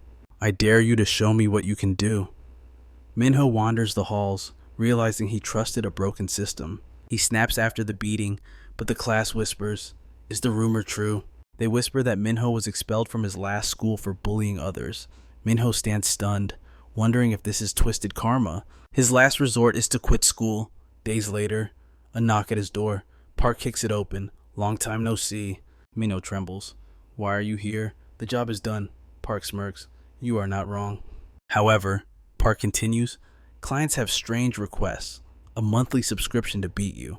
Back in the present, Minho is on his knees. He begs for mercy. He will do anything to end this hell. Hunsung looks down coldly. "You have learned that malice can destroy a soul." He pauses. "I will offer you one final path.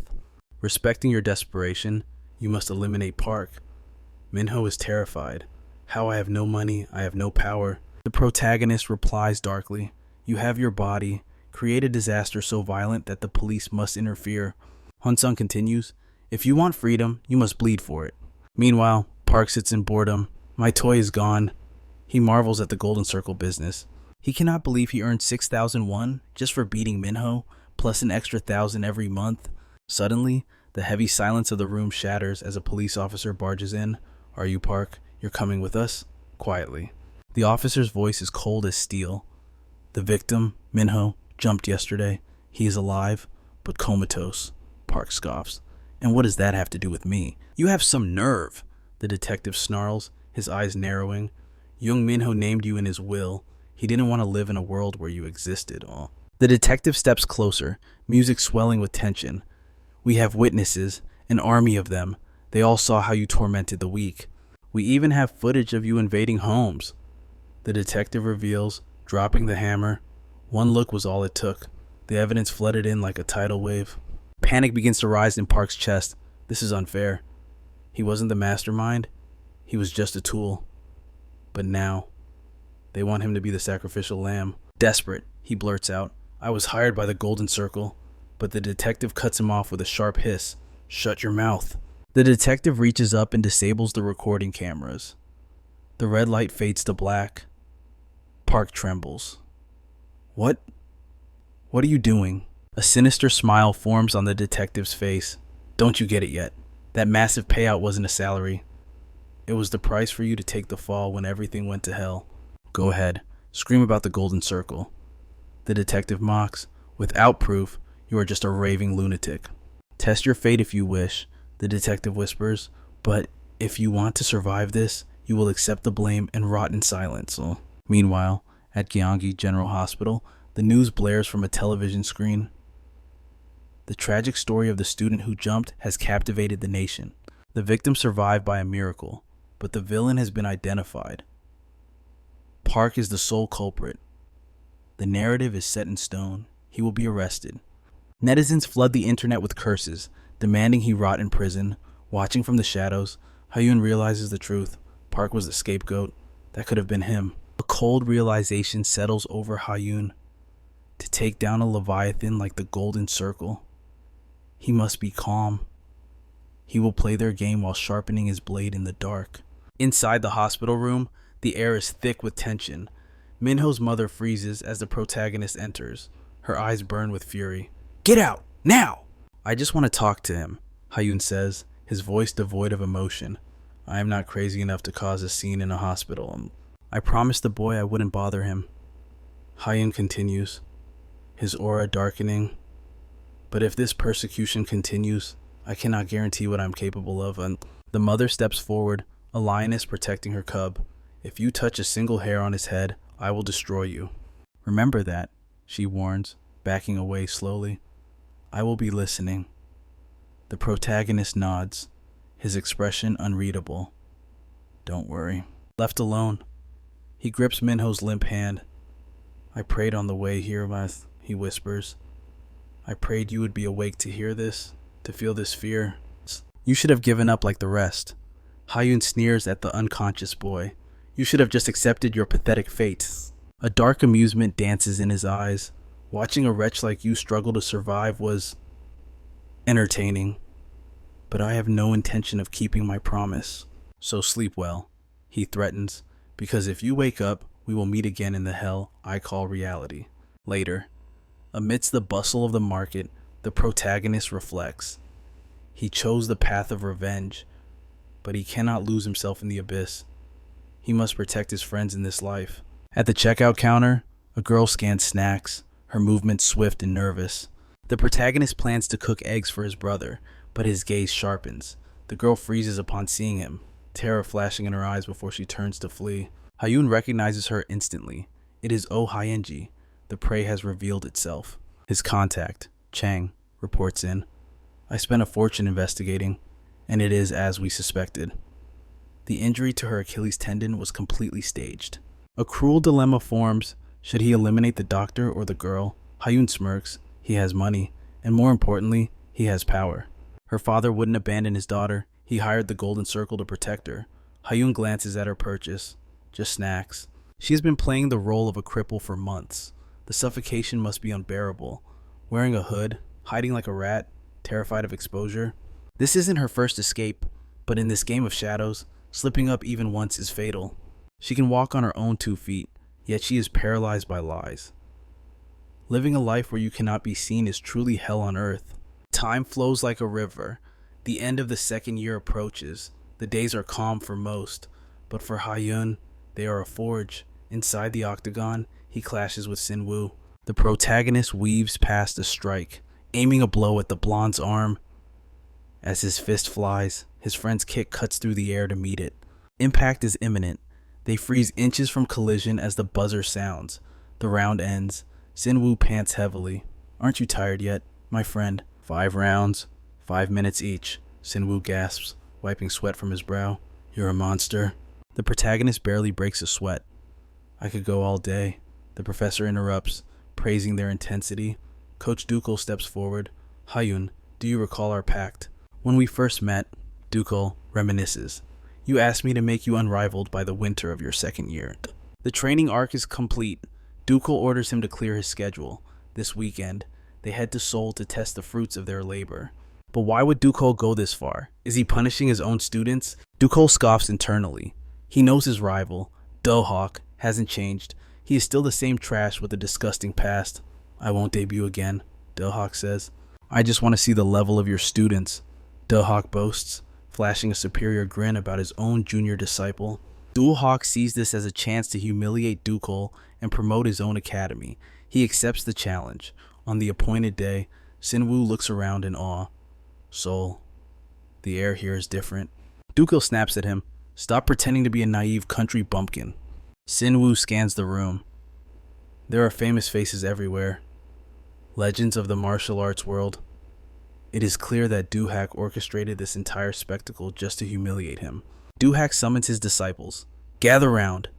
He needs them to understand exactly why a massive audience was invited for a mere sparring match. It is not because the fight is hard. It is a warning. If they fail to destroy their opponents here, in the worst case scenario, their careers will end before they even begin. In that moment, for the first time in years, Dukul feels a fire ignite in his soul. His fighting spirit lives on through his students. Coach Do-hak has prepared a merciless stage for slaughter. The bald fighter scoffs. I almost feel bad beating a kid, but that look on his face is pissing me off. The battle begins. He charges in, aiming to crush Sinwoo's skull, but snap, Sinwoo lands a sharp low kick to the calf. The fighter freezes. Is that kickboxing taekwondo? He tries to read Sinwoo. Was that a feint to the head? He prepares to check the low kick and counterattack. Smack. The calf kick connects again with surgical precision. Sinwoo is targeting the nerve, paralyzing his opponent's movement with pure shock. The fighter grits his teeth. This brat fights dirty, but before he can react, Sinwoo lands another devastating kick. The pro backs off, his mind racing. He knows I'm a boxer. He is trying to chop me down to set up a takedown. Sinwoo smirks. He took the bait. His eyes are glued to my feet. The opponent braces for a low attack, but Sinwoo defies gravity. A thunderous high kick explodes against the bald fighter's jaw. I only need to be half a second faster. That single strike shuts the lights out. The bald fighter collapses, and the referee dives in to stop the slaughter. Sinwoo stands over the body. Hunsung is planning to come to Seoul. I must prove my strength here and now. His legend does not end in the countryside. Sinwoo turns to Do-hak, his voice cold. You call Seoul a vast ocean, but this so-called professional could not even survive 1 round. If this is your best, there is no reason to drag Hunsung into this mess. Bring out the next victim. Do-hak's face twists in fury. Sinwoo, you insolent brat, did your master teach you no manners? The coach is losing his composure. He demands Dukul scold his student. He is just babbling after a lucky win, but Dukul crosses his arms. The kid is not wrong. Your fighter dropped in round 1. That is the cold reality of the professional world. If you cannot handle the heat, step out of the ring. Dukul presses the advantage. So, what is your move? My fighter is just getting warmed up. Do-hak grits his teeth, convinced it was pure luck. Do-hak snaps, fine, I will handle this. If your student gets crippled, do not come crying to me. The unconscious fighter is dragged from the octagon. He barks at the loser. Shut up and go train. Then, he signals his next weapon. Damn Yong, you are up. The young fighter cracks his neck. You know I specialize in killing this style. Do-hak nods. I trust you. The bell rings, and Dam Yong circles like a predator. He stays back, throwing only tentative jabs. He is too passive. Do-hak frowns. It is almost as if they know his weakness. Dam Yong was merely measuring the distance. Suddenly, he explodes forward, closing the gap in an instant. Dukil's eyes widen. That kick was a lightning bolt. It missed by a hair's breadth. This kid is a master of distance control. Dukil holds his breath. How will Sinwoo respond to such speed? Sinwoo blocks the heavy impact. His opponent is strong, but quitting is not an option. If he falls here, Every drop of sweat was for nothing. He weaves under a punch. He remembers the hellish training, the daily beatings, the pain. Clarity strikes him. There, an opening in the jaw. But it is a trap. Damyong feints a takedown and smashes across into Sinwoo's face. Sinwoo stumbles back, but the pain only throws fuel on his fire. He lunges back into the fray like a wild beast. Damyong is startled. Does he want a contest of pure strength? Sinwoo's mind flashes to the past. His friend was once cheerful and kind. What darkness consumed him? No matter how merciless he acts, the boy he knew is still inside. Sinwoo cannot understand why he tries to shoulder this dangerous burden alone. Even if it takes a lifetime, he will break through, just as he was saved in his darkest hour. He will save his friend now. In a blur of motion, Sinwoo locks his legs, a triangle choke. He squeezes the life out of him. Tap out, it is over. The referee tears them apart. Winner Sinwoo stands tall, panting. I have defeated 2 professionals, despite being the underdog. This victory secures Hunsung's path. He will become my most powerful piece. I will stop at nothing. You look like a man who has lost everything. Sinwoo mutters. Doohak screams. What the hell are you babbling about? Prepare yourself. The final boss, Shin Chang-hun, still stands. The crowd whispers. Doohak is in deep trouble. A seasoned professional. Forced to tap out by a high schooler, it is a humiliation of epic proportions. Doohak sweats. If this ends here, his gym is finished. The world will say Dukil is the superior master. Desperate, he turns to his ace. Chang-hun, you are up. The student steps forward, aura radiating. But coach, I have not even debuted yet. He is the monster of the gym. He was saving his reveal for the big stage. Chang-hun glares at his mentor. Fine, but remember, coach, you owe me big time for this. Coach Lee Dohak smirked, his voice dripping with arrogance. Dukil needs to see what his disciples are truly made of. Let the other brat face Chang-hun. Dukil turned to Hunsung, leaving the choice in his hands. But Hyunsung's mind was already drifting back. Back to a past life where only 2 legends ruled the martial arts world. One was the prodigy, Kim Moo-yeol. The other was the beast standing right in front of him, Chang-hun. In that original timeline, Chang-hun exploded onto the scene with the nickname Dynamite, shocking the entire nation and rising to the absolute peak of the sport. I'll do it, Hyunsung declared. He knew Chang-hun wasn't a legend yet, but the raw talent was there. With a sharp gaze, he added, I'll deal with Sinwoo later. The bell rang, and Dukil's eyes widened. Hyunsung didn't hesitate. He launched himself forward instantly. Chang-hun scoffed, thinking his opponent was walking into his own grave.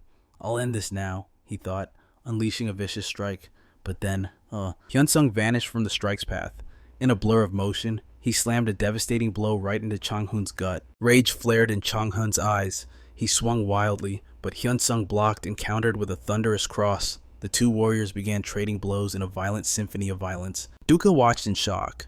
This isn't the style I taught him. Meanwhile, Hyunsung realized that mere calculation wouldn't be enough. Seoul is an unknown battlefield, he told himself. I'll be facing monsters far worse than this. No more holding back. I need to become a beast. Surrendering to pure instinct, Hyunsung unleashed a relentless barrage of attacks, giving his opponent no room to breathe. Chang-hun panicked. He had tried to corner his prey, but now he was the one trapped. He looked up, just in time to see the final strike coming. In that moment, Dukil saw it. Hyunsung wasn't just a student. He was fighting with absolute perfection, standing atop the world. But what truly chilled Dukil's blood was Hyunsung's disregard for his own body. He would crush his enemy, even if it meant breaking himself. Bam! A savage hook connected, and Chang-hun hit the canvas hard. The gym erupted into cheers as the giant fell, breathing heavily. Hyunsung turned to his mentor. I know my request was selfish, coach, but thanks to you, I've reached the level I needed. Thank you for keeping your promise. Dukil smiled softly, pride swelling in his chest. It was the least I could do for a fighter like you. Take care, kid. That day, Dukil's dojo didn't just win, they annihilated Lee Do-hak's team, sending shockwaves through the entire national fighting scene. Whispers spread like wildfire. Everyone was asking, who is Hunsung? The anticipation for his professional debut reached a fever pitch. Suddenly, everyone who had looked down on Coach Dukil came crawling back, desperate for a piece of his success. But Dukil, he didn't give a damn about them. He realized something changed. In the beginning, it was all about the money, the fame, but somewhere along the way, he fell in love with teaching. The inferiority complex he held against Lee Do-hak, it had vanished into thin air. Training those monsters had healed him. He knew he could make a fortune. But he also knew he'd never find another student who could satisfy his high standards. Well, until the gym doors creaked open, a young man stepped in, eyes burning with ambition. "Are you Coach Dukel, that sparring match?" It changed everything for me. "I don't care about the rumors. I know you're the real deal. Please, Coach, make me strong. I want to be a champion." Dukel paused. The kid's intensity. It was just like Hunsung's. "What's your name, kid?" he asked. The boy grinned. "Kim Moo-yeol." Days later, under the autumn leaves, Hyunsung broke the silence. "I'm sorry, but I can't take Shinwoo to Seoul with me. He knows the hell I'm walking into. It's too dangerous, but that doesn't mean I don't need him. When the time is right, he'll come to Seoul, because in that moment of crisis, I'll need my best friend by my side. I trust him completely. So until then, I leave this city in his hands." The next day, tension filled the classroom. Shinwoo stood before Sang-ho. "I have a question for you. Who takes the throne when Hyunsung leaves?" Sang-ho laughed, confident. "Isn't it obvious it belongs to me?" Shinwoo's expression darkened. You haven't earned a damn thing, and that is a problem." With Hyunsung gone, chaos would erupt. The wolves wouldn't listen to a paper tiger. "There's only one way to settle this," Shinwoo declared. "We fight." Sang-ho smirked, savoring the moment. "Power is such a sweet drug, isn't it? Do you really think you can overturn the hierarchy so easily?" "I learned from the best," Shinwoo replied, his stance firm. "I learned from Hyunsung." The air exploded with violence as they clashed outside. The hallways buzzed with whispers. It wasn't even close. Shinwoo crushed Sang-ho, but he didn't stop there. Rumor had it he was hunting down every single bully who dared to raise their head. With Sang-ho defeated, Shinwoo began a brutal reorganization of the school's hierarchy. The seniors came for him first, then the juniors. Even the strongest freshmen tried their luck. But the result was always the same total defeat. By the window, a student sighed, watching the dominance. "If he's the king, I'll happily be the duke. Second place isn't so bad." His friend corrected him. "Hyunsung will always be the true leader." The student shrugged. "Fine, third place then, as long as the pecking order is set." And just like that, Shinwoo became the undisputed boss of Chinil High. Seasons changed, exams passed, and time marched on. Hyunsung looked at his report card. Perfect score again. He was ready. His academic excellence was the perfect cover for his infiltration of Gangnam. "My grades and my power, together, they will bring a calamity upon this city." He knew the golden circle wouldn't stay quiet for long. Suddenly, a chubby student burst into the room. "Hyunsung, we have a problem," the boy gasped. Hyunsung turned, his eyes cold as ice. The real story was about to begin. "I know how shameless I was, ignoring you after you saved my life. If you want to curse me, I will accept it all." After that day, the class isolated me for my selfishness. I buried myself in books, but the silence wasn't painful. In fact, I had never been happier. Park Mole's gang stopped tormenting me. For the first time, I tasted the sweetness of a normal life. Being alone was a small price to pay. Besides, I have real friends now, comrades who survived the same hell I did. Yet, sometimes a dark thought creeps in. What if I could turn back the clock? Back to before the bullying ever began. But I know I couldn't change a thing. At my core, I am just a coward. I was too busy running away. Your words struck fear into me, Hyunsung. But I can't run anymore. Not after hearing you were leaving. I will never forget this. I need you to know the truth. We are alive today because of you. You gave us our lives back. Young men's confession sparked a chain reaction. Students flocked to Hyunsung like believers seeking salvation. But Hyunsung thinks, I didn't crush them for justice. He tells them coldly, stop smiling, stop praising me. I don't deserve your worship. Do not mistake my selfishness for kindness. You need to forget this ever happened. Because if my rage fades, everything I've built might crumble. But the real problem was looming. This war wouldn't end within the school gates. A stranger approaches him. Are you Hyunsung from Cheol-il High? The boy bows his head. I am truly grateful. Without you, I wouldn't be breathing right now. Hunsung scoffs. I just crushed those insects to prove I was the apex predator. But the boy shakes his head. Your reasons don't matter to us. The fact remains, you pulled us out of hell. There are countless others like me and Dawson waiting to thank you. After Hunsung dominated Dawson, the school page transformed. It became the Bulletin of Justice, a record of every bully taken down by his hands. Reading the comments, hope began to spread. Students from everywhere wanted to transfer to Cheolil High. They all wanted to thank the legend, Hunsung. Because of his fists, the weak could finally smile. Thank you for existing. The protagonist reflects. They smile when they see me now. Memories of his past life flood back. The trembling, the fear, the eyes that looked at him like a monster. He once believed hate only bred more hate. That violence was purely evil, even if it was distorted justice. He thought he was walking a path of corruption, but as he disposed of the human trash, the innocent began to find happiness. This isn't evil. This is blood judgment. A burden no one wants to carry, but someone must descend into the darkness to do it. And I will gladly become that devil, because this path might be the key to unlocking the secrets of my regression. Winter break arrived like a sudden frost. After today, Hyunsung's ties with his school would be severed. The transfer paperwork was complete. He gave a cold farewell to Yo Nul, but the bullies had no idea once Hyunsung marks a target, they will never find peace again. His eyes gleam with malice. I have no intention of forgiving you, just because you showed a little remorse. You will definitely protect other trash in the future. Suddenly, his phone rings. It is Siona. Do you have a moment? My father wants to meet the legend. In a private dining room, an imposing old man speaks. Siona was right about your aura. Let us talk before the food arrives. Hyunsung replies calmly, I was your daughter's classmate. Please, speak without reservation. Sunpil bows his head in thanks. The protagonist analyzes him. This is the chairman of the anti-school violence committee. He lost his son to bullies. This connection will be useful. Sunpil's voice trembles.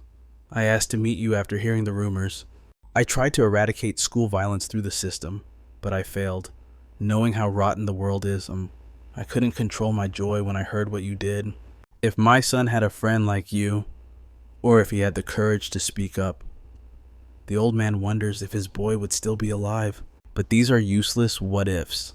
If I had done my job as a father, none of this would have happened. I was incompetent. I didn't see the signs. I didn't know my son was suffering in silence. When his grades dropped, I scolded him.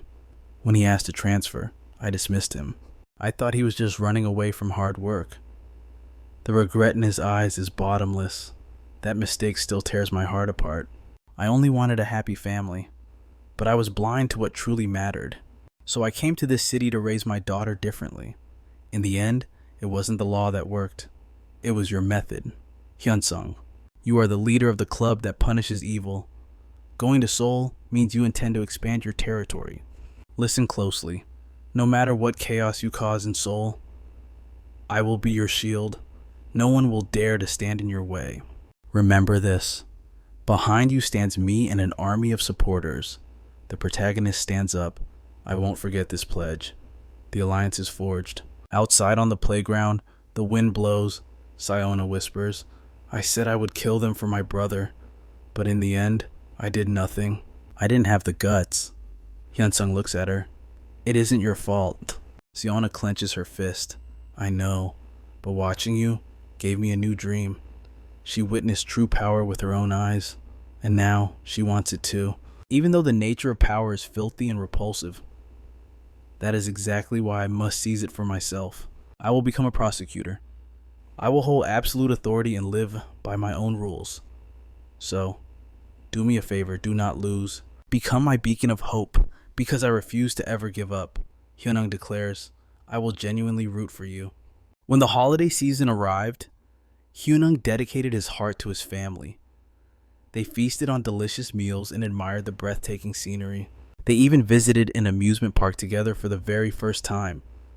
The protagonist etched this memory into his soul, his grandmother looking as radiant as a young girl. She beamed with pure joy, yet, no matter where they traveled, The comfort of home music was unparalleled. These fleeting moments were happy and infinitely precious. In truth, the greatest gift of returning to the past was seeing his family's suffering vanish into thin air. This brought him a happiness greater than any wealth. Changbum reports in, "It is all done. I will see you in a week." Meanwhile, the Daeyoung Group stands tall as the third wealthiest conglomerate in the nation.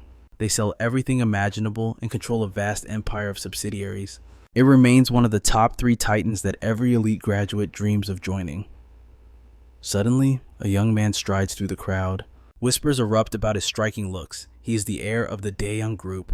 Yoon Hyunmin wishes everyone a pleasant day with a practiced smile. Every girl dreams of a date with him, captivated by the legend of a man who climbed from rock bottom to the summit with his own 2 hands. Of course, his partnership was destined regardless.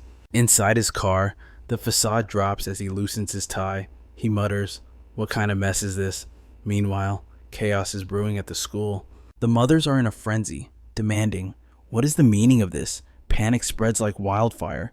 With their children in 12th grade, even a single shift in rank is a matter of life and death. Rumors are flying that the student who ranked first in the mock exams is transferring to this very school. "You need to explain this immediately." The director tries to speak, but another powerful woman storms onto the scene. She demands, "Are you truly going to accept this student as the leader of the parent association? She has cleaned up countless messes and personal scandals for the school." The director knows exactly how much cash she has pumped into the institution, but his hands are tied. Flashback to 1 month ago, a masked figure delivered a dossier containing undeniable proof of the director's corruption. It was enough to guarantee a prison sentence. "You should have been more careful with your drinking habits. It would be quite entertaining if the public saw the real you." The director, trembling, had asked, What do you want from me?" The masked man replied coldly, "A top-tier student is going to transfer to your high school. The parents will scream and complain them. But surely, your own life is more valuable than the whining of a few high school parents." The director stammered, "The parents in Gangnam hold too much power. I cannot face them alone." But the shadow merely scoffed.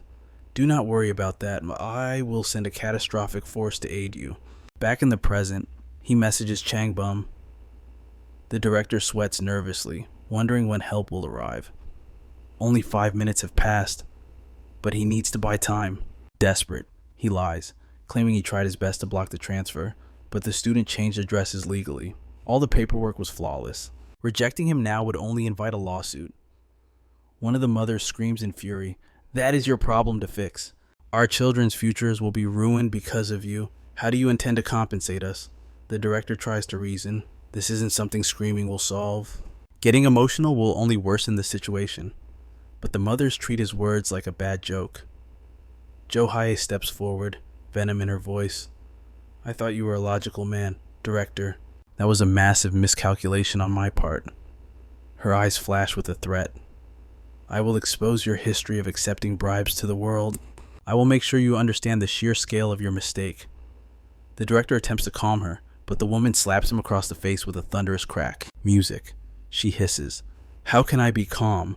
Her child is facing a new obstacle, and she is a predator protecting her young. She is not naive. She will not wash her hands of this until she gets her way." The director begs for peace. Suddenly, the atmosphere shifts as another mother arrives. She asks coolly, "Music, what is all this commotion?" Jo Hae spins around, eyes widening. "Are you Minwoo's mother?" Lee Miso's life was revolutionized the moment she met Hunsung. Her in-laws finally respected her, and her social standing skyrocketed. It all started when Hunsung called with a favor. Lee Miso posted the insider tips he provided online, and the results were explosive. The user base of the Mother's Sky Cafe multiplied by more than 30 times in just 3 weeks. As a result, she now wields absolute authority as the moderator of the nation's largest mothers forum. She looks around and sighs. It is hard to believe this scene, even seeing it with my own eyes. She locks eyes with the aggressor. "You have gone too far," threatening the director over a single student with good grades. "I do not find that behavior acceptable," Jo Hae retorts. "This matter concerns your school too," but Miso cuts her off cold. "In that case, you no longer need the exclusive information I share on the forum." The other mother panics instantly. "Wait, that is not what I meant." "Not? Minwoo does not even attend this school, so why intervene?" Lee Miso smiles. a dangerous glint in her eye. The transfer student is a very close friend of my son. I will not just stand by and watch. Her voice drops an octave. Of course, you are all free to do as you please. However, some choices can be interpreted as an act of war. Johei lets out a nervous, defeated laugh. They know they cannot win against her influence. The tension suffocates them as they back down. The last mother mutters in disbelief. We went this far. All for nothing. We will turn a blind eye for the sake of Miso. She assures Hunsung. I have handled the situation. The parents will no longer stand in your way. However, she adds, since you are now guarding my Minwoo, call me immediately if you need anything. Hyunsung smirked. This was merely the opening act. Daesung Arts High School. This was the corrupt heart where the Golden Circle thrived the most. If the #1 ranked academic student in the nation invaded their territory, they would never let it pass unnoticed. In a school ruled by illicit commissions, being on the target list was inevitable. His past in Daesan meant nothing here, yet Hyunsung felt a thrill of excitement coursing through him. He had finally pierced into the gangnam of his dreams. Time marched on as planned, yet the world remained a festering cesspool. An agent reported to the boss. The target was previously marked. Your agents failed, and the mission was terminated prematurely. Investigation revealed a catastrophic failure. Every operative suffered brutal retaliation.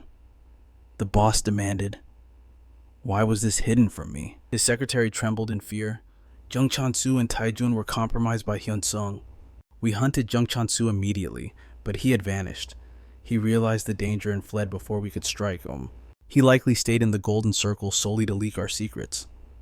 The boss narrowed his eyes. Is that your final deduction? The secretary fell to his knees, begging for mercy, but a ruthless boot crushed his head into the floor. The blonde leader sneered. Why did it take so long to explain that we are drowning in filth? If this leaks, the Golden Circle members will crumble in panic.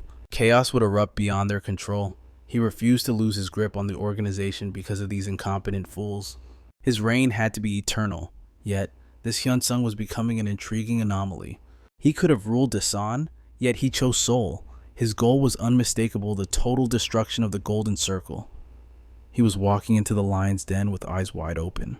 Law enforcement, the courts, the media, and the politicians, they all bowed before his influence.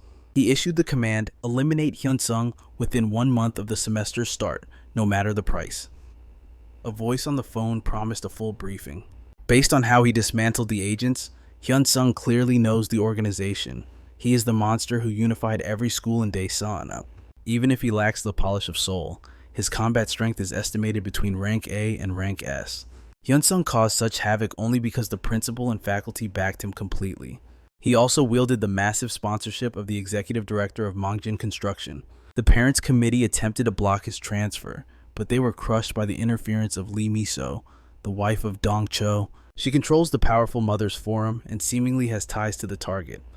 Simply put, Hyunsung entered Gangnam with a specific mission. The briefer scanned the room. Are there any questions regarding the target? A young man spoke up. What is his relationship with Vice Chief Prosecutor Dong Chul? The answer was cold. He will not lift a finger for Hyunsung. Is politics involved? Asked another. Not yet. Executive Park Hyungjin smirked internally. This kid is impressive. They could not ignore him. The Golden Circle had a perfect record, and failure was not an option in their history. He asked, do we have assets inside the school? The reply came instantly. Choi Mong-hun is there, rank S+. Hyungjin nodded. Then it is settled. The speaker added, the teachers are loyal to us, and the principal will soon be replaced. The executive's eyes flashed with malice. I will handle this personally this time. Make this the absolute priority. Request whatever support is necessary. The higher-ups wanted it done in a month, but he planned to end it within the very first week. Hyunsung walked through the campus, marveling at how time flew. The semester had already begun. Skyscrapers pierced the sky, surrounded by luxury cars. Everyone near the station looked impeccable, draped in wealth. Daesung Arts High School proved its status. This was the playground of the elite, the cradle of Korea's future leaders. Stepping through those gates was the first move in his symphony of revenge. In the third-year classroom, the teacher spoke up. Before we begin, meet your new classmate. You have all heard of the top scorer from the mock exams. The teacher gestured. Introduce yourself. Hunsung scanned the room. It looked like a den of trouble. These elites were seeing him for the first time, yet their eyes burned with hostility. Was it jealousy of his rank, or were they ordered to hate him? He stated his name calmly, embracing the coming chaos. The teacher cleared his throat to regain control. The March exams are the SATs. Focus on last year's questions. Suddenly, the teacher paused, eyes locking onto Hunsung. Since our new student took first place nationally and has the looks to match, why don't you demonstrate the solution? Hunsung sighed internally. I have no interest in this petty attention. The hostility was clear. The faculty was already on guard, treating him like a virus that would infect their precious students' grades. A chill ran down his spine as the realization hit him. But there was no time to freeze. Reality was already crashing down. The murmurs of dissent began to rise like steam. This is absolute garbage. We need to protest against the top ranker immediately. It's not the school's fault. All the hate focused on one target, the transfer student. They questioned his audacity to come to their grade-obsessed sanctuary, seeing it as nothing but an act of pure selfishness. We saw it earlier, they sneered. The moment the teacher asked for a solution, he jumped up like he owned the place. His confidence existed on a completely different dimension. To Hunsung, these guys were just bottom feeders trying to act tough, unable to do anything they pleased. Bam! A hand slammed onto the desk. Hey, do you have wax in your ears? The bully leaned in, his voice dripping with malice. What the hell are you thinking? Entering our territory. Hunsung didn't even flinch. Am I obligated to explain myself to you? That cool indifference only poured oil on the fire. Everyone is suffering because of you, the guy shouted. Fine. The bully spat, his face twisting. If that's how you want to play it, don't blame me for what happens next. You'll get exactly what you deserve. Suddenly, smack, he punched his own face. Hunsung frowned, confused. What are you doing? The bully grinned wickedly. I'm ruining your life. He collapsed to the floor, wailing like a banshee. Help the new kid is killing me. As he put on an Oscar-worthy performance, Hunsung watched the pathetic scene with cold contempt. In the faculty office, the teacher, Wangi, didn't even hesitate. You beat your friend to silence him so you could study, didn't you? Hunsung stood firm. I did no such thing. Then explain the bruises on his face, the teacher demanded. Hyunsung's voice remained steady as a rock. I already told you. I didn't touch him. Wangi summoned the so-called witnesses. Did Hunsung hit Dong-soo? The clique answered in perfect unison. Oh, absolutely. Hunsung started it and beat him unilaterally. We heard the rumors, they added, twisting the knife. He was a total psychopath at his old school, too. Hunsung analyzed the situation rapidly. Was this the Golden Circle's work, or just standard bullying? Either way, he had walked straight into a trap on his very first day. But the real battle hadn't even started. This confirmed it. The Golden Circle knew he was here, knew the truth he was hiding, and knew exactly why he had come to Seoul. Without young Chan-soo to run interference, he was flying blind regarding the Circle's internal moves. This wasn't just bullying, this was war. He issued a calm warning. Those witnesses are unreliable, but sure, if I'm actually guilty, I'll accept the punishment. The teacher sneered, slamming his hand down. The bruise is evidence enough, yet this brat keeps lying. He glared as Hunsung pulled out his phone. Who are you calling? The police. Hunsung replied casually. I'm reporting an active incident of school violence at Daesungmai High School. Send a cruiser immediately. The teacher panicked. What do you think you're doing? Hyunsung's eyes gleamed with calculation. I'm ensuring the facts are clarified properly. And just like that, the trap was sprung. He wasn't defenseless. From his pocket, he produced the ultimate evidence, a pen recorder. Hyunsung was a tactician who left nothing to chance. Hearing the recording, the detective scoffed. A student beating himself up to frame someone, what a sick world. He turned on the bully. Dong-soo, what the hell goes through your head? The boy stammered, his act crumbling under the pressure. I was just frustrated that a top ranker transferred in. The detective shook his head. And you, teacher, you're just as guilty for ignoring due process and only listening to one side. Wangi stammered. I lost my cool. The detective sighed, looking at the protagonist with sympathy. Kid, you must feel terrible. First day and all. Suddenly, a woman's voice cut through the tension. Oh, grades aren't everything, surely. But this is Gangnam, she continued smoothly. Pressure makes children do crazy things because of grades. I'm sure there was no real malice involved. She spun the narrative instantly.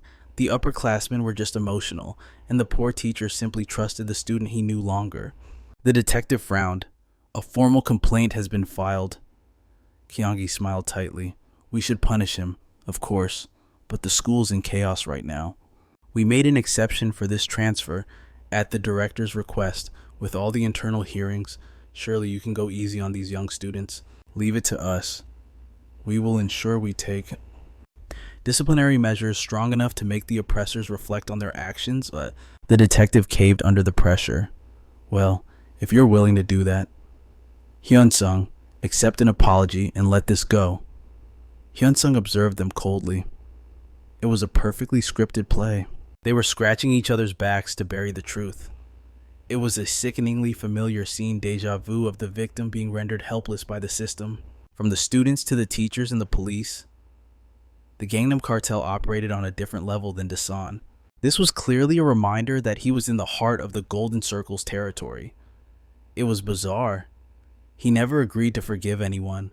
Yet here was the police officer speaking on his behalf, and the vice principal negotiating a compromise with the law. The threat was written in their eyes. Accept the deal, or become the enemy. If he fought this cover-up, he'd be labeled a fool for sabotaging their solution. Kyungi smiled venomously. I only suggested this so Hyunsung wouldn't be seen in a bad light. The detective added, You still have to survive the rest of the school year here, kid. Hyunsung thanked them politely for their concern, then dropped the bomb. However, as you know, I am a minor. The settlement must be discussed among adults. On cue, the door swung open and a towering figure stepped into the room. I am Kim Hyunsung's legal counsel, Park Jong-soo. This threw a massive wrench in Lee Miso's plans. Her greatest weapon was her husband, the chief deputy prosecutor. Hyunsung had calculated everything. If he could turn that husband to his side, the plan would be perfect. But his intel suggested the man wasn't easily swayed.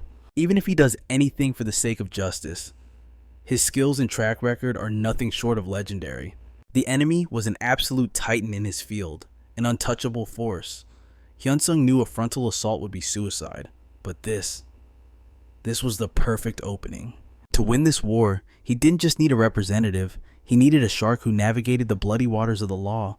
Competence wasn't enough, he needed a monster. Lee Miso picked up the line, her voice calm. I was just attending to the professor. But snapping back to reality, lawyer Jong-soo took the stage. I have grasped the full picture. His eyes narrowed dangerously. This is not a school squabble. This is a criminal incident requiring immediate and ruthless prosecution. Assault, battery, and systematic cover-ups. It is beyond comprehension. The professor stammered, sweat beading on his forehead. It's all a misunderstanding. But the lawyer cut him down instantly. I wasn't speaking to you. Keep your mouth shut. If the administration had acted like educators, it wouldn't have come to this. Instead, you shielded the devils under the pathetic excuse of protecting students. Kyungi pleaded desperately. Isn't this treatment too severe? They are just children. Jong-soo sneered. That is not for me to decide. The gavel decides. Donggu collapsed to his knees, screaming in terror. It won't happen again, please. You have to forgive me this time. But the lawyer stood like an iron tower, unmoved.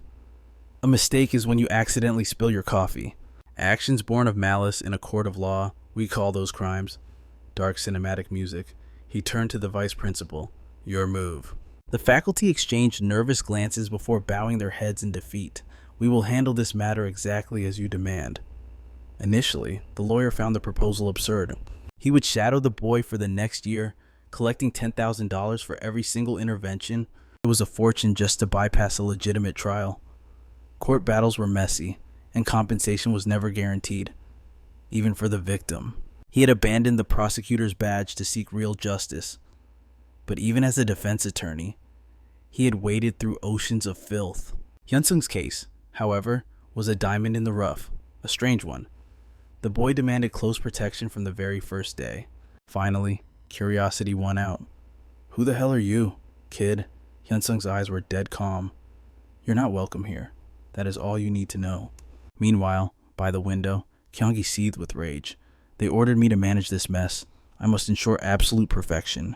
Music intensifies. But forget the case for a moment. Who could have predicted that brat Hunsung had a recording? We were careless. The superiors rarely give such tight deadlines. If we fail to meet this timeline, we might as well write our own obituaries. We must tread lightly from now on. No more mistakes. Kyung-hee grinned maliciously. Then we handle this the old-fashioned way. Hyunsung smirked internally. Hiring the lawyer was money well spent. The school suspended Donggu and his pack of wolves instantly. The protagonist shifted from a target of suspicion to a walking plague that everyone wanted to avoid. Regardless of the Golden Circle's schemes, Hyunsung became an island. He never expected life in Seoul to be a walk in the park. But this isolation was perfect. The school's hysterical reaction only proved his actions had shaken the very foundation of the hierarchy. Shadows loomed over him in the cafeteria. "Look at this lunatic," a voice sneered. "Eating lunch like he didn't just ruin everything." Then, a challenge. "Is it tasty?" A hand snatched food from his plate. "Let me try some." Hyunsung's eyes narrowed. Finally, the big fish has arrived. Choi Mong-hun. "Is that the famous recorder?" Tension spikes. Mong-hun didn't wait for an answer. He cut straight to the jugular. "You won't be treated like a human here, and you can thank your own arrogance for that. Act out of frustration, and the teachers will discard you like trash. Your shiny record from Daeseon, it means absolutely nothing in this jungle." But he wasn't just talking. He was baiting the trap. "If you're angry, come at me. I beg you. I will wipe the floor with your face." Welcome to the madness of Dongmai High School. Later, a lackey asked Mong-hun, "Why just a warning? Why didn't you finish him? Especially with the teachers backing us, we could have buried him." Mong-hun's expression darkened. "I read the Golden Circle's file. That bastard isn't normal. He took down an entire school single-handedly. He didn't just beat them. He destroyed them. He sent them to juvenile detention or turned them into vegetables. One was even a Golden Circle member. The guy's a psychopath. That is why the Golden Circle put a 100 million won bounty on his head. If I execute this perfectly, I get a bonus. I can't treat him like some common idiot. He doesn't go down without a war. So, we have to break his spirit. Show him that unlike Daeseon, Seoul is hell on earth. He needs to learn his place, Seoul." Back in the classroom, Hyunsung calculated his moves. The Golden Circle's deadline likely coincided with the first semester exams. The commissioners would make their move. The Golden Circle wouldn't stay dormant even with the recorder in play. An eraser bounced off his desk. "I predicted this," he thought. Still, ominous music. Their tactics were more childish than he anticipated. This was a war of attrition, a test. He wondered just how long he could hold back the beast inside, how long until he snapped, giving the Golden Circle the excuse they needed. They knew how dangerous he was, yet they poked the bear, but he was ready for this hell. Even if he crushed Mong-hun, another puppet would just take his place. Violence wasn't enough. He needed to prove the system was powerless against him. He would become a thorn so deep they could never pull it out. He leans in close, a predator toying with his food. "Are you enjoying yourself?" The bully freezes. Hyun clicks the pen, killing the recording device. Bang! Hyun slams the guy's face into the desk with savage force. The student gasps, blood dripping. "Why?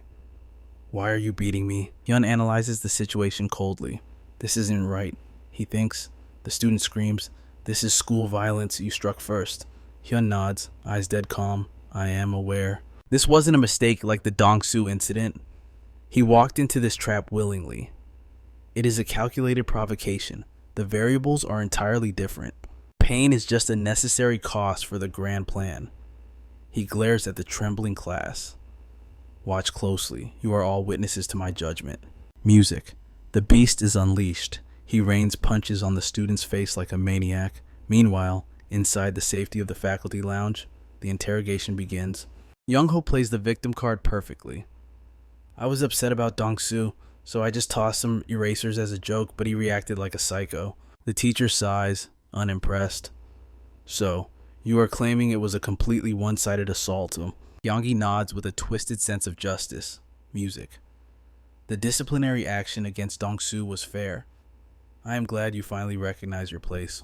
However, make no mistake, Kim Hyun-sung responding to a prank with brutal violence that paints a massive target on his back. If he were truly innocent, he would play that recording. But Hyun flips the script. I hit him. He confesses. And I don't believe this should be resolved quietly. If punishment is required, I accept it. The faculty exchange confused glances. It is strange. Why is he accepting the suspension without a fight? This is a guy who plans 10 steps ahead. A calculator in human skin who prepared a recorder beforehand. He definitely has a scheme to manipulate the council. But this is Gangnam. The Golden Circle rules supreme here. Money and connections mean nothing against their absolute power. Is he improvising or is this desperation? Everyone, stay calm. The order goes out. He is removed from school grounds. Elsewhere. Lai Miso hums a happy tune, bringing snacks to her precious son. Studying hard, my darling, she asks warmly, but Minwoo's face is pale, stripped of color. Mom, it is a disaster. Mr. Hun, he is gone. He cannot teach me anymore. The clock starts ticking. 7 days until the Judgment Council convenes. Panic sets in. Miso immediately rallies the other wealthy mothers. Their star tutor is in danger of being destroyed by the system. We must mobilize, she urges them. We cannot let external politics ruin our children's future if we show our loyalty. Perhaps he will return to us. Miso turns to her husband, the heavy hitter. She has pulled strings with the wives. Now she needs his political muscle. But Dongchiel is a wall of stone. My power comes from the people. I will not abuse my office for personal agendas. Her face falls in despair. He sighs, his voice stern. If Minwoo fails to get into Korea University, that is his burden to bear, not yours. He has been a cold father, but the ice cracks. Music. He wipes away her tears. I will take over his education myself. Not as a prosecutor, but as a father. The countdown accelerates. 5 days remain until the council opens. Chaos in the office. The lawyer screams, losing his composure. This was not in the deal. I cannot walk into that council pit. You think money buys miracles. Tear up the contract. Go find some ambulance chaser who drools over these scraps. He collapses onto the sofa, shaking with frustration. Music. God, to be honest, I haven't slept a wink since that day. He demands the truth. Why is the world painting this student and these teachers as the villains? What is really going on? His soul cries out to help, but he keeps it locked down. He just needs to know the mastermind's true intentions. Music. Hyun's voice cuts through the panic. The conditions remain unchanged. Void the contract if you wish, but the die is already cast. Do you want to know the truth? It is not about winning a case. It is about total annihilation. He intends to end his opponent's life as they know it. Judgment Day arrives. The air in the council room is heavy enough to crush a man. Youngi takes the floor, eyes scanning the room. We are all present. The hearing regarding Kim Hyun-sung's brutality begins now. Rewind the clock a few days. The radio buzzed with ominous warnings. The teachers will tear that boy to shreds. But the protagonist smiled. That arrogance is the Golden Circle's fatal flaw. His logic left lawyer Jang-soo paralyzed. He realized Hyun is the one anomaly the system cannot delete. The lawyer had no words. Challenging the Golden Circle is suicide. In the past, clients came to him trembling in terror. But this boy is different. It makes Jang-soo question his entire existence. Did he make the right call quitting the force? He fought the rot within the system and lost everything. He was ostracized. His wife left him. He wondered constantly. What was the right choice to sacrifice justice to be a good father and husband? No. If he abandons his conviction, he is nothing. He seeks true justice. He didn't sin, he fought to survive. The protagonist's voice echoes in his memory. Please, stay and fight. Back in the present, the teacher delivers the killing blow. Young-ho acted immaturely, yes. But Hunsung, he is a monster. He caused permanent damage. Gasps fill the room. The medical report lands like a bomb. Yu Young-ho has lost 3 teeth. The prosecution's voice drips with venom. The victim not only suffers from physical trauma but requires extensive psychological therapy. The parents are demanding blood, insisting Hunsung be made an example of. The single act of violence is merely a symptom. They argue. It is circumstantial evidence that proves a rot deep within his character. The gavel is ready to fall. We demand severe disciplinary action immediately. Lee So bites her lip, realizing the situation is so rigged. She can't even lift a finger to help. Kyung-hai smirks internally. Checkmate. Everything is dancing to my tune. Yet, amidst the storm, Hunsung sits there like a stone statue, utterly calm. The absence of his lawyer feels wrong. The silence is deafening. The fake diagnosis, the coerced statements, the missing counsel. It was a perfect trap. Yet the prey isn't struggling. The interrogation begins. What do you have to say in your defense? Hunsung's voice cuts through the tension. I struck Young-ho. I admit that. But permanent damage. Don't make me laugh. The detective frowns, leaning in. Are you claiming the medical diagnosis is fraudulent? Hunsung's eyes narrow with cold calculation. I have two very specific suspicions. First, did his teeth actually fall out because he looked perfectly fine until the cameras turned off? Second, he continues, his aura darkening, this school has a history of branding me a criminal based on lies. Remember the Dongsu incident? False accusations are your specialty. I was nearly crucified the moment I transferred here, all without a shred of proof. He slams the table verbally. Therefore, I will never trust a verdict from this corrupt institution. You abuse your power without investigation, and Young-ho is nothing but a liar. Enough speculation, the detective barks. Standing up, the faculty demands remorse, insisting Hunsung bow his head in shame. Kyung-hai sneers inwardly. He only admits the assault to save face. It doesn't matter. Trash remains trash. She delivers the final blow. The violence was clear. He shows zero repentance for his brutality. In light of these multiple infractions, she pauses for dramatic effect. Student Kim Hunsung is hereby expelled. Later, in the shadows, an executive bows to the director. You handled that pest perfectly, ignoring all risks. He promises a hefty reward for removing the thorn in their side. The director swirls her wine, drunk on power. Now that is music to my ears. With that idiot out of the way, the Golden Circle's influence is absolute. Life is truly beautiful when you hold all the cards. The next morning, she storms into the classroom like a tyrant. Where is that insolent brat? Does my authority mean nothing? But there he sits, calm, composed. He was expelled, yet he warms his seat. Hunsung meets her gaze. I have no reason to obey a flawed decision. The director's face twists. You dare refuse an expulsion order. You are a mere student. Hunsung tosses a document onto his desk. Take it. Discuss the details with my lawyer. I have a class to attend. The woman trembles with rage. What the hell is this mockery? Suddenly, Jiangsu steps forward, his smile razor sharp. Yesterday's counsel was a farce.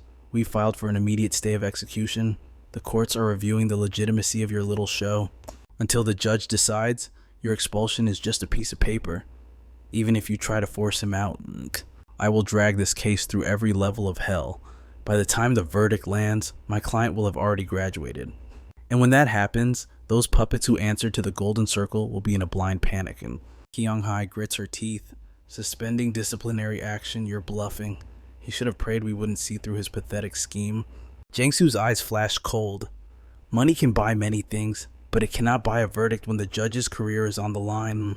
If a judge ignores precedent to favor you, they risk termination. He slams a stack of files down. Here's the evidence. This is every single time the Golden Circle used this exact loophole to suspend disciplinary actions for their rich brats. He taps the paperwork. Do you understand if you deny our request for a stay, you invalidate every favor you've ever granted the elite? Hunsung remembers his past life. He saw the wealthy abusers escape justice using these exact delay tactics. There was a case where a bully drove a student to the brink of death. The paper said justice was served. But in reality, the suspension request let him walk free. The monster continued attending class as if nothing happened. Hunsung had shared this strategy with Jiangsu for this very moment. Hunsung smirks. They play dirty fine. They will never touch me again. I will use their own filth to bury them. I am untouchable. Back in the tense standoff, Jiangsu twists the knife. Notice a pattern. Every student who got a stay of execution was a Golden Circle client. They all filed for suspension, stalled the process, and graduated with clean records. If you create a problem for Hunsung, I will cite every one of those precedents in open court. You establish the rules. We are just playing by them. The director hisses, You're insane. We'll crush him. Sacrificing one judge means nothing to us. You dare challenge the Golden Circle with empty threats. You cannot touch us. Jiangsu checks his watch. Perfect timing. You hate exposure, don't you? If you want to see true chaos, he points to the window. Take a look outside. We brought you a housewarming gift. Outside, Sunil stands before a sea of cameras, his voice thundering. School violence is the plague, and this school protects the predators. Your children are not safe here. Parents, open your eyes. Do not ignore the signs, or your young ones will pay the ultimate price. A voice trembles with raw emotion, screaming a desperate warning. Do not carry the hellish weight of losing a child like I have. Do not walk my path of damnation. Jung-soo shakes his head grimly. Wealth and authority. Everyone craves them. But against that organization, they are meaningless dust in the wind. The executive lays out the brutal truth. If we strike him now, the Golden Circle's secrets will bleed out to the world. Their influence in this school has hit a dead end. Kyungi realizes the terrifying strategy. He is intentionally blowing this up. He plans to incinerate every trace of the corruption they try to hide. The executive nods, his decision final. It has gone too far. We must excise this cancer. The command is absolute. Tomorrow, the faculty will see nothing, hear nothing, and do nothing. But the darkness runs deep at Daeseong High. Hunsung wasn't the only prey. The sadistic Myung-hun had his fangs buried in another student named Jae-wook. His ultimatum was cold and heartless. Drop out or transfer if you value your life. The terrifying boy begs. I am so sorry. But Myung-hun spits on his plea. Liar. You think being a senior grants you safety? I know what you are. A sewer rat who cowered in the shadows for a whole year. Myung-hun sneers, his aura menacing. Even if my heart bleeds for you, leaving this school is the only mercy you will find. Graduation is a dream you cannot afford. Crack! He snaps Jae-wook's finger like a dry twig. The boy screams in agony, but Myung-hun's eyes are void of pity. Shut your mouth.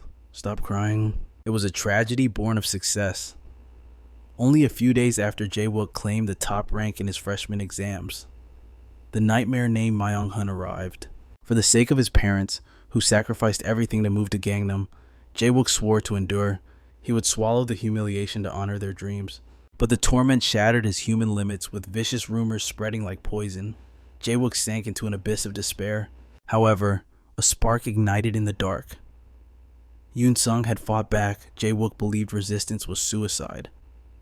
Until a whisper of hope reached his ears. The impossible had happened. Hunsung, despite his expulsion, still walked these halls like a king. He exploited the system. Until the court rules on his appeal, he remains a student. By the time the gavel falls, he will have already graduated. Jae-wook's eyes light up with desperation. If senior Hunsung can stand against a monster like Myung-hun, maybe, just maybe, I can survive too. He approaches the legend himself, voice shaking. Excuse me. I have urgent information for you. I suspect Myung-hun is baiting us into a trap. I am being hunted just like you. Hunsung's gaze pierces him. Why are you telling me this? I just want you to survive, Jae-wook confesses. Suddenly splash, filthy water crashes down on the protagonist's head. The boy gasps. Senior, are you hurt? But Hunsung doesn't flinch. He wipes the water from his face, his expression unreadable. You are exactly right. Myung-hun wants a reaction. Stay out of this. Feign ignorance. Watching him, a friend whispers, Hunsung is ready to ascend to the throne. Elsewhere, Myung-hun grins like a demon. That fool thinks we are blind, warn the boys. The hunt has already begun. Hunsung descends the stairs, walking straight into hell. The Golden Circle jackals surround him. Are you the one called Senior Hunsung? Bam! A fist connects with bone. Hunsung silences them with a devastating punch before they can even finish their threat. Hunsung cracks his knuckles, his aura exploding. If you bastards have a death wish, come get it. The enemy commander roars. Do not fear him. Crush him all at once. Hunsung unleashes a brutal kick to a gut. Thanks to Chansu's intel, he knows exactly why Jae-wook was targeted. He weaves through attacks like smoke. He sweeps a leg, sending an enemy flying. All Jae-wook ever did was study. And for that crime, they destroyed him. The thug tumbles down the stairs in a heap. Another attacker lunges. Hunsung remembers Jae-wook's desperate face, pleading for salvation. If he can clear these stairs, if he can survive this gauntlet, perhaps peace will finally return to their lives. Boom! Another body hits the floor. The commander's face turns pale. This is madness. The stairs are painted with the blood of his subordinates. Hunsung seizes a thug by the hair, forcing him to look up. Why are you freezing up? The real party is just getting started. Back in the classroom, Jae-wook trembles with anxiety. Will he be alright? He knows in his gut Hunsung has walked straight into the dragon's den. Chaos erupts in the halls. Students stampede toward the noise. It's a war zone. Every fighter in the school is hunting Hunsung down. Jae-wook's blood runs cold. This is not a duel. It is an execution. A trap set by Myung-hun. Panic claws at his throat. He must act. He bursts into the faculty office, breathless. Emergency, something terrible is happening. Senior Hunsung is being swarmed in the annex building. But the teacher doesn't even look up. Cold indifference radiates from the desk. Leave, now. Do not interrupt. We are in a critical meeting. If you value your record, get out of my sight immediately. Jae-wook stands frozen in horror. They are letting him die. Desperate, he pulls out his phone. I have to call the police. His fingers shake as he dials. This is Daesung High School. We need help immediately. There is a massive gang war happening right now, but the dispatcher's voice is robotic. We are currently handling a 3-car collision involving a drunk driver. All units are tied up. We will dispatch someone once the situation clears. The rejection is absolute. The line goes dead. Jae-wook drops his hand. Teachers in a meeting. Police unavailable. This is no coincidence. The night before, the executive had given the decree. Tomorrow, Daeseong High becomes a lawless zone. Myung-hun, you are the executioner. No interference. No witnesses. Absolute erasure. This is the terrifying reach of the Golden Circle. Jae-wook shudders. Should he just look away? The senior had been his savior, his only light in this hell. Technically, this fight wasn't his burden to bear, yet fear for the senior's safety gnawed at his gut. Hunsung was the first person to ever stand by him. He couldn't just cower like a loser anymore. With a snap, he breaks a broom handle. Music. Gripping the makeshift weapon, his resolve hardens. This was his battle now, too. He rushes up the stairs, heart pounding. When a blood-curdling scream pierces the air, he throws open the door, and his eyes go wide with shock. He expected to see the senior being beaten. Instead, a Golden Circle thug is grappling with him, but it is Hunsung who grips a bloodied knife, his expression colder than ice. Flashback to January. Before setting foot in this cursed school in Seoul, Hunsung was forging his body into a weapon. Time was running out. He smashes one final, devastating blow into the heavy bag Sinwoo approaches. His voice grim. You're going to kill yourself at this rate. You have already proven your strength. Hunsung pants heavily, his eyes burning. The Golden Circle defies all logic. There is no limit to the depravity they will commit. I must be ready for the worst case scenario. Back in the present, climbing the stairs of hell, Hunsung thinks, it seems my paranoia was justified. He brutally strikes down another thug. The enemies tremble, whispering that he is insane for taking on the entire group single-handedly. Hunsung knows the truth. From the teachers to the police, no one will lift a finger. The corruption runs deep, meaning there are no rules in this lawless zone. But that sword cuts both ways. No matter what carnage unfolds here today, they will be forced to cover it up to protect their own reputation. Chaos erupts on the rooftop. Hunsung kicks the door open with explosive force, dragging one of Myung-hun's battered subordinates like a rag doll. Myung-hun slowly claps his hands, a twisted grin on his face. Look who decided to walk into the lion's den. He finds the audacity almost impressive. He knew Hunsung was a psycho, so he had scripted the perfect narrative. The story would go, Hunsung lost his mind, attacked the innocent students, and tragically tripped to his death. The police might investigate, but the conclusion was already bought and paid for. Hunsung would be branded the aggressor. The outcome was set in stone, a tragic end where the victim is blamed for his own demise. Myung-hun sneers, asking, Isn't that just perfect? Hunsung's eyes gleam dangerously. Music. Indeed, someone is definitely dying here today. With savage smiles, both predators charge at each other. Meanwhile, in the principal's office, a nervous teacher stammers, Are you sure we should allow this? Director Kyung-hee replies coldly, There is no turning back.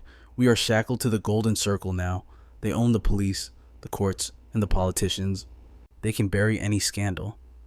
The teacher trembles, asking, But what if something goes wrong? The director scoffs, Myung-hun isn't the only S-rank monster in this school. Just prepare the cleanup crew.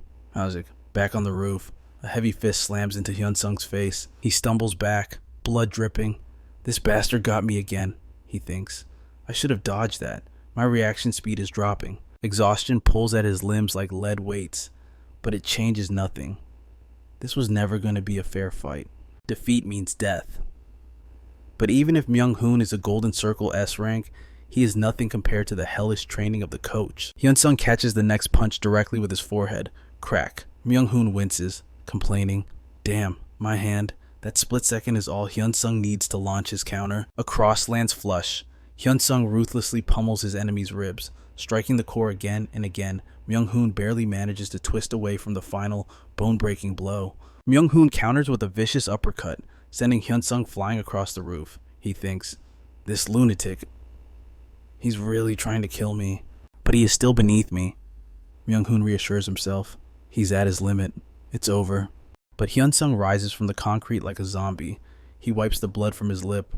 That stung, but I'm still standing. They would dance until one heart stopped beating. Myung-hoon stares in disbelief. Is this guy even human? He had pushed him to the brink. Yet Hunsung attacks with renewed ferocity, blocking a heavy kick. Doubt creeps into the villain's mind. Why won't this bastard fall?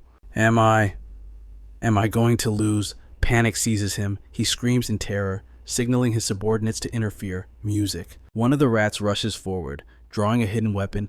Hunsung senses the killing intent from behind, but he's too slow. Music. The blade sinks and Hunsung grits his teeth, barely holding on to consciousness. Jae-wook screams, "Senior!" Meanwhile, Myung-hoon barks at his lackey. "What took you so long? You idiot." He sneers. This thug had avoided prison multiple times thanks to the circle. Criminals with nothing to lose were useful tools, but the knife wielder is trembling, yelling at Myung-hoon, "Just hurry up and finish him. This guy's a demon." But Hunsung just laughs, blood bubbling in his throat. "So, you are the trash who climbed to S rank by stepping on others?" The S rank freezes. He just took a knife, yet he isn't even trembling. A primal instinct warns him, "Run." Bam! Hunsung drives a brutal knee into the attacker's skull. Music. He straightens up, eyes glowing with battle lust. Is that the best you cowards can do? You turned out like this because the adults failed you. The teachers failed you. Neglect breeds monsters. Suddenly, the door bursts open. A teacher gasps, horrified. What happened on the stairs? What have you done?" Music. Hunsung replies, his voice eerily calm. "You already know the answer. This punk ordered a hit on me. I simply returned the favor." Looking at them, "The school nurse won't be enough. You better call an ambulance. Actually, forget the school protocols. Call the police, too. They'll need to see this." Jae-wook rushes over, panic in his voice. Music. "Senior, are you all right?" But then, a realization strikes. The teacher trembles. You've entered a place you don't belong." The protagonist simply smiles. Music. Even sending dozens of thugs wasn't enough. They even armed them with blades. Yet the police refused to intervene. The sirens were silent. The casualties were being spirited away in the shadows. Standing amidst the chaos, the protagonist pierced the silence with a single question. What is the true reason for this madness? The trembling boy stammered. How should I know?" But the predator grinned, the sound of a heavy beat dropping in the background. "It is because of the Golden Circle. You went to them. You signed the contract." Seizing the boy by his collar, the protagonist's gaze turned cold. "Deny it if you dare." Meanwhile, on the terrace, Kyung-hee issued a desperate command. "Listen well. This must be reported as a simple scuffle between students. The knives never existed." A teacher hesitated. Can we truly bury something this massive? But the principal snapped back. If this leaks out, we are all finished. They had turned this sacred school into a lawless wasteland, solely to crush Hun. But he had used their own trap against them. The campus was now a graveyard of evidence. They could not silence the testimonies of hundreds of witnesses. Hyun will unleash his legal team, or worse, a private force. If the media catches wind of this, our heads will roll. The teacher bowed his head in shame. "I apologize," the principal hissed. "Memorize the alibi." Everything was proceeding exactly as he had planned. We were in a critical staff meeting. That is why our response was delayed. She tried to reassure herself, thinking, I have scrubbed the record clean. But a cold knot of dread tightened in her stomach. A crucial detail was missing. She screamed at the teacher, Get downstairs now. Deal. Her voice cracked with panic. Secure Myung-Soo Chin immediately. Back in the classroom, the protagonist scoffed. He had perfect grades, didn't he? A ticket to any elite university was virtually guaranteed. So why would I brutalize such a promising scholar? The truth was ugly. Myung-Soo Chin despised Jae-wook. A poor student with no private tutors dared to take the #1 spot consumed by jealousy. He chose a dark path. He resorted to the ultimate taboo, the Golden Circle, an organization that sells violence to break spirits until the victim begs for mercy. That was why his grades plummeted. The cruel paradox of school violence. Jae-wook asked, trembling. How does this connect to me? Jae-wook's eyes widened as the realization hit. Are you saying someone paid those monsters specifically to destroy me? The protagonist smirked. Skeptics are natural, but here's the proof. I uncovered this filth in less than 5 minutes. He looked toward the door. Now, watch the faculty closely.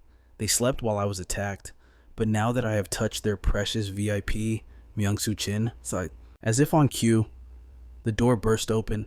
The teacher roared, Stop this madness at once. But the air in the room was heavy, suffocating. The teacher knew he had to crush this rebellion instantly or lose control forever. He marched toward Hun. Hun, why are you assaulting an innocent student? Jae-wook stepped in to defend him, but the teacher looked right through him. The hypocrisy was blinding. The protagonist laughed. I warned you to leave during your meeting. Now you crawl back to beg for mercy. You ignored the attacks on me, yet you sprint here the moment your golden goose gets a scratch. Just as I said, they were bought by the Golden Circle. The teacher feigned ignorance, sweat beading on his brow. I have no clue what nonsense you are spouting. Calm down. We will discuss this privately. Meanwhile, in the shadows, an executive trembled. Did the mission fail? The principal's voice shook. Do you comprehend the catastrophe we faced? We barely contained it. The cleanup is now your burden. The executive gritted his teeth. That witch. She is trying to wash her hands of this and leave me with the filth. But the mess remains. High school thugs are useless against him. I need a stronger solution. Eliminating him outside school grounds would be easy, yet impossible. The Golden Circle's mandate is absolute. Operations must occur within the school. Adults dismiss school fights, which is exactly how our empire has survived for decades. But this student is a variable we never calculated. An unprecedented anomaly in our history. He was struck speechless. Chaos was brewing. Suddenly, his phone screamed. It was Mang-hyun-ok. Why now? The voice on the other end was ice cold. Did that brat beat my son? You have ended his future.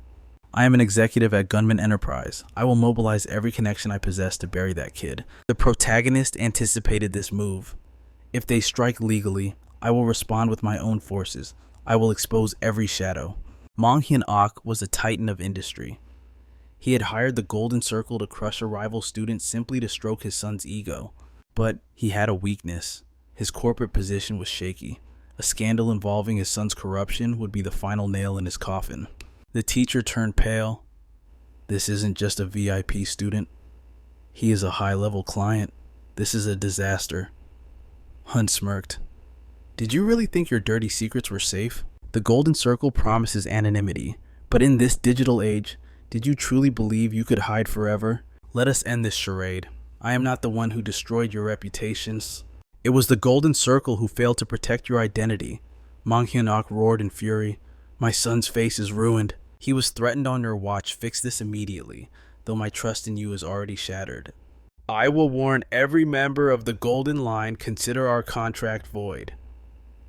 In that moment, the network of elites began to sever their ties with the Golden Circle. The executive's hands tremble uncontrollably with sheer terror. Music. He lights a cigarette only to crush it in frustration, his mind racing. I must eliminate Hunsung, no matter the price. If I fail now, I will become the sacrificial lamb. My mind is blank with panic. He frantically thinks, who is this monster? We have to escape this nightmare. In the restaurant, a waitress pushes a cart, unaware of the tension. The proxy slides a glass across the table. The executive freezes, realizing This man is the very voice of the boss. The cold enforcer speaks. You know exactly why I have come.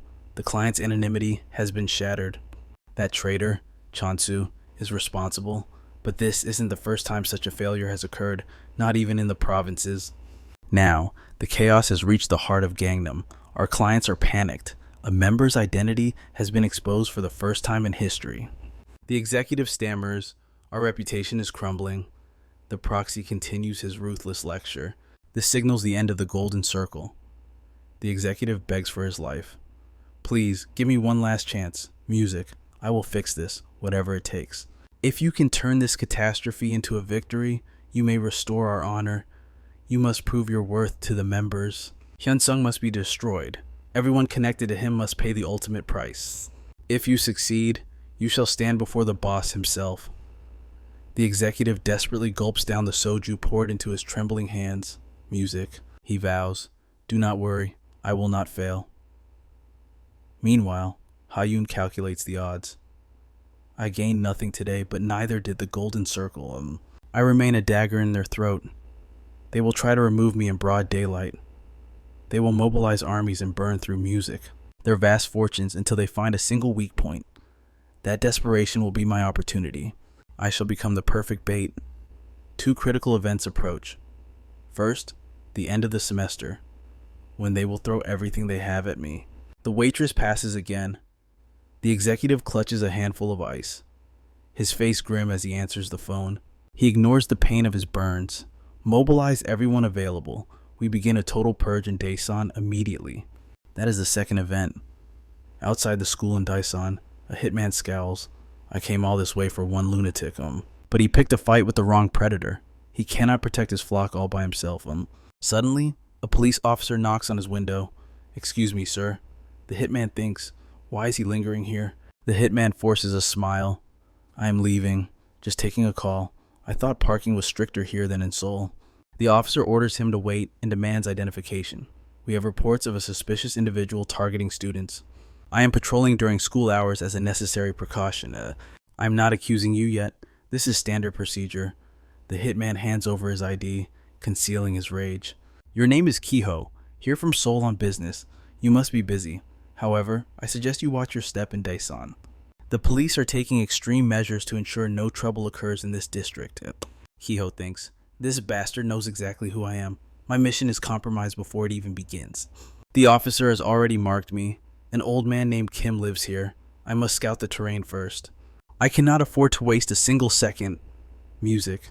Kiho lights a cigarette to calm his nerves. That's better. I should have gouged that cop's eyes out. Suddenly, Shinwoo appears from the shadows. Enjoying that smoke. Kiho snaps. What is it? Shinwoo says coldly, smoking is prohibited in this zone. His ally steps forward. If you do not stop, we will force you to stop. Kiho sneers. Music. Who do you think you are? Shinwoo crushes the cigarette and declares, we are the youth council. Take your filth to the designated area. The golden circle assassin boils over. I was already furious. They are just brats. He strikes at Shinwoo, but the boy dodges effortlessly and slams a kick into Kiho's skull. Music. Shinwoo looks down at him. You should listen when people speak. He adds, if you are planning some shady business, you will have to go through us first. The students begin a brutal beatdown while a security camera captures everything. Kiho screams, you little bastards. The police officer returns. Kiho demands, is it a crime to smoke in an alley? Does that justify this violence? Check the camera. You will see they attacked me unprovoked. Kiho, Music thinks, they are finished. I will hire the best lawyers and destroy these kids. But the officer calmly addresses him, Mr. Kiho. The assassin is stunned to hear his name spoken so casually. The officer continues, you were stalking the science high school in the apartment of the student Kim Hyun-jin. Unfortunately, that camera is malfunctioning. Furthermore, these students intervened because you were attempting a home invasion. This is clear evidence of trespassing. The youth council are merely witnesses. I suggest you hire a legendary attorney. Kiho screams in disbelief. This is a setup. You cannot fabricate evidence. The officer's eyes turn cold. In this town, we absolutely can. Read the room. You have no moves left. Come quietly, or we do this the hard way. Unless you want obstruction of justice added to your rap sheet. Later, the call goes through to Chang Byum. The bait has been set. Measures are in place. The higher-ups took the bait, hook, line, and sinker. The director offers his gratitude. If the heat comes down, Mangjin Construction takes the fall. I won't forget this debt. You have my word. Changbyam clenches his fist. This world has gone to hell. I thought I was paranoid, but these trash actually targeted Hunsung's family. They swarmed in just to crush one kid. I might be small fry compared to them, but they can't just run wild on my turf. Time for phase 2. He barks orders to his men to get ready. Kiho sneers into the phone. Thanks to you, I walked free, but the voice on the other end is cold. Is the trap prepared? Messing with him yields nothing. It's not like he rules this city. But Changbyam, winning the media war, changes things. These country bumpkins stick together like glue. And the rich, they're terrified of losing what they have. Changbyam must be eliminated. Kiho, stay on standby. We have use for you yet. A subordinate speaks up. Why not crush them both at once? That is the golden circle way, after all. The executive smirks in agreement. Kiho's eyes light up with malice. Hunsung messed with the wrong predator. He thought he could manipulate some dumb kids. Nobody in this town messes with Hyunjin and walks away. I'm the one who runs the youth in this district, but his bravado rings hollow. If he stays, he's finished. He needs to vanish. His petty revenge was over before it started. Days later, the atmosphere shifts. Suits march in. National Tax Service. Hands off the keyboards, pack it all up now. Cables are ripped out, files are seized. Changbyam watches calmly. You guys are efficient. Gutted the whole company in a single day. The official scoffs. Watch your mouth. We're just taking out the trash from a corrupt construction firm. He thinks Changbyam is clueless about the hell that awaits him. The storm passes as quickly as it arrived, leaving the office barren.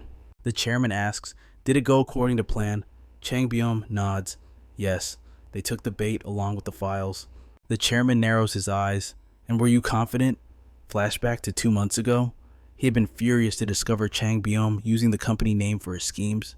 The chairman's voice was ice. Cut Hyunsung loose. That is the only way you become president. But Changbyam didn't flinch. I can't do that, father. You taught me that a leader values his people. That was why he allied with Hunsung. It was a gamble on character. Even if the company burns, he won't abandon his ally. I etched your teachings into my very bones, father. I'm not the president yet. I'm expendable. Let them come. I'll test my own limits against them. He bows deeply. And if my arrogance destroys this company, I will take full responsibility. The chairman sighs, seeing only a naive child. You are sorry. As a man, apologies mean nothing. You must be prepared. This path is treacherous. It's not just your title at stake. You could lose everything you are. Talent is replaceable, the chairman warns. There is no need to sacrifice yourself for a pawn. Father, Changbyam, interrupts, his voice steady. I respect you as a businessman, but I refuse to be a leader who treats people as disposable tools. Oh, this is the life I chose. This is the king I intend to be. The chairman's gaze darkens. Giants greater than us have fallen. A single tax audit can crumble empires. They couldn't survive the billions in fines. And do not delude yourself. My company is far from clean. We climbed high, but the foundation is rot. When the audit begins, Mangjin Construction will shake to its course. To save the kingdom, you must offer a sacrifice. Throw out every piece of bait you have, even if that bait is your own son. Back in the present, the tax official sneers. Don't worry about Mangjin. Their books are a mess. They'll fold like a cheap suit. Now, the Golden Circle must decide just how hard to squeeze. Do we send a warning, or do we bury Changbyam along with the company? The executive hangs up. Impressive for a high schooler. Changbyam actually held his ground against us. But without Changbyam, Hunsung is nothing. Everything is proceeding to plan. It's time to crush them. Suddenly, his phone rings. The executive freezes. It's Song Young Chong, one of the Golden Circle's absolute elites. He answers, trembling. Song's voice cuts through like a blade. Cease operations immediately. Abort the audit on Mangjin Construction. Now. The executive grits his teeth. Just because he sits on the throne, he thinks he can command the tides. I will never let this opportunity slip through my fingers. Hunt speaks with cold determination. Forgive me, but these are absolute orders from the highest authority, and if you have a grievance, take it up with the boss. But Song issues a grim warning. Mangjin Construction is not just a company, it is a ticking time bomb waiting to explode. Back in the sanctuary of his home, our protagonist binds his trembling hand. He has pushed his body to the breaking point, narrowly escaping permanent nerve damage. But discipline is non-negotiable. He must be diligent, for these are the very hands that will tear the golden circle apart, brick by brick. It was undeniable that the golden circle was hunting his people, but he remains unfazed. An ironclad security grid already protects his family. However, the game demands sacrifice. His allies, especially Chang'e, have been positioned as live bait. The stakes are deadly. They have everything to lose. To obliterate a corporation, a tax audit is a lethal weapon. Yet, for the Golden Circle, such a threat is merely a nuisance. The true nightmare lies in their invincibility. A counterattack seemed impossible. Months ago, he commanded Chongbei to follow his lead blindly. Back then, Chongbei had tried to deflect the topic of the audit, but our protagonist silenced him quickly with a single item. He hands him a USB drive. Inside, it holds the darkest secrets and identities of the Golden Circle's Shadow Masters. The instruction was precise: wire funds to these superiors in Mangjin's name. The moment they accept the money, they become accomplices. When the tax authority inevitably crushes the construction firm, that paper trail will drag the puppet masters down into the abyss with them. To survive, they will be forced to step into the light. They must protect Mangjin to save their own skins from the rats within. A dark smile plays on his lips. He asks if Chongbei isn't thrilled to finally discover the true identities of the Golden Circle's gods. Hun deliberately leaked information about those striking deals with high-ranking officials. The trap was set. After Chongbei infiltrated Panho's inner circle, he delivered the poison disguised as wealth. On the surface, his value skyrocketed. They believed they were untouchable, safe from retaliation. But then, Judgment Day arrived. The audit struck the construction company like a natural disaster. A frantic call is made. Someone begs for a way to stop the government wolves, knowing his crimes will be his undoing. But before the fall, strings are pulled from the shadows to keep these corrupt relationships on life support. He pressured the suspected high-rankers with a lethal deadline. He places his total faith in Hyun, knowing the grand design will not fail. This is not arrogance, it is calculation. As contracts multiplied, the cutthroat competition escalated in kind. If they evade capture, the company ascends to a new tier of power. The past year was a golden cage that turned Chong into a tycoon. Many days later, the phone rings. An unknown number flashes on the screen. The young man answers. It is Hung Jin, the director of Mangjin Construction. He demands a meeting. The atmosphere grows heavy. At a quiet coffee shop, the executive wastes no time on pleasantries. His voice is ice cold. You must walk away from Mangjin Construction immediately. If you persist on this path, you will find yourself powerless to change the outcome. Chongbei scoffs. First meeting, and you're already spewing garbage? You can't stop the audit? He leans in. Does a kid like you even know why I picked this spot? Silence answers him. Chongbei continues. This is the very place I met Hunsung for the first time. He wasn't some skirt-chasing high schooler. He looked like a man who wouldn't hesitate to die for his cause right then and there. Chongbei hadn't understood it then, but looking at the man before him, the difference is stark. In front of him sits a pathetic creature, sweat dripping with greed and malice. Hung Jin hisses, refuse me, and the company crumbles into bankruptcy. Chongbei roars, a scumbag profiting off children dares to threaten me. I will drag you into hell with me. This is his turf. He seizes Hung Jin by the collar and slams him onto the table with bone-shattering force. Bystanders retreat in fear, whispering, stay back, that's Chongbei. He tells the trash to clean up his own mess before delivering another brutal strike. Meanwhile, the chaos spreads to other allies. Jiangsu faces a barrage of registered complaints. The lawyer slams the phone down, cursing the unseen bastards targeting him. He had served his consultation duties with honor and sincerity. This attack is unnatural. Problems happen, but a synchronized wave of destruction. That is a calculated hit. Then, he recalls Hyunsung's prophecy. When the move is made, the lawyer will be targeted. To bring him down, the enemy would stop at nothing. But if he can weather this storm, the victory will be absolute. Jiangsu realizes the protagonist was right once again. The man truly possesses the eyes of a prophet. If Jong-soo were the type to crumble under pressure, he never would have quit being a prosecutor. He will see this through to the bitter end. When a beast bites, it locks its jaw. Let them try to force his hand. He dials a number. It has been a long time. Dongcho. Later, he meets his old friend. This brings back memories of the days we drank cheap coffee right here. His friend remains as cold as stone, refusing to break the ice. Dongcho asks simply, "Why are we here?" Jong-soo slides a document across the table. His voice drops. "This is it, the golden circle, the proof of their crimes. I have compiled the irrefutable evidence. Read these files, and the truth will be laid bare." Dongcho narrows his eyes and asks, "Is this a personal request?" Jong-soo shakes his head grimly. "This is not a request. It is an indictment from society itself. If you step into this abyss, you will lose everything." Jong-soo continues, his voice heavy with burden. "What choice do I have? We must excise this cancer before it kills us all. No matter how I calculate the odds, Dongcho, you are the only prosecutor with the steel to endure the blow." He places the file on the table. "I will leave a copy. Burn it if you wish to remain blind. But if your conscience cries out, you know my number." He pauses at the door. "My client is a victim of the Golden Circle. His name is Kim Hyun." Dongcho stands frozen. Coffee in hand, a chill runs down his spine. I have heard whispers of the Golden Circle.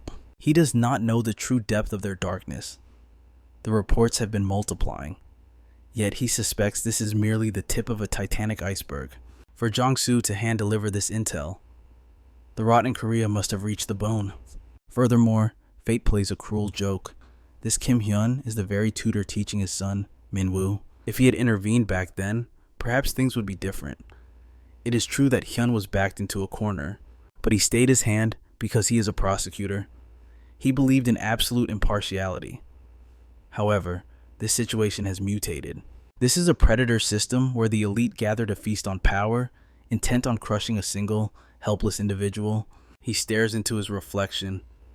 What path must I take? I refuse to become a man who cannot look himself in the eye. Resolve hardens his heart. He makes the call. "This is Kang Dongcho. Come to my office at dawn." He needs a favor. Thoughts race through his mind. I have 1,000 reasons to tear this case open. In a shadowy restaurant, the proxy speaks with ice-cold fury. "I gave you a hint and a golden opportunity, yet you delivered a catastrophe." Hyungjin trembles. "I have no excuse. I will fix this." The proxy sneers. "You stuck your nose where it did not belong. Chasing glory, you lost the chance to sever Hyun's connections."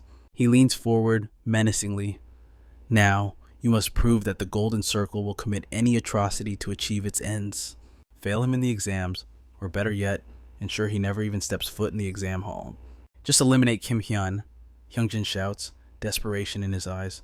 "I swear on my life, I will prove my worth." Later, in his office, Chongbei announces, "Your threat struck home.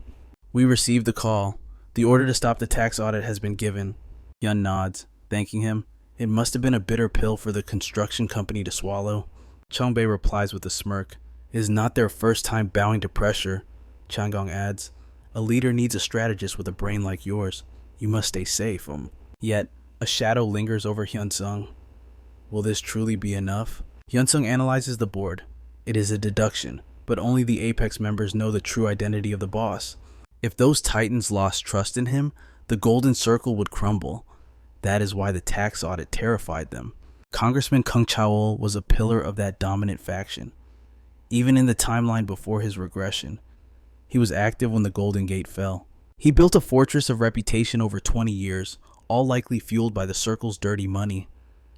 Hyunsung had suspected him from the start, so he laid a trap using Kim Ponho's funds, and like a starving beast, Kung Chaol took the bait, but he was not alone. Others, specifically Kim Chi-young, reacted instantly.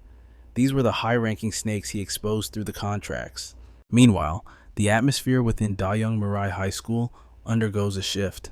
Awe begins to replace disdain as students look at Hunsung. Rumors of the Golden Circle spread like wildfire.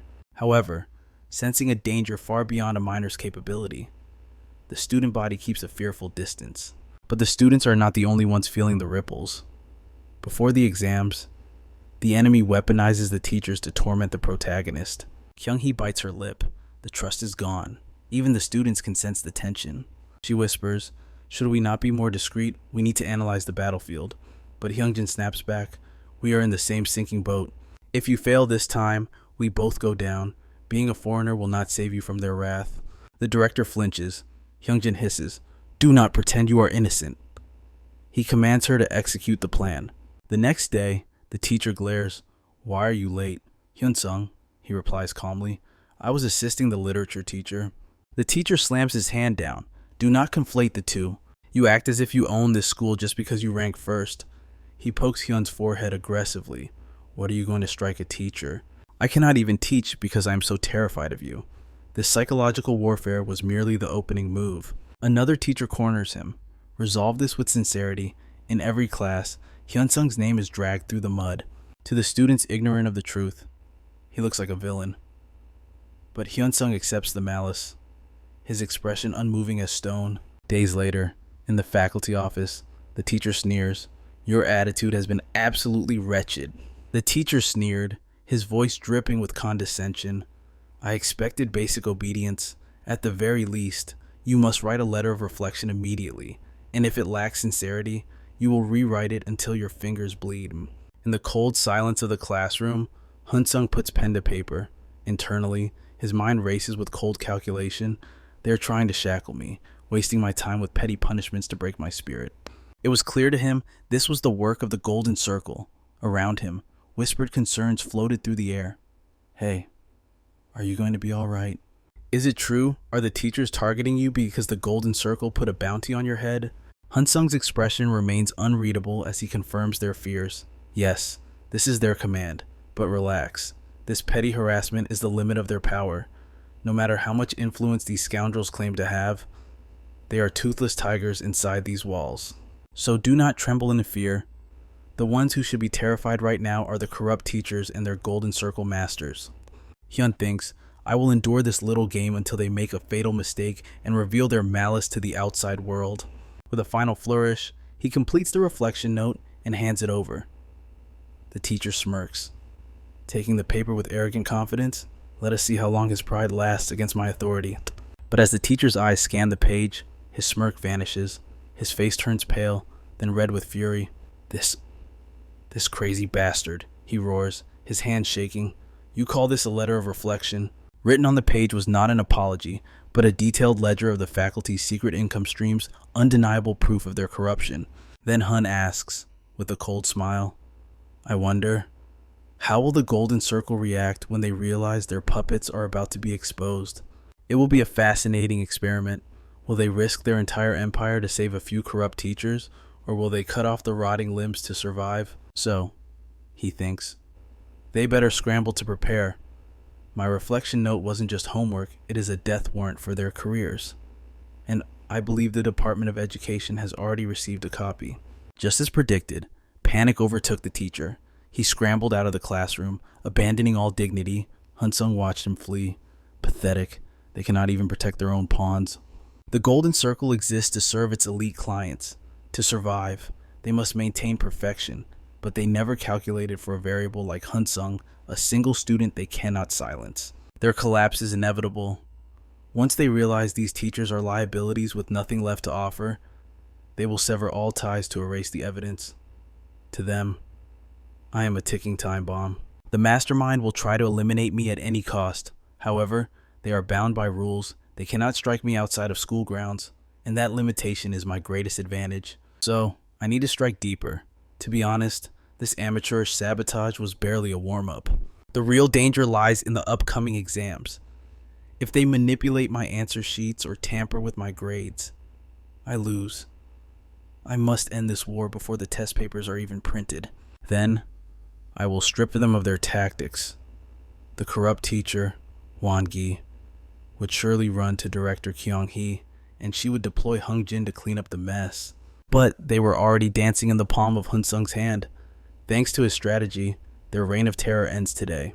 Meanwhile, at the Civilian Protection Center, Dong-chul slams his fist on the desk. How can a prestigious school like Daesungmir harbor teachers who take bribes to torment a child? The manager stammers, "Sir, that falls outside our jurisdiction." "Nah, not your problem," Dong-chul orders, his aura flaring. Check Wangi's assets immediately. How do you expect me to calm down when the system is rotting? Even the vice director is dirty. They are selling absences, falsifying records, and taking payments for early departures. It is a marketplace of corruption. I need to know the depth of this swamp. The secretary nods nervously, promising to follow protocol, but Dong Chul was losing patience. He roared in frustration. By the time they filed the paperwork, it would be too late. While bureaucrats took their sweet time, his son was suffering through school violence at this very moment. He despised this bureaucracy.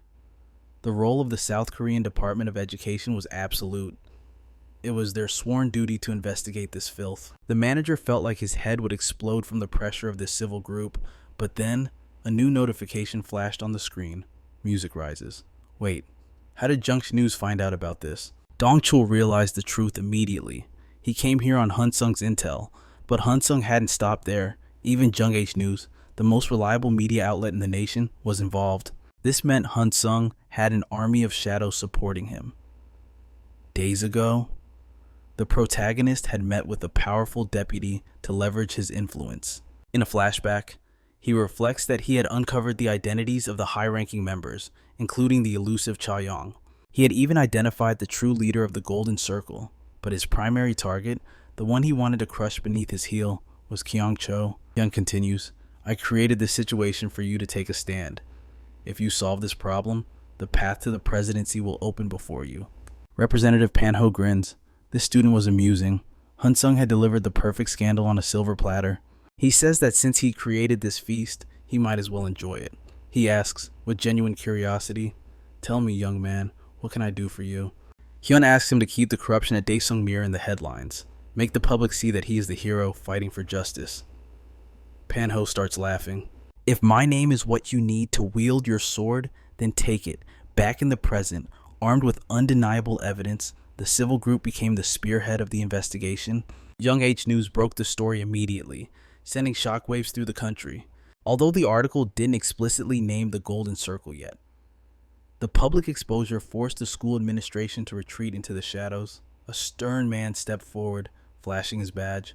I am from the Department of Education. We require full transparency regarding the allegations of violence. The department could no longer ignore the firestorm. So the school began a frantic charade of investigations, terrified of what would happen if the students started talking. Among them was Kang Jae-wook, staring at a blank witness statement form. Acting out won't solve anything. This school is rigged. He hesitated, wondering what his senior, Hunsung, would do in this moment. Then, Hunsung's words echoed in his mind. Never forget, if someone dares to trample on you, you must show them the price of their arrogance. Make them pay tenfold. Determination hardened in Jae-wook's eyes. He gripped his pen. He would no longer be a bystander. It was time to change. So, I ask you, would you have the courage to do the same as the protagonist? Let me know your thoughts in the comments and rate this manhwa from 0 to 10. Until next time, stay tuned.